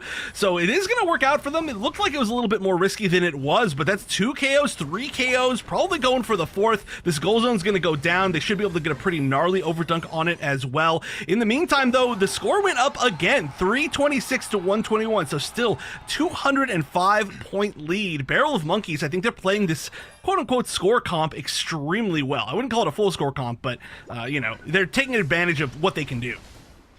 Yeah, Exodia able to get a full team wipe. Actually, not a real full team wipe, as the Sableye was scoring 40 points behind them on the tier 3 goal zone that time. And a couple of KOs this time going in the way of Barrel of Monkeys. Don't really like this play for Exodia. I feel like they got the lead in levels, or at least made it parity, but they lost a lot of experience 1 minute before the final stretch. 326 to 121, 1 minute or 45 seconds before the final stretch. And this Regieleki, Chef, is going to be going the distance. It may reset right here, but Barrel of Monkeys has plenty of time to take this off of the field and send that win condition all the way to the main base of Exodia. 400 now to 121, more than a 300-point lead, 379 to be exact, and the fights might begin early. Oh, they are, and that's going to be already a big KO onto that Leafeon, but this is such a spread out fight. Like, we can't even catch everybody fighting at once. There's no, coordination within this team fight. They're just choosing targets. Everybody's kind of taking a lot of 1v1s. Regieleki's going to despawn in 6 seconds. They got to take it. Empoleon will take it. That is huge for Barrel of Monkeys. And they managed to pick up some KOs as well. Little Gentleman being annoying in the back, almost getting that KO on Mew, forcing out the Unite just to survive. And in the meantime, we actually see 3 members of Exodia rotating down towards Groudon, maybe? Or maybe they're trying to find a pick. Regardless, this Regieleki looks like it's maybe going all the way. Yeah, it's going to be going all the way home. Sableye trailing it as well. You know, they could take this Groudon off of the battlefield. They don't have very good DPS. They have fairly good secure with the Unite move from the Venusaur, but take a look at that. Legendary Beast is going to find a Unite move on its forehead, and take a look at this play from Barrel of Monkeys. You don't even need Groudon if you can score on the main base with Reggie Alecki. All of that pressure in the early game, breaking the tier 1, breaking the tier 2 at the 5-minute mark is going to send that Reggie Alecki all the way home, and this is now more than a 500-point game. As you say, Chef, the point of no return. I think this could be our first team in the grand finals. Barrel of Monkeys looking fantastic.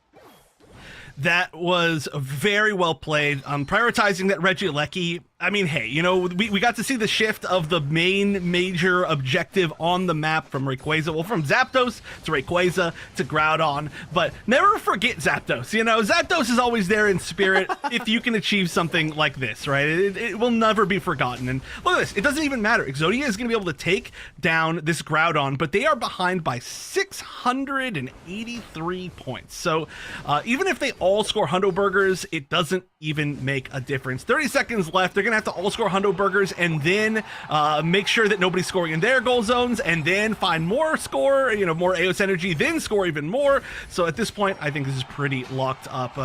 Barrel Monkeys playing a really risky, weird comp. For sure, the Dragonite and the Sableye as a combo is not something that I've seen for quite a long time, but I think they played it expertly. They were up ahead by points the entire time, and I've certainly earned their spot here in our first member of Grand Finals. Yeah, I know you said that whole comment about not forgetting Zapdos, but we got to remember Articuno was also a center area objective for a little bit of time. I think we had it was like the holiday map, right? They made Remote Stadium look all Christmassy. They had a bunch of snow on the map as well. Don't forget Articuno, Chef, because clearly maybe some of us do. But but anyway, really interesting composition here. I was actually expecting Saltami on the Dragonite to play Hyper Beam. They have very good rip on their team, even if this Dragonite does decide to go Hyper Beam.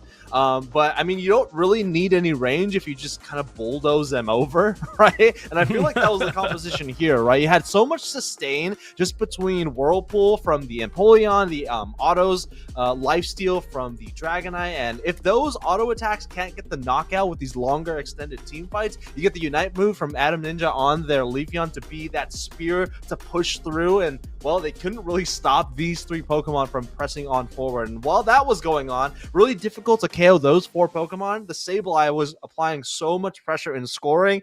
That's where all of that score lead came from, was this Sableye scoring on the tier 2, and when that tier 2 in the top half was broken, also scoring on the tier 3 even before the final stretch. And all of a sudden, even before Groudon was on the field, they saw themselves at a 300 to maybe even 400 point lead. You can see the score line right here at the looks like the 2-minute mark. They were already up by 300 points. Yeah, that is a pretty huge lead. And I always say it, when you choose Sableye, you basically have to be ahead in a ton of points because you're going to be at a disadvantage when you get into the final fight of the game. But I love the fact that Barrel of Monkeys decided we're not going to have like a true final fight of the game. We're going to see how much Exodia wants to commit to stopping this Regieleki. And so they ended in that weird fight where, like I said, literally like the fights were happening so far from each other that it was like not fitting on one screen, which is hilarious. But that's to the advantage of Barrel of Monkeys, right? You don't want to group up with a team that skirmishes with Sableye and with Leafeon, and you know, they can all handle kind of their own situation. I think Exodia maybe needed to group up a little bit more, try to get that secure with the overheat, force the other team to kind of play a more traditional fight if they could, which unfortunately it just looks like they couldn't. So altogether, I think that the game plan of Barrel of Monkeys, they knew exactly what they were going for. They played to the style, and now I'm gonna have to go play with solo queue teammates that try to emulate that style and lose me points. Yeah, Sableye right now I think is in a really good position, not necessarily because the Pokemon itself was buffed or nerfed or things around it were buffed or nerfed. I think it's just the environment that Groudon or the new Thea Sky Ruins is providing. You know, there's so many objectives on the map. You have the objective in the center area that is also spawning on a timer as well. And so what it makes is for a lot of these team fights to be smaller skirmishes and players to be kind of all over the map. And Sableye, in my opinion, really thrives in that environment because if these are smaller skirmishes, that means no no one's defending the goal zones, right? And so if you're able to break those tier 1 goal zones quickly early on in the game, it allows Sableye to go to work, and even more so if you have a tier 3 open as well. And so in my opinion, Sableye in a really good position. Not only that, the Groudon buff relative to the Rayquaza buff, just comparing the two, is less valuable in my opinion, because you don't have the integrated score shield. And so again, Groudon becomes less of a factor, and the higher score that you have going into the 2-minute mark just makes it so much more beneficial to have a score lead going into that margin. Yeah, there are a lot more skirmishes, I think, going on in this map, and a lot of kind of more like individual fights, small fights, and it does really go to show. I think some of these Pokemon are really starting to thrive on how this is. And also, I think maybe some of these teams are just not quite ready to kind of combine and figure out how to like re-engage as a full team after they've gone into a skirmish. It's a very difficult thing that a lot of teams haven't had to practice up until now, so we'll see these teams getting better and better. But congratulations, Barrel Monkeys. They're our first team in Grand Finals. I do believe we're going to be going to a short break as we set up our losers finals match, or one of our losers matches. So don't go anywhere, because we're going to be back with more Underdunk with me and Draku right after this. Up to secure, but the critical hit B press from Inteleon helped keep them in the match, allowing Fulminous to take game number 2. In the deciding game 3, version 1 didn't let it get away from them this time. Playing with determination, they pressed forward, but again, Fulminous came to play. Inteleon stole the first basement objective, but V1 ended up winning that war of attrition. It was still close throughout, but Scarf's Garchomp started coming alive in this game. V1 had a massive lead going into Groudon, found 3 KOs defending their tier 1 goal zone, and held on with no Groudon needed. In the winners quarterfinals, we saw Exodia take on Ian. It was a quick series, but it was jam-packed with excitement. Game 1 was all Ian. And then in game number 2, Ian got off to a very quick start and found themselves up by 200 points by the halfway point. Ian was always consistently punching back anytime that Exodia would find a bit of leverage. But then at Groudon, Ian found themselves in a little bit of a pickle, losing 3 Pokemon while Exodia had every single one up. They needed a miracle to try to get this 2-0 sweep, but why ask for a miracle when you have Anysus? One of the best players at Worlds this year showed everyone exactly why they're one of the best to do it, stealing Groudon 1v4 and salvaging the series for a 2-0 victory. Then, in the winners semifinals, version 1 moving forward looked to take on Dynasty. After the scare in that winners round 2, they did not want to be in a similar situation. This meant Liko was able to grab the Inteleon and ran with it.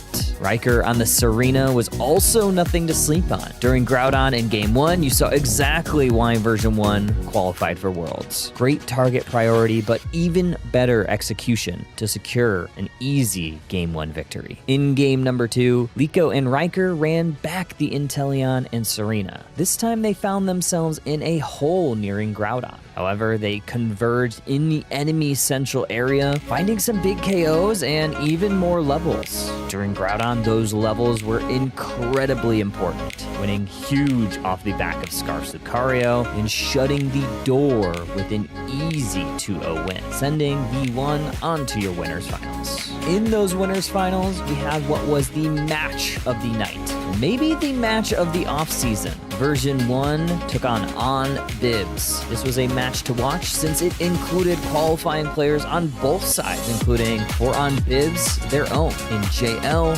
Flareon's Vin, along with Joey. This is a definite team to watch going into this year's Unite Championship Series. In Game 1, version 1 found themselves once again in a hole halfway through the match, seemingly losing pad after pad.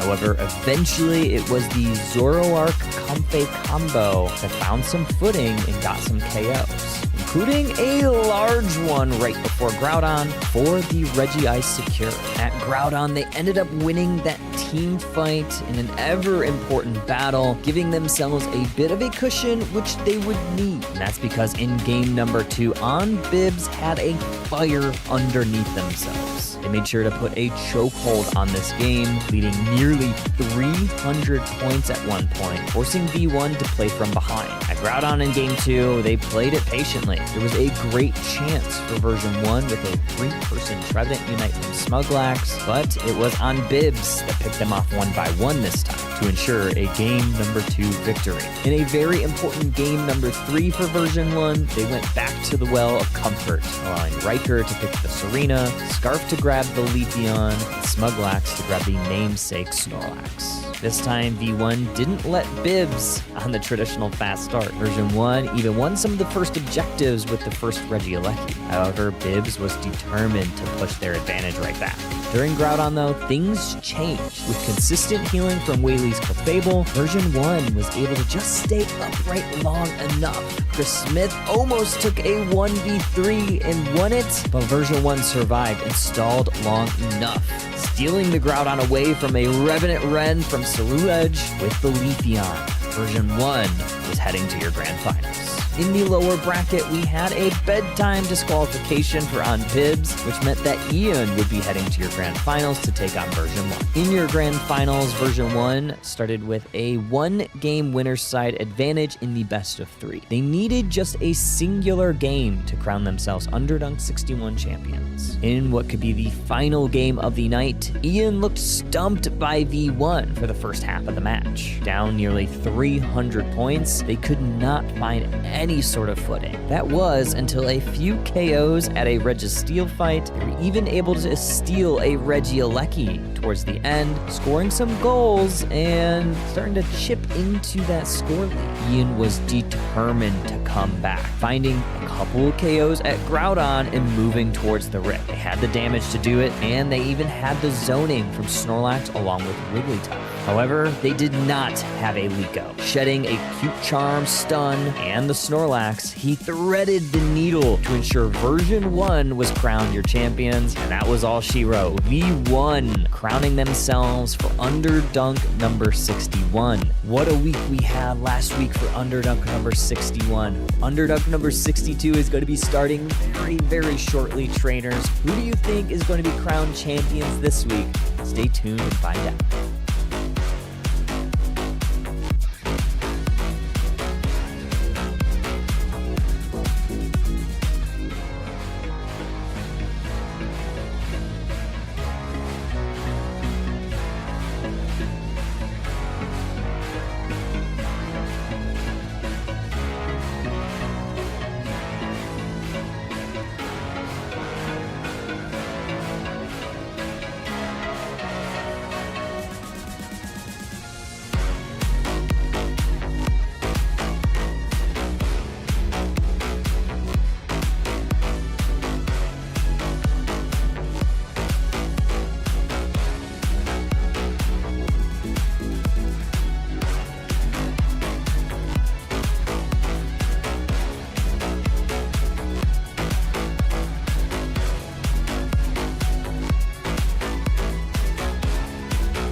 Cinderace back to the Pokemon Center.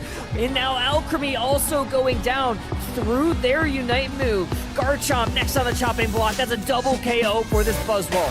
Groudon now starting to get moved on by Exodia. Leafeon trying one last dance, but that's not gonna hit the mark. Snorlax going in for a heavy slam. Are they gonna get it? No! It's Saida closing the Groudon out for Exodia. Here, Overlord finds their way onto the Miraidon, already brought down to 10%, but must disengage.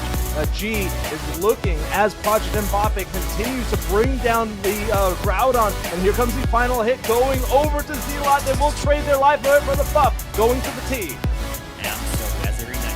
Sylveon also has their Unite. Regieleki this time in the bottom path. Eject button into the Psychic Solaire from this Espeon. Not enough to get any KOs. Mew's gonna peel a little bit back. Oh, we got the Fairy Frolic though from the Sylveon, but Exodia somehow able to take this Regieleki. It is the Meowscarada, but Turtle Time pay an exception. What a Flower Trick, and watch the Pilus one. There goes the Flower Trick, taking them out. Meowscarada KO from the grave. One of my favorite things to do on that Pokemon. As Venusaur is looking level 11. That's 2 levels above anything on Turtle Time. Leafeon trying to fight back here. They get an Emerald 2-step down. Alchemy Unite move comes out, but not before the Leafeon gets KO. Yeah, Buzzwole doing a lot of work there. Good dragon combo from the Garchomp into the backline with their Unite move. Gonna force Mewtwo all the way to the brink. Cinderace now looking towards this Buzzwole. It's Alchemy that gets the last lap, but here comes this Venusaur. Starting to cook up a storm. That's a 3-piece combo. Lucky in the bottom half. That is where it is now, at least in this game. Right, Raichu along with this Greninja trying to make quick work of it. Ducky, though, looking for a little bit of a wood hammer engage. They are finding it on the Greninja. Mewtwo strike, but it's going to be Greninja that takes this Regieleki. It's going to go towards Project Mbappe's side of the map. Yeah, I mean, that was a little bit of an overextension for them there, right? They went into the enemy central area. They got a little bit too confident. Here comes Bats and the Zoroark. They're looking for a KO. They get mean-looked, caught, and nobody will end up going down. Mew finds the Alolan Ninetales in the bush. Blaziken will be able to get back, but what a return KO.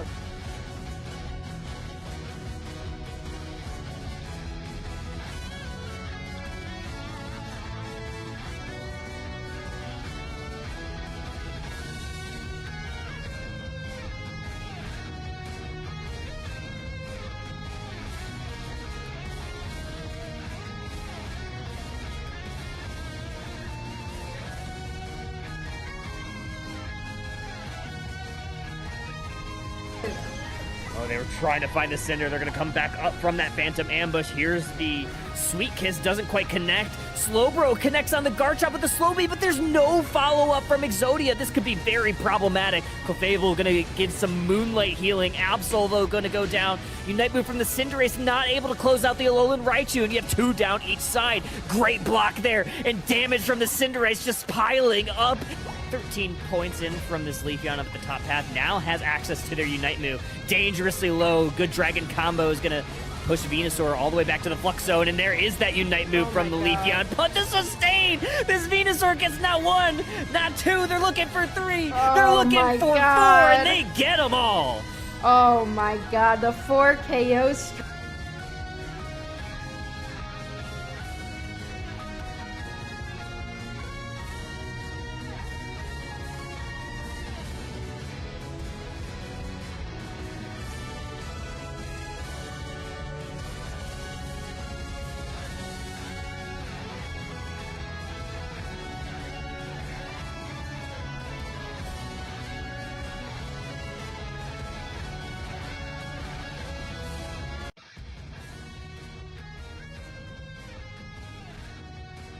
Look for a rip here on Groudon. It's getting close to half. Yeah, it's already at half. Very low. Here comes a fly from Talonflame. They're going to look for it, but the coup de grace! It's going to be Aegislash that secures it. Now Sugar Rush is getting absolutely dissolved. 4 KOs. Snorlax going to be the next to fall. Adorable Wolves. They're going to win this set 2-0.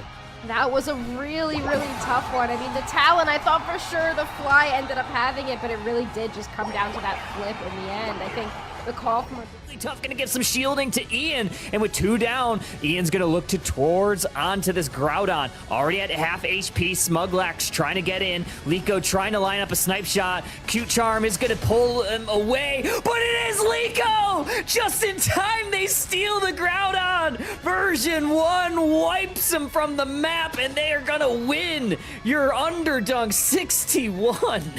Man. To push forward, Garchomp move, Unite move into the back line, gonna damage the Suicune, send them back to the Pokemon Center. They weren't able to use that Unite move. Groudon now at half HP. Zoroark, oh, they get caught out, unable to use their Unite move. NA has one final shot to try to steal this away and salvage the game. Do they have it in them? They do! Huge Garchomp Dragon! Damage, unfortunately, this lead heals up quite a lot by this Clefable. What an engagement there by the Garchomp. Takes down Lucario very instantly. Talonflame goes down as well, though. Purple Kevin on this Hoopa is bringing in the team with the rings unbound. They're dangerously low, but Regieleki gonna walk towards that T1 goal zone. Hoopa is down. Rest of the reinforcements are here for version 1. Whoa. And it is gonna be the Blaziken getting a double KO. And a snipe shot finds the back line, too. Focus Blast is going to force out a Unite move from Glaceon. They're going to be able to find any damage anyway. Oh, the Hornleys misses the Hoopa portal, and Blaziken gets to safety. Here's that Unite move from Trevenant. Oh, Zacian's going to be the first to fall here. Trevenant also getting chopped down to size. Glaceon down as well in version 1. Scrambling, trying to find anything on Bibs in full control of this game.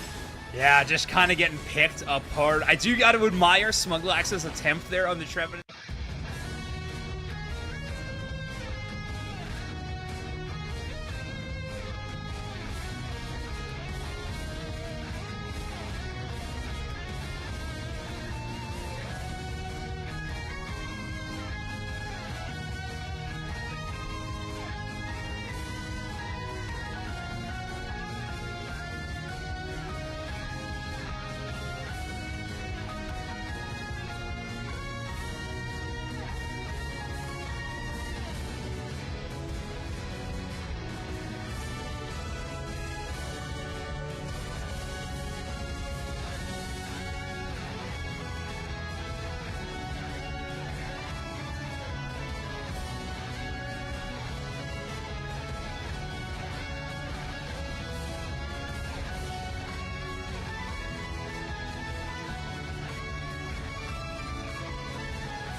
Welcome back to Underdunk 62. Oh no, I'm Draco right now. Your Wonder Chef. What happened? Okay. They can't hear you, producer. I know. We are so Draco and Kyle are having a battle of, I don't even know what to call it. I wouldn't say a battle of wits. It's like a battle of who can make each other the most tilted. And right now, I don't know. Who do you think's winning, Draco? I don't know. I mean, I think being Wonder Chef is kind of an honor. I don't know. I feel like I'm kind of privileged to be on this side. I'm more of a purple guy myself. Wait, hold on. The colors? wait, isn't like the purple supposed to be on the left side? And the producer, can we get a change on the colors? You can keep the name, change the colors on the tags, please. Thanks. Hey, producer, can we just flip the entire screen like a mirror? Yeah. That way everything will be good, and then we'll write our names backwards and everything will be fine. I'll be, I don't know how to say Wonder Chef backwards. It's too long for the bit. But, okay, seriously, though, we're back for Losers Finals. And finally, as well, of course, not only am I now Draku, and that is Wonder Chef, but, oh, no, it's still I'm Husky. You know, this is... I think this is not the first time that I've been Husky, which is interesting. I feel like that happened before. But what was I saying? Okay, also Discord's fixed, so we can actually hear each other now. That's another little miracle. We're just getting a little miracle at a time, you know, as we're trying to get here into this Losers Finals.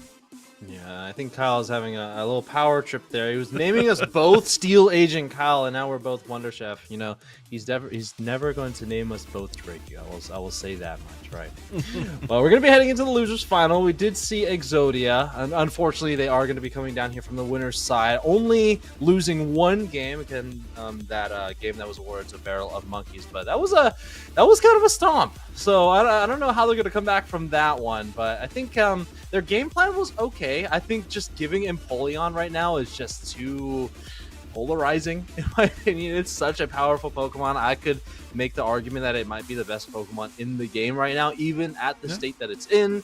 It is very much like Suicune when it was first dropped. It's an all-rounder, right? But it has attacker-like capabilities. It has Hydro Cannon. It has really good sustain. It has really good mobility. I think its Unite move is also pretty incredible as well. It's kind of awkward to aim, but if you're able to hit that Sovereign Slide, especially with distance, it does more damage the farther you're sliding into your opponent's Pokemon. It does a massive amount of damage, and I don't know, Empoleon, I think you made a really good point in the green room as well. You pick a Pokemon that's so powerful like Empoleon, and then you throw in a wrench, like, for example, Sableye, throw in a wrench like Outrage Dragonite. It's so difficult to deal with the quirkiness of the team because of these weird Pokemon that you're playing on top of a meta pick like Empoleon. It was a really good team comp that Barrel of Monkeys put together. Right, Barrel Monkey's looking really, really good altogether. They're also the ones who knocked Unga Bunga into the losers bracket. So both these teams have lost now to Barrel Monkeys. They're both fighting for their rematch. It was 1-2 up against, or for Unga Bunga up against Barrel of Monkeys. So that might have been a little bit closer.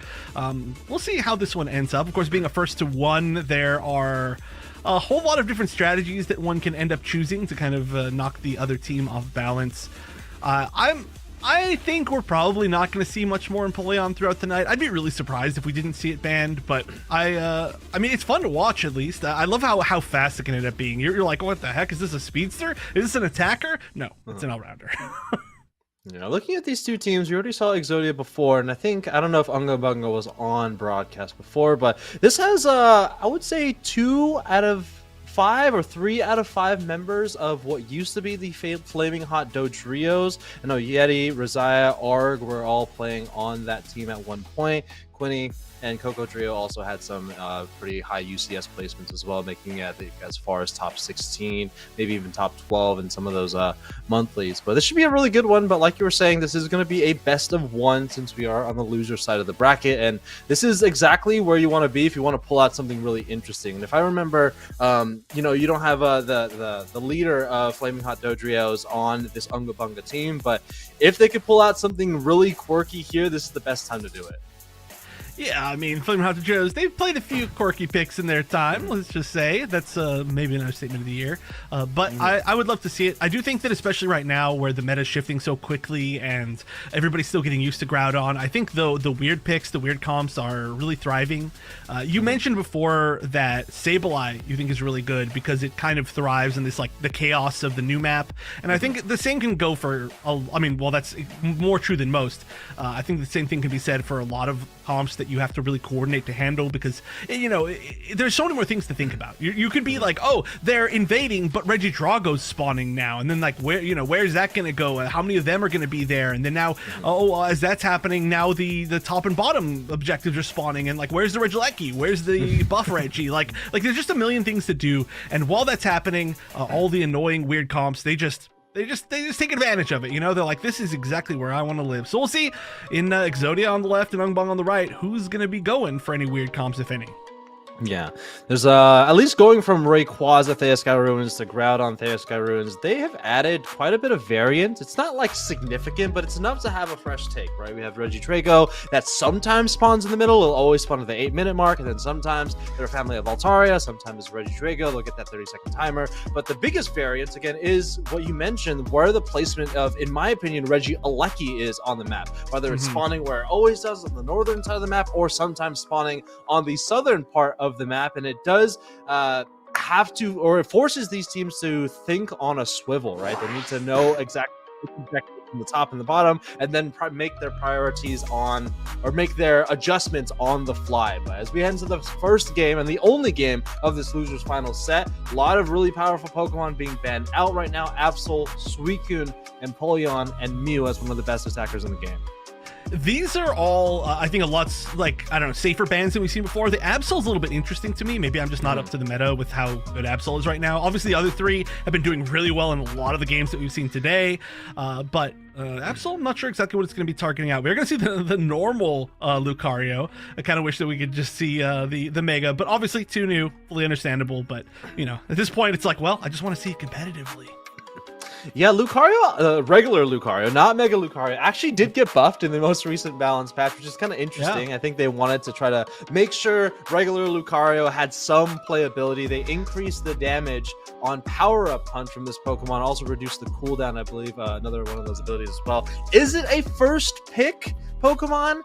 I don't know. In the all-rounder position, we'll see here. I know B-Queen needs to be a very proficient top laner, but it still has a really strong early game presence. It's later stages of the game, maybe not so much. And they got a Latios on the other side. This is a Pokemon that scales really well into the late game, especially when you have those Eon stacks building it up throughout the game. Late game monster if you're able to get those stacks going.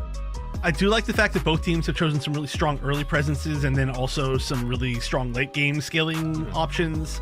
So we're going to see some pretty, I don't want to say similar game plans, but at least similar experience sharing strategies probably. Obviously we have to see what the rest of the picks are, but it does look like we might be getting the Venusaur with the Venusaur, quite possibly, with the item setup. Obviously they can still change, and wow, we got some brawlers on the side of Exodia as their final two picks. The Buzzwole coming in is going to be actually interesting. Now, where do you think they're going to be sending their Pokemon, because they have a lot of options for top? Yeah, I mean, just looking at where the attack weight is, it's going to be on the Buzzwole, so they're probably going to be sending that the top path. I think the big question is where this Latios is going to be going. They want to try to get those stacks going early, but having a level 5 gank or a rotation from Zacian out of the central area at the 9-minute mark is also really powerful as well. And maybe sending the Latios to the central area for a second clear, for example, or it could be the opposite, right? Zacian going bottom, having a really good early game presence, and then once Latios coming out of the jungle at 9 minutes has its primary damaging ability to increase those stacks, then they switch to the lane so they can get those stacks on the enemy Pokemon. They can build it up faster than that. But yeah, this is a really strong early game presence here from Exodia. It's going to really help this Latios get into or get past the early stages of the game, and then once it starts to scale, I think it's going to be very difficult to take down. We also got to see a last pick Cinderace from the side of Unga Bunga, which is going to potentially change how they decide where they want to send what, because that is going to mean that you're going to have a little bit of a weaker, most likely bottom path. I'm going to assume that the Venusaur is going to be going center and the Cinderace is going to be going on bottom. So that bottom path is not going to be hugely threatening. I mean, obviously they're going to be fighting for a lot of the farm there, but they're not going to be like running over, you know, the tier 1 goal zone at the 9:30 mark or whatever.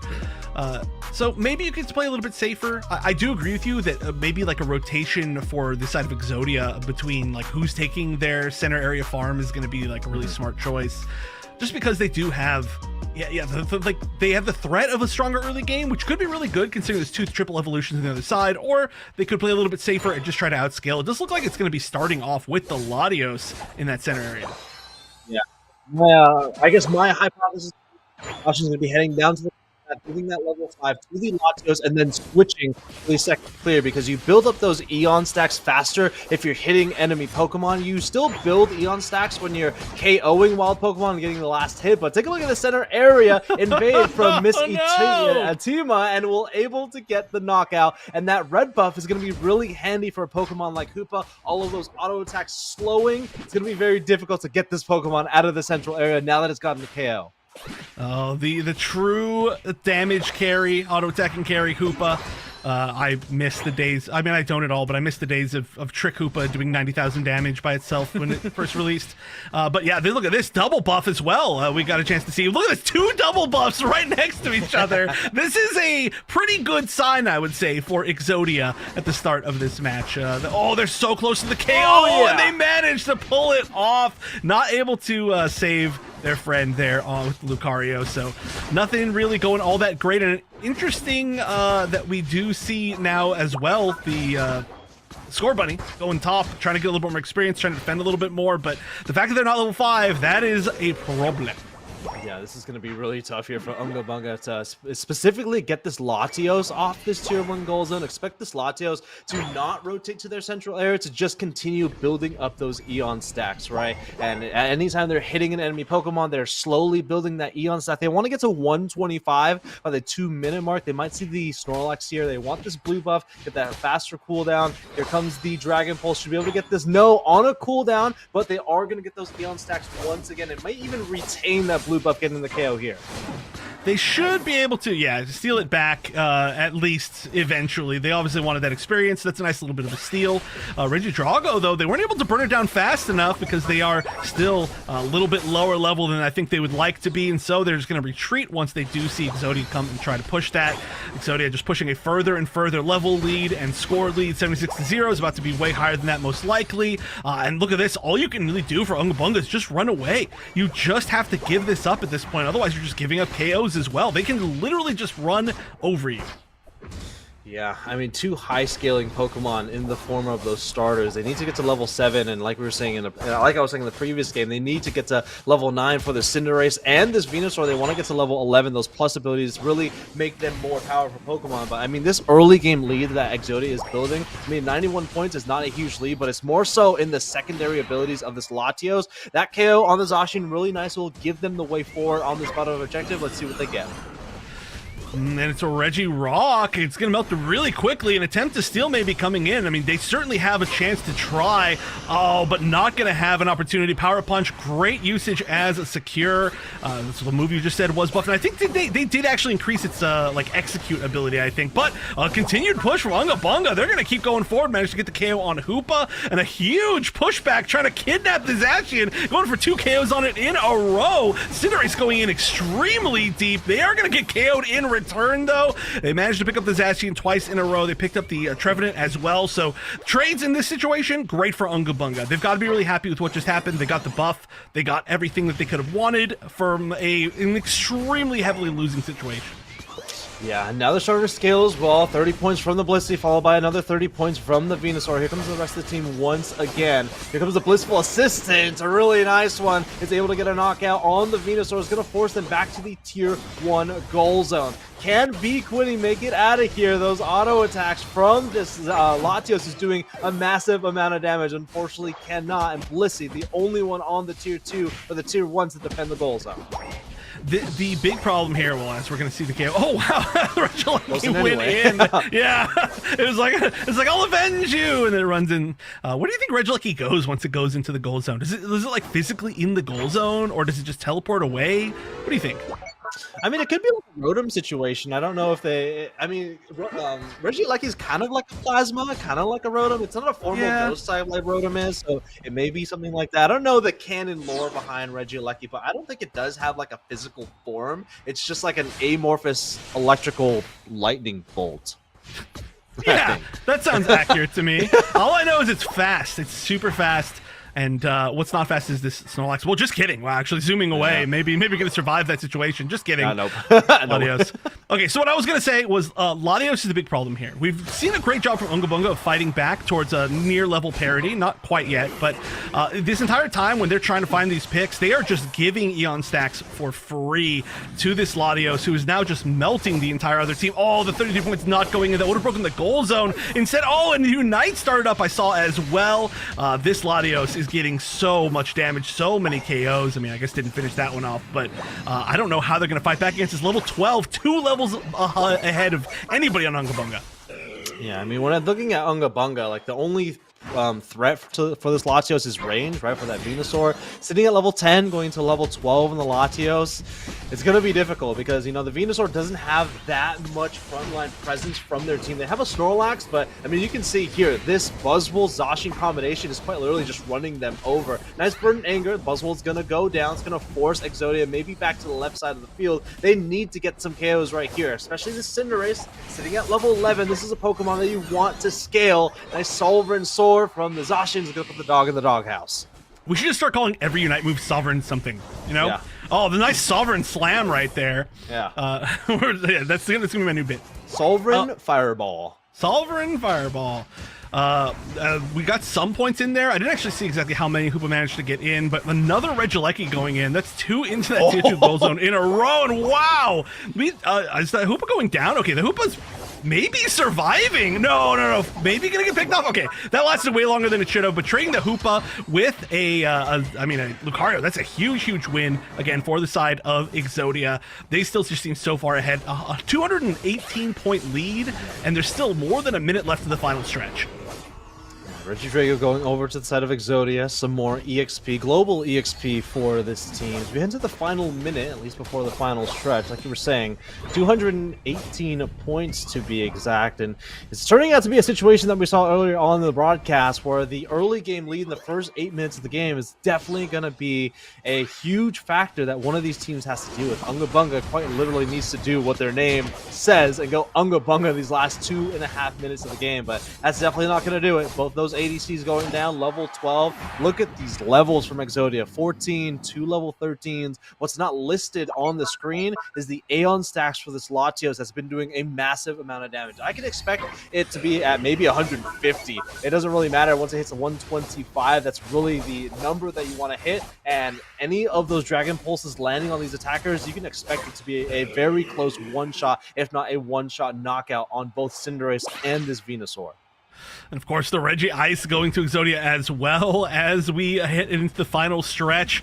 I mean, they're trying to pre-position, but look at this. Exodia is literally just walking forward, saying you can't be anywhere near this Groudon. Huge Phantom Forest is going to land on 3. That's a really nice set of shielding, and they are just continuing forward. Oh, the Blizzard is just to live. At this point, maybe you actually just back up. Yeah, we're going to see Zacian get KO'd. That Venusaur doing a ton of damage. They're going to pick up another KO as well onto that Trevenant. This is starting to look like an okay situation for Unga Bunga, but they're so far back that they've got to find a way forward. Another KO though onto their side. They're losing a lot of their damage, and honestly at this point the Hoopa is just doing a ton of damage. We saw it as the carry early game, we see it as the carry late game, the exact same spot on the map, and 1 minute 23 seconds left. Nobody going for Groudon yet. A 24 dunk in the top tier 1, but that's not even close to starting to even things up.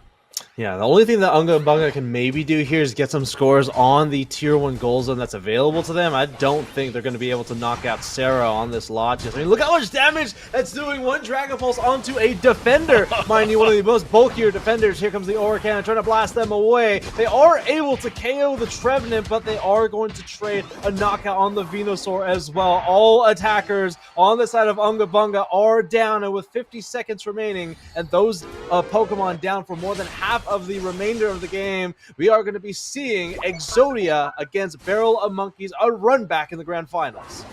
Yeah, they're going to be going for Groudon just for funsies, I think, at this point. I mean, even if they lose Groudon, they still probably don't lose, but, you know, they win it anyway. And this damage, I want to see the damage numbers for this Latios. It's ridiculous. That is, when a Latios pops off, it is so scary. All right, the Verdanger coming out just for funsies as well. Look at that. Oh my gosh! Oh my gosh!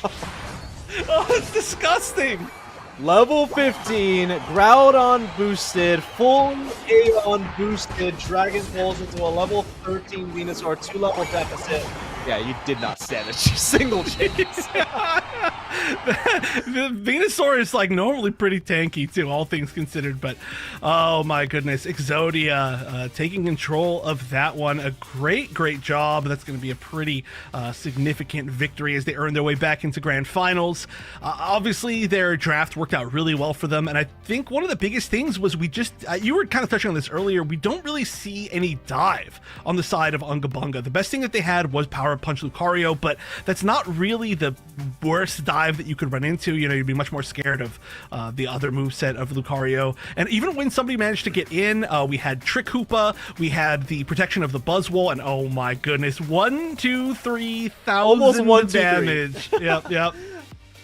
Almost 1, 2, 3, 1, 2, 3. That would have been a fun lottery number right there. But I mean, looking at Unga Bunga's team composition, I mean, I kind of touched on this during the draft, but Lucario unfortunately just doesn't have a whole lot of presence, right? You kind of need another all-rounder to be that front line, because Lucario is not really a front line Pokemon, right? You have Power Up Punch, you can maybe stay alive with close combat, healing yourself, but other than that, you're really not applying a whole lot of pressure in the way of crowd control. And when you only have a Snorlax, and when the enemy team has something like a Buzzwole, Trevenant, plus a Zacian literally just holding forward on their thumbstick, it's so hard to stop that push forward. Cinderace can't get going, Venusaur can't get going, and when you have those three Pokemon pushing forward, and then Latios dancing with Dragon Pulse, it's a beautiful draft, but it's a disaster of a draft for Unga Bunga in my opinion. Yeah, I feel like maybe going the other build with Venusaur and then maybe going like Clefable instead of healing Blissey could have been really strong. I mean, even if you stuck with the Blissey, just giving yourself like one more kind of frontline tanky option, like you said, could have really let you challenge a lot more. But also, like I said, I think they really should have tried to find some sort of dive in general. And that's why it's kind of hard to use Pokemon like Lucario. You have to have some really specific builds around them, I think, because they can't frontline tank, and they don't full dive a lot of the time unless they're E-speed. So you have to really kind of know exactly how you're attacking every single angle, and especially in a 1-to-1, you've got to play more of a safe comp, I think. You either got to take a full risk or play super safe to cover all of your bases, because you don't have any more chances, and that's going to be, unfortunately, it for Unga Bunga. I mean, a great showing to make it to top 3, but Exodia, they really dominated this match. Yeah, it's a really good comeback for them too. I mean, I feel like they got really dominated by Barrel of Monkeys, so hopefully they are going back to the drawing board and taking their momentum into the grand finals. I mean, we can start to think about some of the adjustments, thinking back to that winner's final set, right? Empoleon #1 should be banned, in my opinion, which they looks like it was it banned in that last game? Oh, it was banned in that last game. I think we just don't have the asset for that on the bottom right hand side. Yeah. So already Empoleon should be banned out, and then Sableye is a really hard Pokemon to, I guess, counter in a way. Like, the way to counter Sableye is to make sure you hold on to your tier 1 goal zones and having a really good early game presence. But I think the adjustment for Exodia should start out with just banning Empoleon, right? If a Pokemon or if a team has Empoleon, that just gives them free reign to pull out something really unique. And like we were talking about before, uniqueness right now when teams are adjusting to the new Groudon map is just the way to play. Yeah, I mean, Empoleon is it also just the way that it plays, right? Not only is it just a strong Pokemon, but it can like approach from like a lot of different angles, and it can kind of dive when it wants to, and it can frontline when it wants to. It's just so flexible that it allows basically any comp to work with it. Like, there's never like, oh, well, we got to figure out how we're going to use it. It's like, whatever, man, just figure it out. You'll find something. So I do agree. I think the bans in this last game were the most sensible bans that we've had basically all day, and I do kind of hope that continues into the grand finals. We'll see who ends up being first pick or second pick or whatever, but I do think we're probably taking a short break. I'm just guessing, before we hit the grand finals. So we're gonna get everybody in the lobby. Don't go anywhere. We're almost to the end of Underdunk 62. Pukumuku. We'll see Pukumuku after this.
Hey, go, go, go.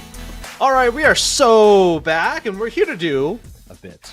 Actually, no, we're just going to do a coin flip. A coin flip, and it's not really a coin, it is a coaster. It's a pretty cool coaster. I got this at a night market. It has a ho-oh on it. It's an etch. So this is going to be heads. This is for side selection, by the way. This is going to be heads, and then on the back is just tails. And so Exodia has chosen tails, and so if this flips over and it chooses tails, Exodia will get preference of which side. Yeah, which hand? Yeah. Wait, I guess that wouldn't work, huh? I can't tell which hand it's in. That's so difficult. Yeah. Okay. All right. Let's see if I can do this like on stream. Right. Should we do like the coin flip, like catch and then do the thing? That's how it works, right? Yeah. I think that makes sense. Okay. All right. I'm totally going to mess this up. It's like 9 o'clock at night. I'm you got this. Uncoordinated. All right. Big coin. And it is. Heads. So Barrel of Monkeys from the winner's side of the bracket will have preference of side. BO gets to choose. Please don't call them BO. That is not a good... BOM. BOM. He didn't say M. But okay, BOM. They as well, by the way, will have, I believe, a 1-game advantage going into these grand finals. No reset, as we are now pretty late in the night, so we'll be trying to make this one. Well, they'll be trying to make this one a quick one. I think we're gonna have to see Exodia try to make it a little bit of a slower one if they want to come back. But hey, they had a great last game, like you said.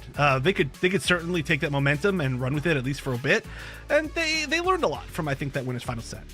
At least for the games that we have casted on a broadcast, so we did winners finals, or 1 game of winners finals, and then 1 game of losers finals. I think really draft was the biggest thing.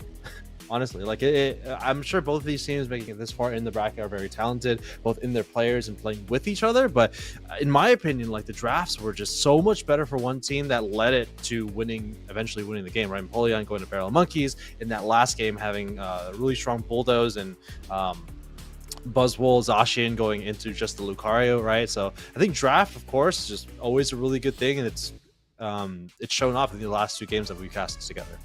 Yeah, right now I think draft is more important than ever, especially because there's such an opportunity to lose the lead early with the new map, and when you lose the lead early, it is so much more significant than it was on the previous version, I guess I could say, of the map. So you really don't want to get the other team like snowballing, basically, and it's tough. It's tough to think about all the different things that you're going to need over the course of a match, and so much more happens now with all the different objective spawns and the rotations, and especially too, like I thought that we were going to have 3 bans, which I think most people did, and there are so many new strong Pokemon that have come out over the last few months that at this point we obviously could use 3 bans, but with so much more being available, it's really hard to try and go for some of these targeted bans, which we did see earlier, for example, in Winners Finals from Exodia, when there's things that they lit through, like the Empoleon, that are kind of like necessary bans at this point. So we'll see what side even they each choose, but it's a learning experience for everybody. And hey, that's the biggest reason why you enter things like Underdunk, right? Is so that you can improve as a team and learn and get practice with the meta and practice under pressure, and it helps. It helps a ton. Yeah, Barrel of Monkeys is going to be on our purple side, so it's going to be on the left side of your screen, even though their color is orange at the moment. But yeah, like if any developers just watching Underdunk happens to be, we would love to see a melding of the 2 types of drafts that we've seen in the last couple of months. We would love to see 3 bans, but we also would love to see the 3 bans still being the snake form of banning. So like, the purple side will ban first, the second side will ban second, and just going back and forth until there are a total of 6 bans. I would love to see that. So a melding of just the 2 previous forms of draft, and then going through the snake draft as normal. But Clefable is going to be banned out on the side of Barrel of Monkeys. Now the question here is Empoleon. So like we were saying, first big adjustment for Exodia, get the penguin, put it back in Antarctica. I like that. Obviously, they took that away from that last game that they played. But once again, double support coming out from Barrel of Monkeys. I do believe that's what we saw banned from them in the winners finals, or maybe it wasn't that match. Maybe it was the match previous that Kyle and Husky were casting. But regardless, certainly we've seen the double pink blob support ban before, and now we're gonna have the double all-rounder coming from Exodia. The Urshifu was an interesting ban. I've seen it banned a few times, but I haven't seen it pop off yet today. Yeah, Palmont is available to play. It's one of the Pokemon that, in my opinion, was the biggest winner of the most recent balance patch. It had a couple of adjustments to its abilities, but more importantly, it is healing completely anytime it does damage in that Unite move. And if you get this Pokemon to get a couple of levels, or at least be on parity with the attackers on the other side, that Pokemon can really take over the game. Suicune, very confident first pick in that supportive disruptor role, and then same thing on the other side. Wigglytuff, we've been seeing a lot of play recently. I mean, I think mostly in the rank ladder, but it's still doing pretty well, in my opinion. It does really well in the very similar to Suicune, the disruptive supporter role, playing Sing. It also reduces the special defense of the enemy team of Pokemon that are slept, so it allows Mew to do even more damage along with any other special attackers that are on the team. And physical defense. Does it both? I thought it was just special defense literally until like last month, and somebody told me that it was physical defense, and I was like, no, that's wrong. And then I looked it up, and it is both. And I don't know how I didn't know that. It feels like it must have been changed at some point. I have played more Wigglytuff than anybody else in this game, and I didn't know that, which is crazy. But yeah, Wigglytuff, pretty good. I do like. I mean, especially right now, I feel like we got a lot of really strong damage dealers, and if you can enable them by just giving them a little bit more damage and crowd control, it's obviously very scary. We are going to see the Palm on the other side. We're going to see the old Raichu. We're going to see the Comfey. Comfey is really interesting. I'm really curious what the Comfey target is going to end up being, as I don't feel like there's any of the signature targets on the side of Exodia. And hey, look at that. Pokemon you like. Yeah, I know. It's going to be really interesting to see this Decidueye. I think you got to always be careful of that Gengar on the other side. It has that Unite move that can go into the ground and track down Decidueye very easily. But, you know, this early game on the side of Exodia, I can't tell if it's really good or really bad. Like Mew, really good early game. Same thing with Wigglytuff. But for these other two Pokemon, Comfey, of course, maybe okay with Vine Whip. But this Blastoise and this Gengar, they do need a lot of experience to get online. But this is a pretty high scaling game for both sides, so expect an early game for both teams, and then for it to really ramp up once they get their evolutions and they get their Unite moves at level 9. Palmont can, though, be pretty strong early path. That's one thing that I've been noticing from it recently, is that it does pop off pretty early. The fact that it's got two like mobility damaging moves, it can really chase down a lot of people. I guess that's the best way to put it, is that it's not like it necessarily like harasses you down, but if you put yourself into an unsafe position early on, just the fact that it's got two strong similar moves, it can chase you pretty far for a lot of damage. So they've got to be careful on that. And I do like, though, the idea to go the Gengar after they saw the Decidueye pick, right? I feel like once you see the Decidueye, you have to go some sort of speedster or some sort of dive option that's going to really try to shut it down, or just some sort of counter. You don't want to let that thing kind of roam free. And the I mean, it's interesting, certainly, I think, to go for the Gengar specifically, especially since they do need so much EXP, but we'll see how it goes as we're going into grand finals. Barrel Monkeys up one game from winner side advantage. Exodia, they've got to win the full set. Barrel Monkeys already on tournament with there only being one game, and in my opinion, Exodia pulling out a very interesting composition, especially with their backs against the wall, quite literally starting out this grand final set. Decidueye heading to the bottom path. Palmont will be a Palmy in just a little bit of time here as they're coming out of the jungle. They will have Thunder Punch and or Supercell Slam. And is that any sus, I believe? I think it's any Sans, actually. Not any Sans, any Sans, any Sans. Making a huge rotation to get one stack there. Going to go in a 1v1 against the Jigglypuff, trying to get this last. Oh my goodness! I think it was that. It's not rollout. It's defense curl. That's right. Gets the knockout. Mew with the Electro Ball gets the knockout anyway. That is the most unlucky place to engage a Jigglypuff early game, is in that little corridor, and I mean, especially with the backup of the Mew with all that early game damage, and that's going to be at least a pretty nice strong start for Exodia. By the way, we didn't really get a chance to talk about it, but the combination of Wigglytuff and Gengar is a hilarious combination, and you will melt and you will sleep, and we'll see exactly what build they end up choosing. But a lot of early game fighting, really aggressive. They're chasing all the way down, might end up regretting it. Oh my goodness, manages to pick it up barely with the assist of that Electro Ball. Mew, I think, carrying a ton of weight in this early game. Yeah, Wigglytuff still not at a Wigglytuff. They should be able to get the evolution right here. Hex Gengar putting in a lot of work. And I think like you were saying, this Wigglytuff with Sing most likely will be doing, or allowing those special attackers to be doing a ton of damage, reducing these special defenses. And generally, those two Pokemon do a lot of damage up front. And especially when this Mew hits level 11, those Solar Beams are going to be flying, doing a lot of damage to Poke, and then should be cleaned up by this Haunter. This Haunter is looking pretty scary. Start things off level 7 with a Comfey on it that's higher level than anything else in the game. Looking to evolve pretty soon if they're going to get this KO. Okay, didn't actually quite get them there. I mean, that was only level 4 Suicune, and I guess I should have expected the experience wasn't going to be super high. But this team comp in general, well, despite the fact that it's doing extremely well right now, is so dependent, I think, on this Gengar doing well, that if it manages to get like picked off early, wow, what a beautiful steal. Great stuff. But if this Gengar gets picked off early in a fight, I don't know how Exodia comes back from that fight. Yeah, this is they're cooking with this composition. Not only are they playing a Comfey on top of this Gengar, but this Comfey is playing Sweet Kiss as well. So the idea here is to maybe get a stun or a sleep from the Wigglytuff, pulling multiple members in with that Sweet Kiss from the Comfey, and then landing Sludge Bomb to get hexes on multiple Pokemon and doing a ton of damage that way, right? So there's a multi-step process to get the maximum amount of damage from this team, and I mean, they're doing really well right now. They have a level 9 Gengar on the field, but Barrel of Monkey is a pretty high-scaling team. I think this Decidueye, once it hits level 7, is also going to be a huge threat for Exodia to deal with.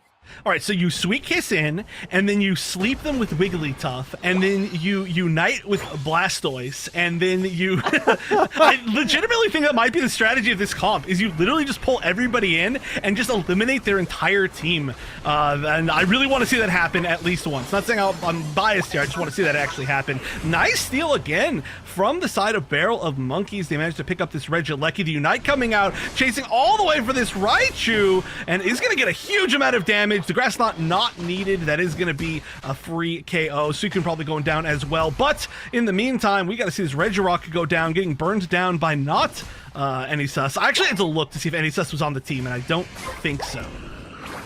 This is where I'm going to get that Regirock for the team. 55-117. Just about a 2-time score relative to Barrel of Monkeys. Exodia looking really good in this early game. Again, you got to watch out where this Gengar is. But, you know, as, again, Barrel of Monkeys starts to scale, get their Unite moves, especially that Palmot, it's going to be doing a ton of damage and can actually go toe-to-toe with this Gengar. You just got to watch out for these abilities at range. I think Pokemons that we haven't really talked about yet, Decidueye with that Spirit Shackle and Mew kind of soaking up or doing initial damage on these Pokemon in the front line is also going to be really important.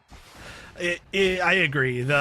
Especially too if you can land like maybe huge. Oh, nice! Yeah, that was a great catch. Another fight here. That Palmot's just gonna get eliminated from the face of the Sky Ruins. But if you can manage to land like a huge Spirit Shackle on that Gengar, despite the fact that it's obviously their huge carry, it still doesn't have that much life. And Comfey only heals you for, well, I mean, it's not going to heal you. It can only shield you for so much, right? So you really don't want to get caught out. And so one like good set of vision to stop an approach could change everything if this is Decidueye can just kind of sneak out and find that big target.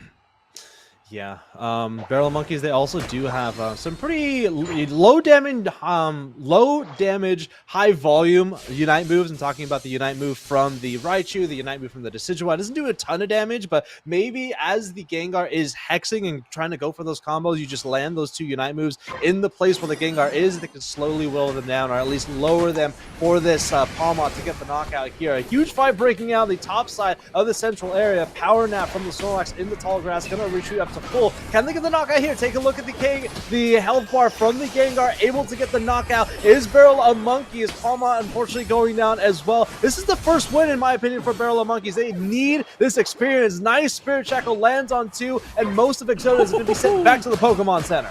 Another Spirit Shackle. Can we get a third for a third KO? I think almost certainly we will. Is going to be enough? Okay, it wasn't enough damage, but there it is. Slam. That's the best projectile that you've got. Just your teammate Snorlax. But yeah, like you said, first win for Barrel of Monkeys, and that was a huge win, gigantic win. They got like 5 KOs. I mean, KOing to level 12 on the other side. Look at the experience now. Barrel of Monkeys dominating an experience. The point lead not significant. It's basically nothing at this point. Regieleki, wow, stolen away. It's all steals on these objectives so far. The with the wiggly stuff with the Comfey on it is hilarious. It is just so troll.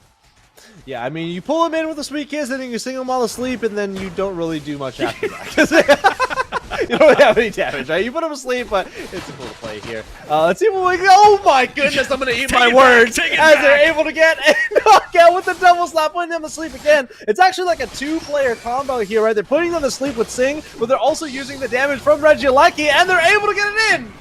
Another KO. Yeah, gets Regieleki, gets 2 KOs, all because you said that that Wigglytuff doesn't have damage. You have been proven wrong, my friend, unfortunately. But that is amazing. All right, finally, the terror of the Wigglytuff is going down. Palmok gonna pick up that KO. A great eject button to get out of danger.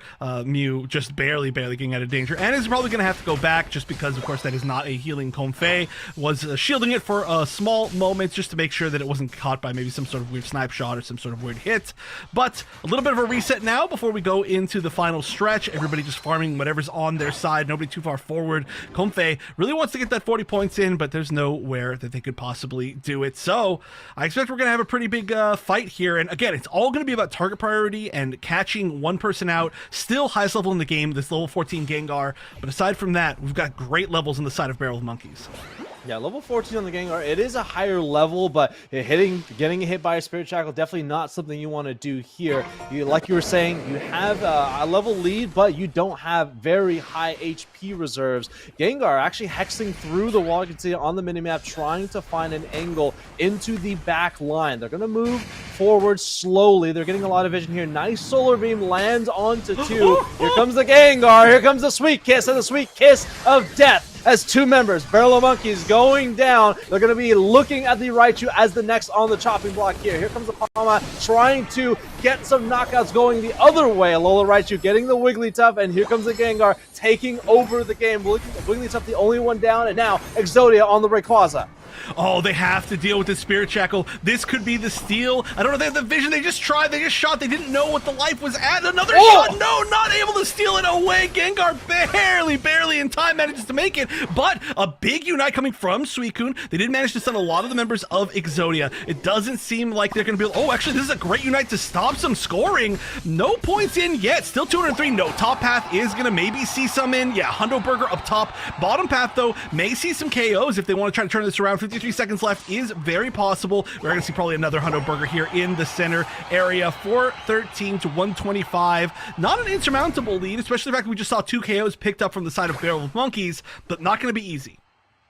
Yeah, so Groudon's buff has been transferred over to Adam Ninja on that Alolan Raichu. It looks like we have another shield on the Palma as well. They're going to get 40 here, break that goal zone. I don't think it's over, Chef. There is a Blastoise coming back onto the battlefield. There is the Astral Dive. Gonna find... Oh, yeah, with that Unite move and with that DPS Pokemon down, I think the tale is written on the wall. The story's written on the wall here. This Gengar is gonna run through them and should be able to get all the knockouts here. And unfortunately with that, we are going to... Actually, fortunately for us, unfortunately for Barrel of Monkeys, we are going to be seeing a Game 3 to end Underdunk 62. I mean, the target priority was so good the entire match from Eterna. The way that they, I mean, just right there, they managed to take down a Pokemon that had 50 points in pocket and the Groudon buff. That was the biggest threat to a potential comeback that Barrel's Monkey had. So, yeah, I mean, just being able to see that target immediately KO it was truly the nail in the coffin. And then on top of that, the way that they engaged in that Rayquaza fight, where they snuck around back and caught that really brazen back from the Suicune that was happening kind of in the middle of nowhere, in no man's land. That was just the perfect, easiest target for them to start things off, and really, truly, both of those moments led to such a lead. Look at that, 15 KOs. I'm assuming the damage is pretty ridiculous as well. What a cool comp that Exodia brought and really showed off.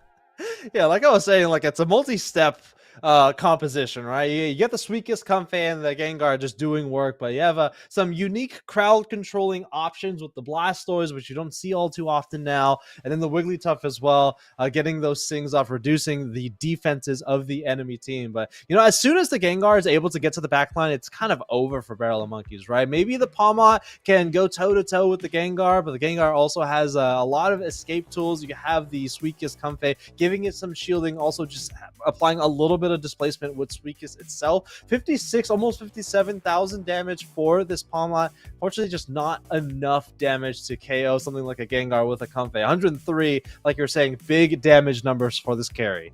Yeah, and a really smart draft choice from Exodia, right? Because just as a reminder, that was the final pick of the entire draft, was that Gengar. So once that Gengar was, well, I mean, before they picked that Gengar, they got to see the fact that this was a team from Barrel of Monkeys that had two ranged attackers on it that were both pretty squishy. Neither one has super good escape as well. I mean, as good as some of the other maybe ranged attackers that we could possibly see.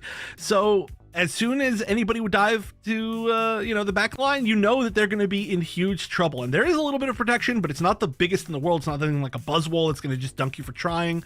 And so I think that was really, really smart to go over to the Gengar, realizing that the Gengar could scale as well with a little bit of a slower comp on the other side.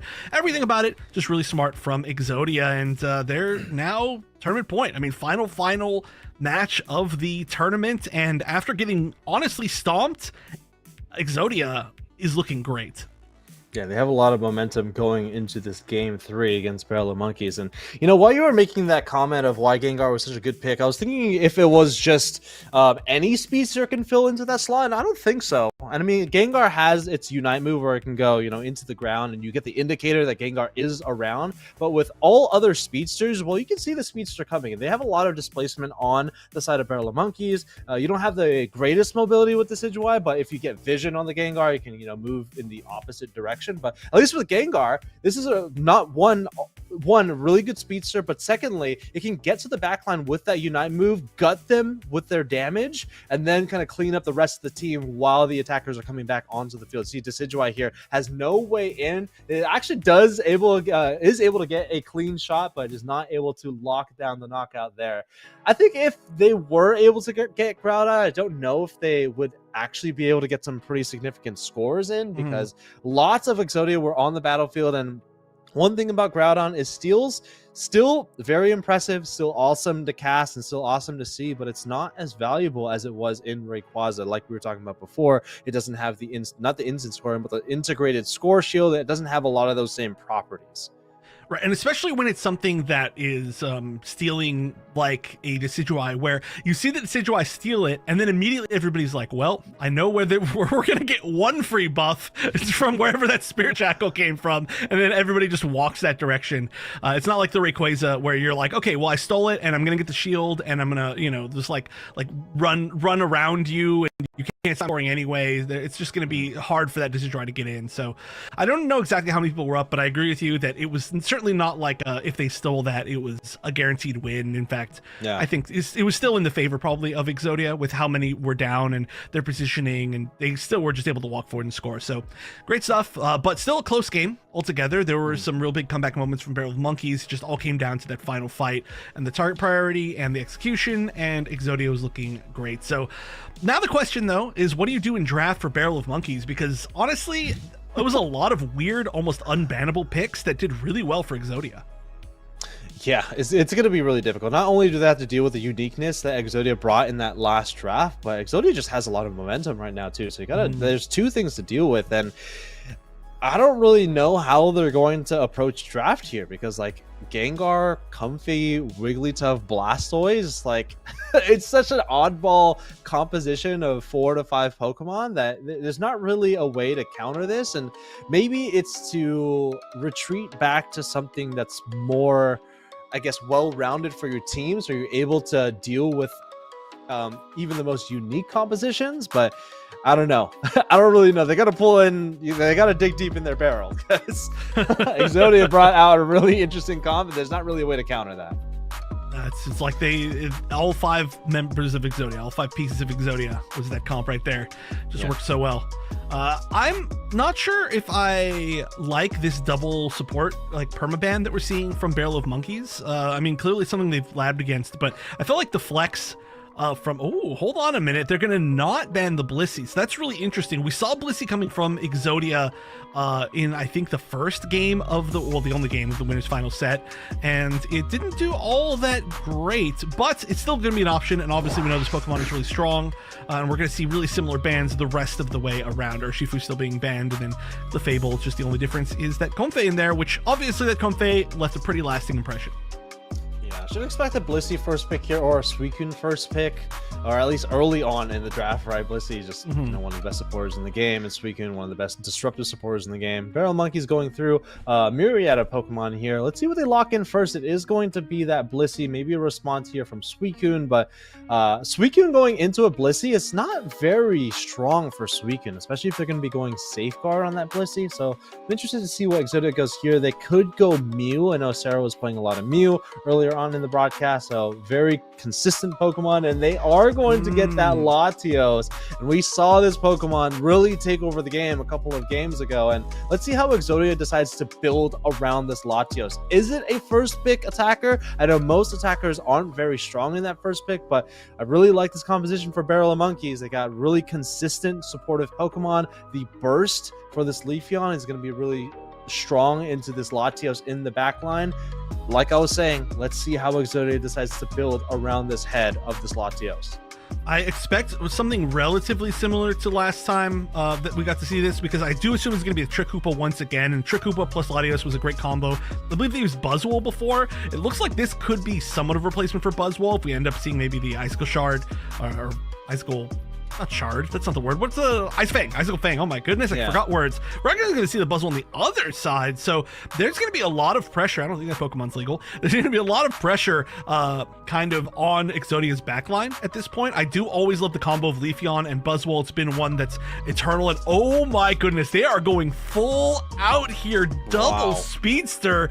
I did not expect that. Yeah, this is going to be really interesting, right? High damage, but at the same time, they kind of have some bulk.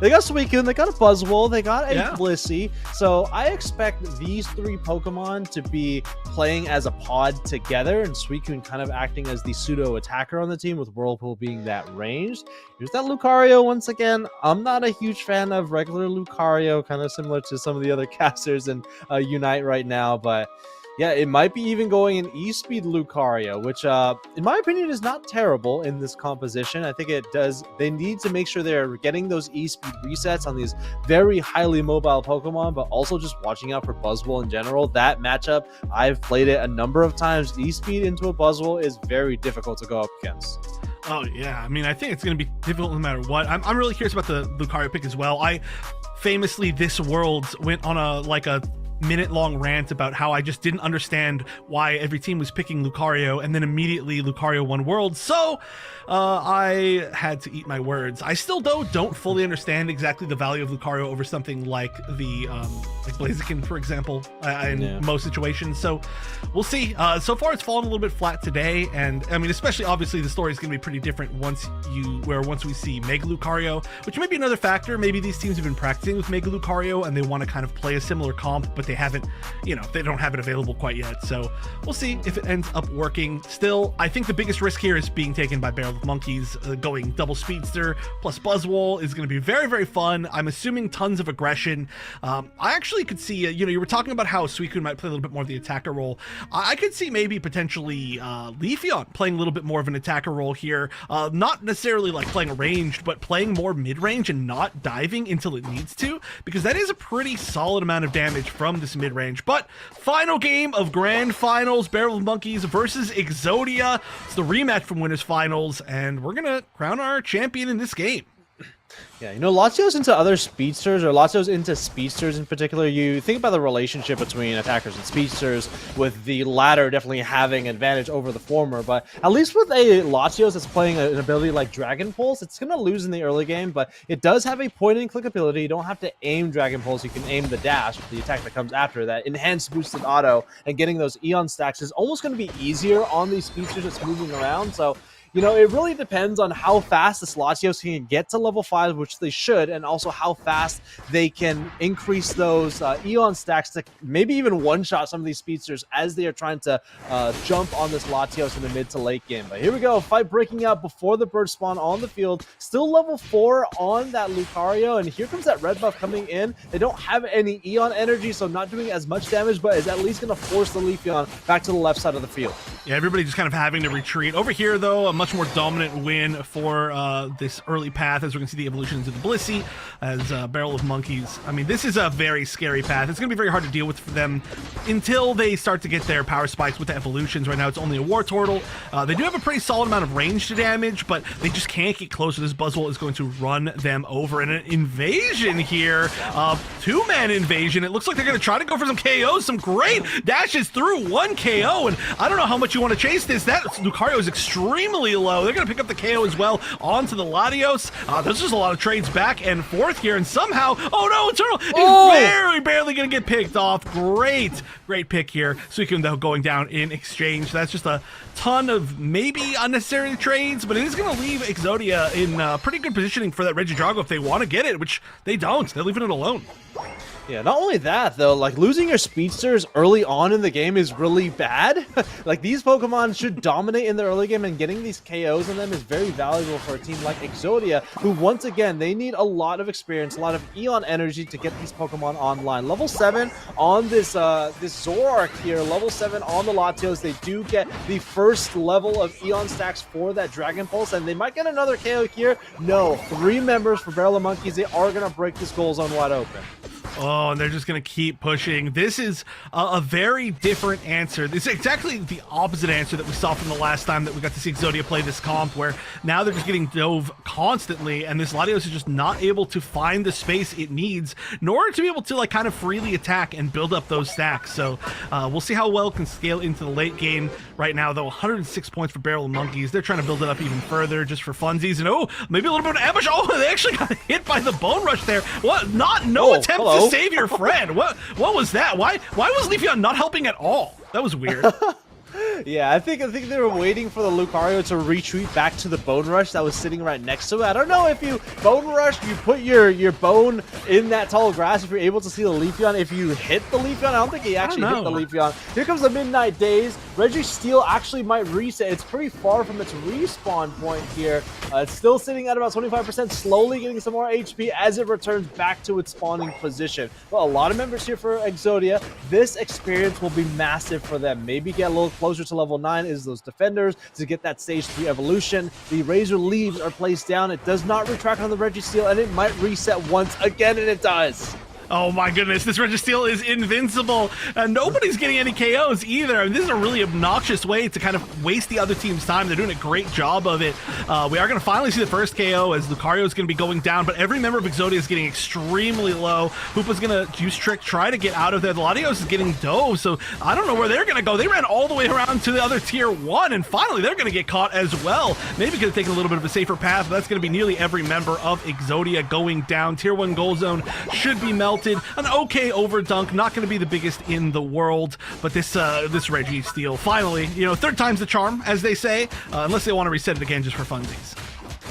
In the previous composition that Exodia built around this Latios, right, they had a Zacian and a Buzzwole, really strong early game Pokemon, and generally just really strong Pokemon that scale at all stages of the game. And when you look at their composition now, right, you have 2 Pokemon that kind of act in that same role with the Blastoise and the Mamoswine, but they scale much later on in the game relative to the speedsters who scale very well at level 4, level 5, Leafeon, and that Zoroark respectively, right? So now as we start to scale into the end game, it really is, can they defend this Latios away from these speedsters? And that has been the story of this game so far. Zoroark, Leafeon running down this Latios, and it's not able to get away. I'm really surprised, speaking of not being able to get away, that Lucario will not as well. I'm really surprised that they didn't end up going for the Buzzwole. That worked so well for them. Buzzwole, people don't really talk about it, but Buzzwole's one of the best, I don't know what to call it, like bodyguards in the game, I guess is what you could call it, right? Like if you stick Bouncers. near, yeah, He's literally a bouncer. He's like, you cannot get into the Latios club right now. You are not on the list, and he just throws you out, and then Latios hits you for basically one shot to your entire life. But wow, they're still pushing on this tier 1. Or sorry, tier 2 was the Unite from the Hoopa coming out to try and get some more in to defend, and it's doing a pretty good job. They only lose the Blissey so far. Finally, Zoroark going down as well. That's going to be nearly the entire team all melting at once. Nobody really left except for the Suicune, who should probably honestly be able to do an okay job of defending this goal zone. I mean, it's only a tier 1 is the problem. You can hold on for a pretty long time, especially with the freezes and the whirlpools, and Blissey's coming back, but yeah, they're maybe not gonna be able to break this entire thing if everybody manages to get back in time. 21 points, they might not be able to stop that. Still, a return fight is very possible. Yeah, huge win there for Exodia on their tier 2 goal zone. Barrel Monkey just right now, maybe not the best time to limit test, especially when you have a speedster at level 11 at this point in the game. The fights are just continuing to break out here, Chef. Tier 2 to the tier 1 on the left side of the field, now bleeding into the central area. Mamoswine on a pixel. I don't think they're going to be able to get away here. Uh-oh, here we go. Turnaround. Do we get? Nah, unfortunately not. Leafeon able to pull that one away. As we have a moment of reprieve here, they're able to get a blue buff and retreat back over to the left side of the field. 1 minute remaining before the final stretch, and about a 100-point lead now for the Barrel of Monkeys. A moment of reprieve might have been a little bit of an exaggeration. They're going to fight and fight and fight. And look at this. Hoopa's like, hey, I'm going to 1v3 you. But, okay, finally, maybe a little bit of disengage. Just kidding. They're going to fight on bottom. Oh, they see a little bit of vision. Nice way to get out of there. But, oh, no. Oh, nice grab. Yeah, the Mamoswine got a great grab there, but actually dashed into the freeze right as it happened, which is really funny. A weird place to back again as well, right out in the open. Maybe they were trying to bait it out so that somebody could get hit by a power-up punch, but in the meantime, Registeel is starting to get pretty low. We'll see if we end up seeing it reset once again, but oh, wait a minute, that's huge! 2 members of Barrel Monkeys get caught on the wall, and that's going to be 2 KOs. Registeel almost certainly here going to be up going to Exodia with 2 minutes and 17 seconds on the clock. This is gigantic. They're going to be pushing on this goal zone. I do like this choice to retreat from Barrel of Monkeys. They don't want to overcommit when they know they're still going to have the lead, and pretty huge overdunk that waiting for the 2-minute mark. They're just going to let them have it, and that's actually going to pull the lead back in the favor of Exodia. Well, that was really interesting. It was like they were scoring too fast because there were too many members on the goal, so they had to reset a couple of times here. This is a really good position for Exodia. 100 points on the goal zone. They have a Registeel buff. Still looking at this Latios doing a ton of damage. Here comes the opening fight. Lucario able to get a knockout there. Hydro Typhoon picks up a couple, and Barrel of Monkeys is being put in the barrel themselves. 278 to 274, a 4-point lead. Zoroark, the only one left standing, and Exodia finds the hand they need. 1.5 minutes remaining, and all the ground on shields to toe. Oh my goodness. Okay, it without a doubt. Wow, actually really fast respawns. That was unbelievably fast respawns. They just burned it down and they got like 1 goal in. But regardless, 1 minute and 12 seconds left. We got some great buffs. It looks like this might end up being a little bit more of a defensive game, so definitely a chance for a counter push. I will say though, this Mamoswine has been so key for this late game, picking off some huge targets and just able to engage at the start of a lot of these fights. But that was a great 2-minute team fight for the side of Exodia. We are going to see them push forward a little bit. Oh, wow, the Bone Rush maybe not going as far as it could have. They are going to get the score, just pushing up that lead a little bit more, and they're going to push all the way into the center area.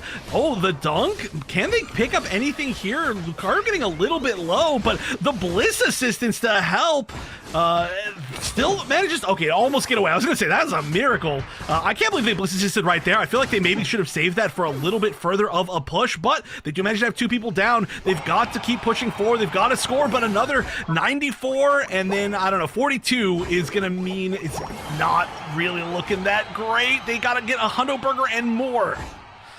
Yeah, tier 2 still available to them. Zork is going to score 54. That's definitely not enough. Now the hardest tier to score on. Yeah, unfortunately for Barrel Monkeys, just not enough time for them to get back onto the field. Really nice play, by the way, by the defenders to peel off of their side of the field to go score and break the tier 2 goal zone in the bottom path. Wow, Exodia really played this game for a really slow burn, right? Yeah. They lost the early game pretty dramatically, but as the Pokemon started to scale, they were able to get a couple of very key knockouts for that Registeel buff in the bottom path. I was worried for Eterna. They used their Lucario Unite move around the 220 mark, but it gave them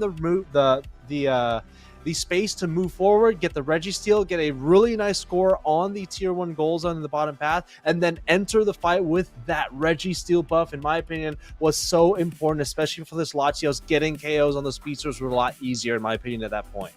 Yeah, and I know I mentioned it already, but the entire last 2.5 minutes of the game were so decided by great Icicle Fangs from the Mammoth Swine. We saw it pick off the Suicune in so quickly. Actually, I think it was against the Suicune both times, but pick off the Suicune so quickly in the early fight down on bottom, which then allowed a few more KOs to happen for Exodia, get a little bit more XP. It allowed them the buff as well from the Reggie and the experience, and then they rotated up, and then once again, it was a big Icicle Fang that landed into a very early pick, into a 5v4, and as everybody kind of crashed in, there was a gigantic Hydro Typhoon, and then there was the Hoopa Unbound stuns, and just everything was gigantic and scary, and altogether it was a great strategy. So they made it work despite the fact that, like you said, they had a very rough early game. But I just don't even think, well, I mean, look at the damage. Interestingly enough, highest damage in the game, not in the game, well, yeah, in the game, Blastoise. So not the damage dealer that we expected, and we did see the Latios fall a little bit behind. Obviously it was okay at the end of the game, but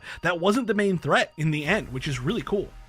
Considering all the skirmishes in this game, it's a pretty low damage game.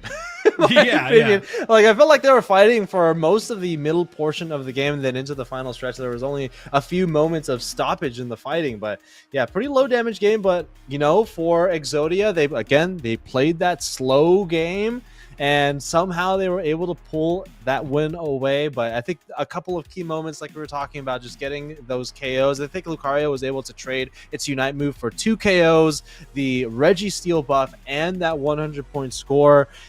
It led them to a really good position. Yeah, I mean, look at this. This is a cool graph, right? We could see the such a huge deficit, and then all of a sudden, just zoom, just that orange goes up. It looks like an old map, you know, like we got a like Rayquaza win, but it wasn't the Rayquaza win. It was even beforehand. It was that fight that allowed them to even steal the lead. You can see a 1-point lead or a 2-point lead or something like that, right around, I don't know, the 8:30 mark or something like that, and then they just used that advantage. They just kept pushing, and it was just really truly a momentum game. So great stuff to Exodia, who had a bunch of player momentum as well. I mean, honestly, they got kind of run over in the winners finals. They lost the match because they didn't show up on time, and then once they went down to losers, they won every game straight, including making it back all the way from a loser's side, I guess, disadvantage, or an opposite of a winner's side advantage. So great stuff to them. And look at that, we got Kyle back. Yeah, I wasn't sure if I wasn't sure if I was gonna make it in. Just there's a lot of buttons in VMix, okay, and I did not want to mess anything Kyle, up. Are you muted? No, I'm not muted. I'm just kidding. He's messing with me. He's messing with me. Oh my! That was He was paying it back because wasn't it Spraggles that did that to you? On one NA broadcast that I did, one online. But that was kind of the bit that entire day, though. It wasn't like just me. I was just the last person that hasn't got with that bit.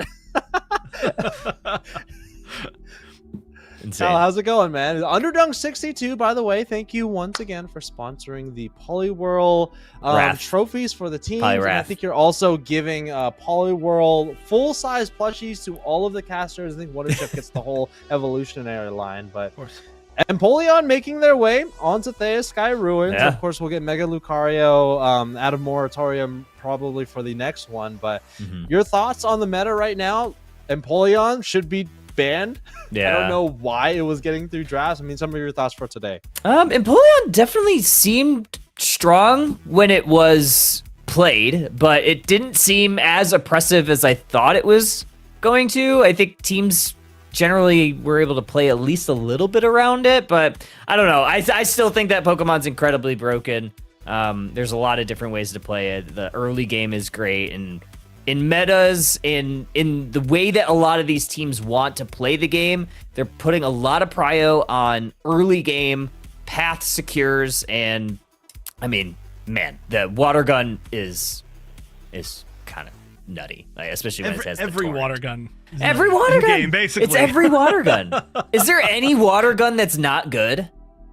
I mean, there's so many water guns, right? Like Squirtle has a really good push if you're able to land it close. Sobble has really good last hitting if it's critically hitting. Who else has a water gun? Piplup. Slowbro has good last hitting. Slowpoke, I think yeah, I think Slowpoke probably has the worst water gun, and it's not even that still bad. pretty good. It's still pretty good. Yeah, it's still pretty good. Yeah. I think I was thinking like Psyduck doesn't because it has confusion. All the other water types, I guess Cram doesn't. But yeah, I think there's just too many water guns that are too good. I was actually surprised about how well Palmot did. I guess maybe not surprised. I'm shocked in a way because we've had Palmot for over almost a month now, right? About a month. And we've rarely seen it, and obviously this new buff that it's received, it's kind of a demon. There's some illegal plays that were being made late game wise for that Pokemon, and I think that was really strong too. So yeah, Empoleon's broken, but I think a lot of these all-rounders are pretty good, and I'm again also not surprised about the Mew. Mew seems like it didn't really need the buffs. Yeah, it didn't. Palmot kind of reminds me of like a physically truncated water Urshifu, right? It's just like a shorter rat bear looking thing, right? It has a lot of the same properties, right? It's a brawler. It wants to be up in the face of the enemy team. It might not have the same amount of dashes, but it has really good mobility. It has really good lifesteal with those auto attacks following all of its abilities, and its Unite move is incredible now. Like you use that Unite move, it's active for I don't know how long, 10 to 15 seconds or so, and you're healing that entire time as long as you're doing damage. So I think it has the same counters as, for example, Water Urshifu. You just get a lot of crowd control, and Palma doesn't really have any crowd control to respond back with it. It has some stuns, but definitely not like any of the other defenders or all-rounders. Kind of lacking in that department, but it does definitely have the powerhouse of some of these other all-rounder Pokemon. Well, I mean, Underdunk, I mean, we're going to have another patch at some point within the next 2 weeks. So then the next Underdunk will be October the 23rd, if I'm looking at my calendar correctly. We are off the next 2 weeks, but we will be back very shortly. I imagine we'll have another patch, so I'm sure by that time we'll have more to discuss and more to break down in the meta. Very exciting stuff. Congrats to Exodia. That was, if I'm not mistaken, their first ever Underdunk champion crown, trophy, whatever you want to call it. Poliwrath trophy. PNG in their name, which is really cool. But big shout outs to that team. Obviously, Barrel Monkeys had a good run today as well. Other than that, big shout outs to Husky for casting with me earlier. Bina, obviously, on the observing, did a fantastic job as always. Bina for UCS in chat, everybody. Siobhan for helping me understand Phoenix for my first time, and even also like I'm doing it like remotely, which is pretty cool. And then obviously you two, thank you both for closing out the show and doing a wonderful job as always. Lordy for doing everything on the backland, making sure the tournament runs smoothly, and obviously all the players for showing up. Another Underdunk 2 weeks in a row.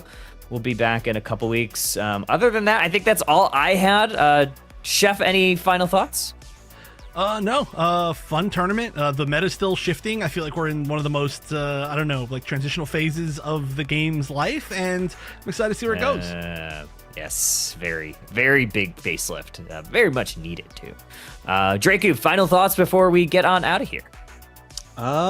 Megas are coming. Charizard will be not available for us in Underdunk by the next time, but I believe it's like the day of or right around the time of the next Underdunk, so we'll at least be able to talk about it.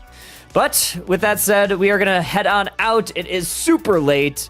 We will see everybody in a couple of weeks, 3 weeks, 2 weeks. I don't know how time works. But either way, we'll see you next time for Underdunk number 63. And I hope everybody has a fantastic night.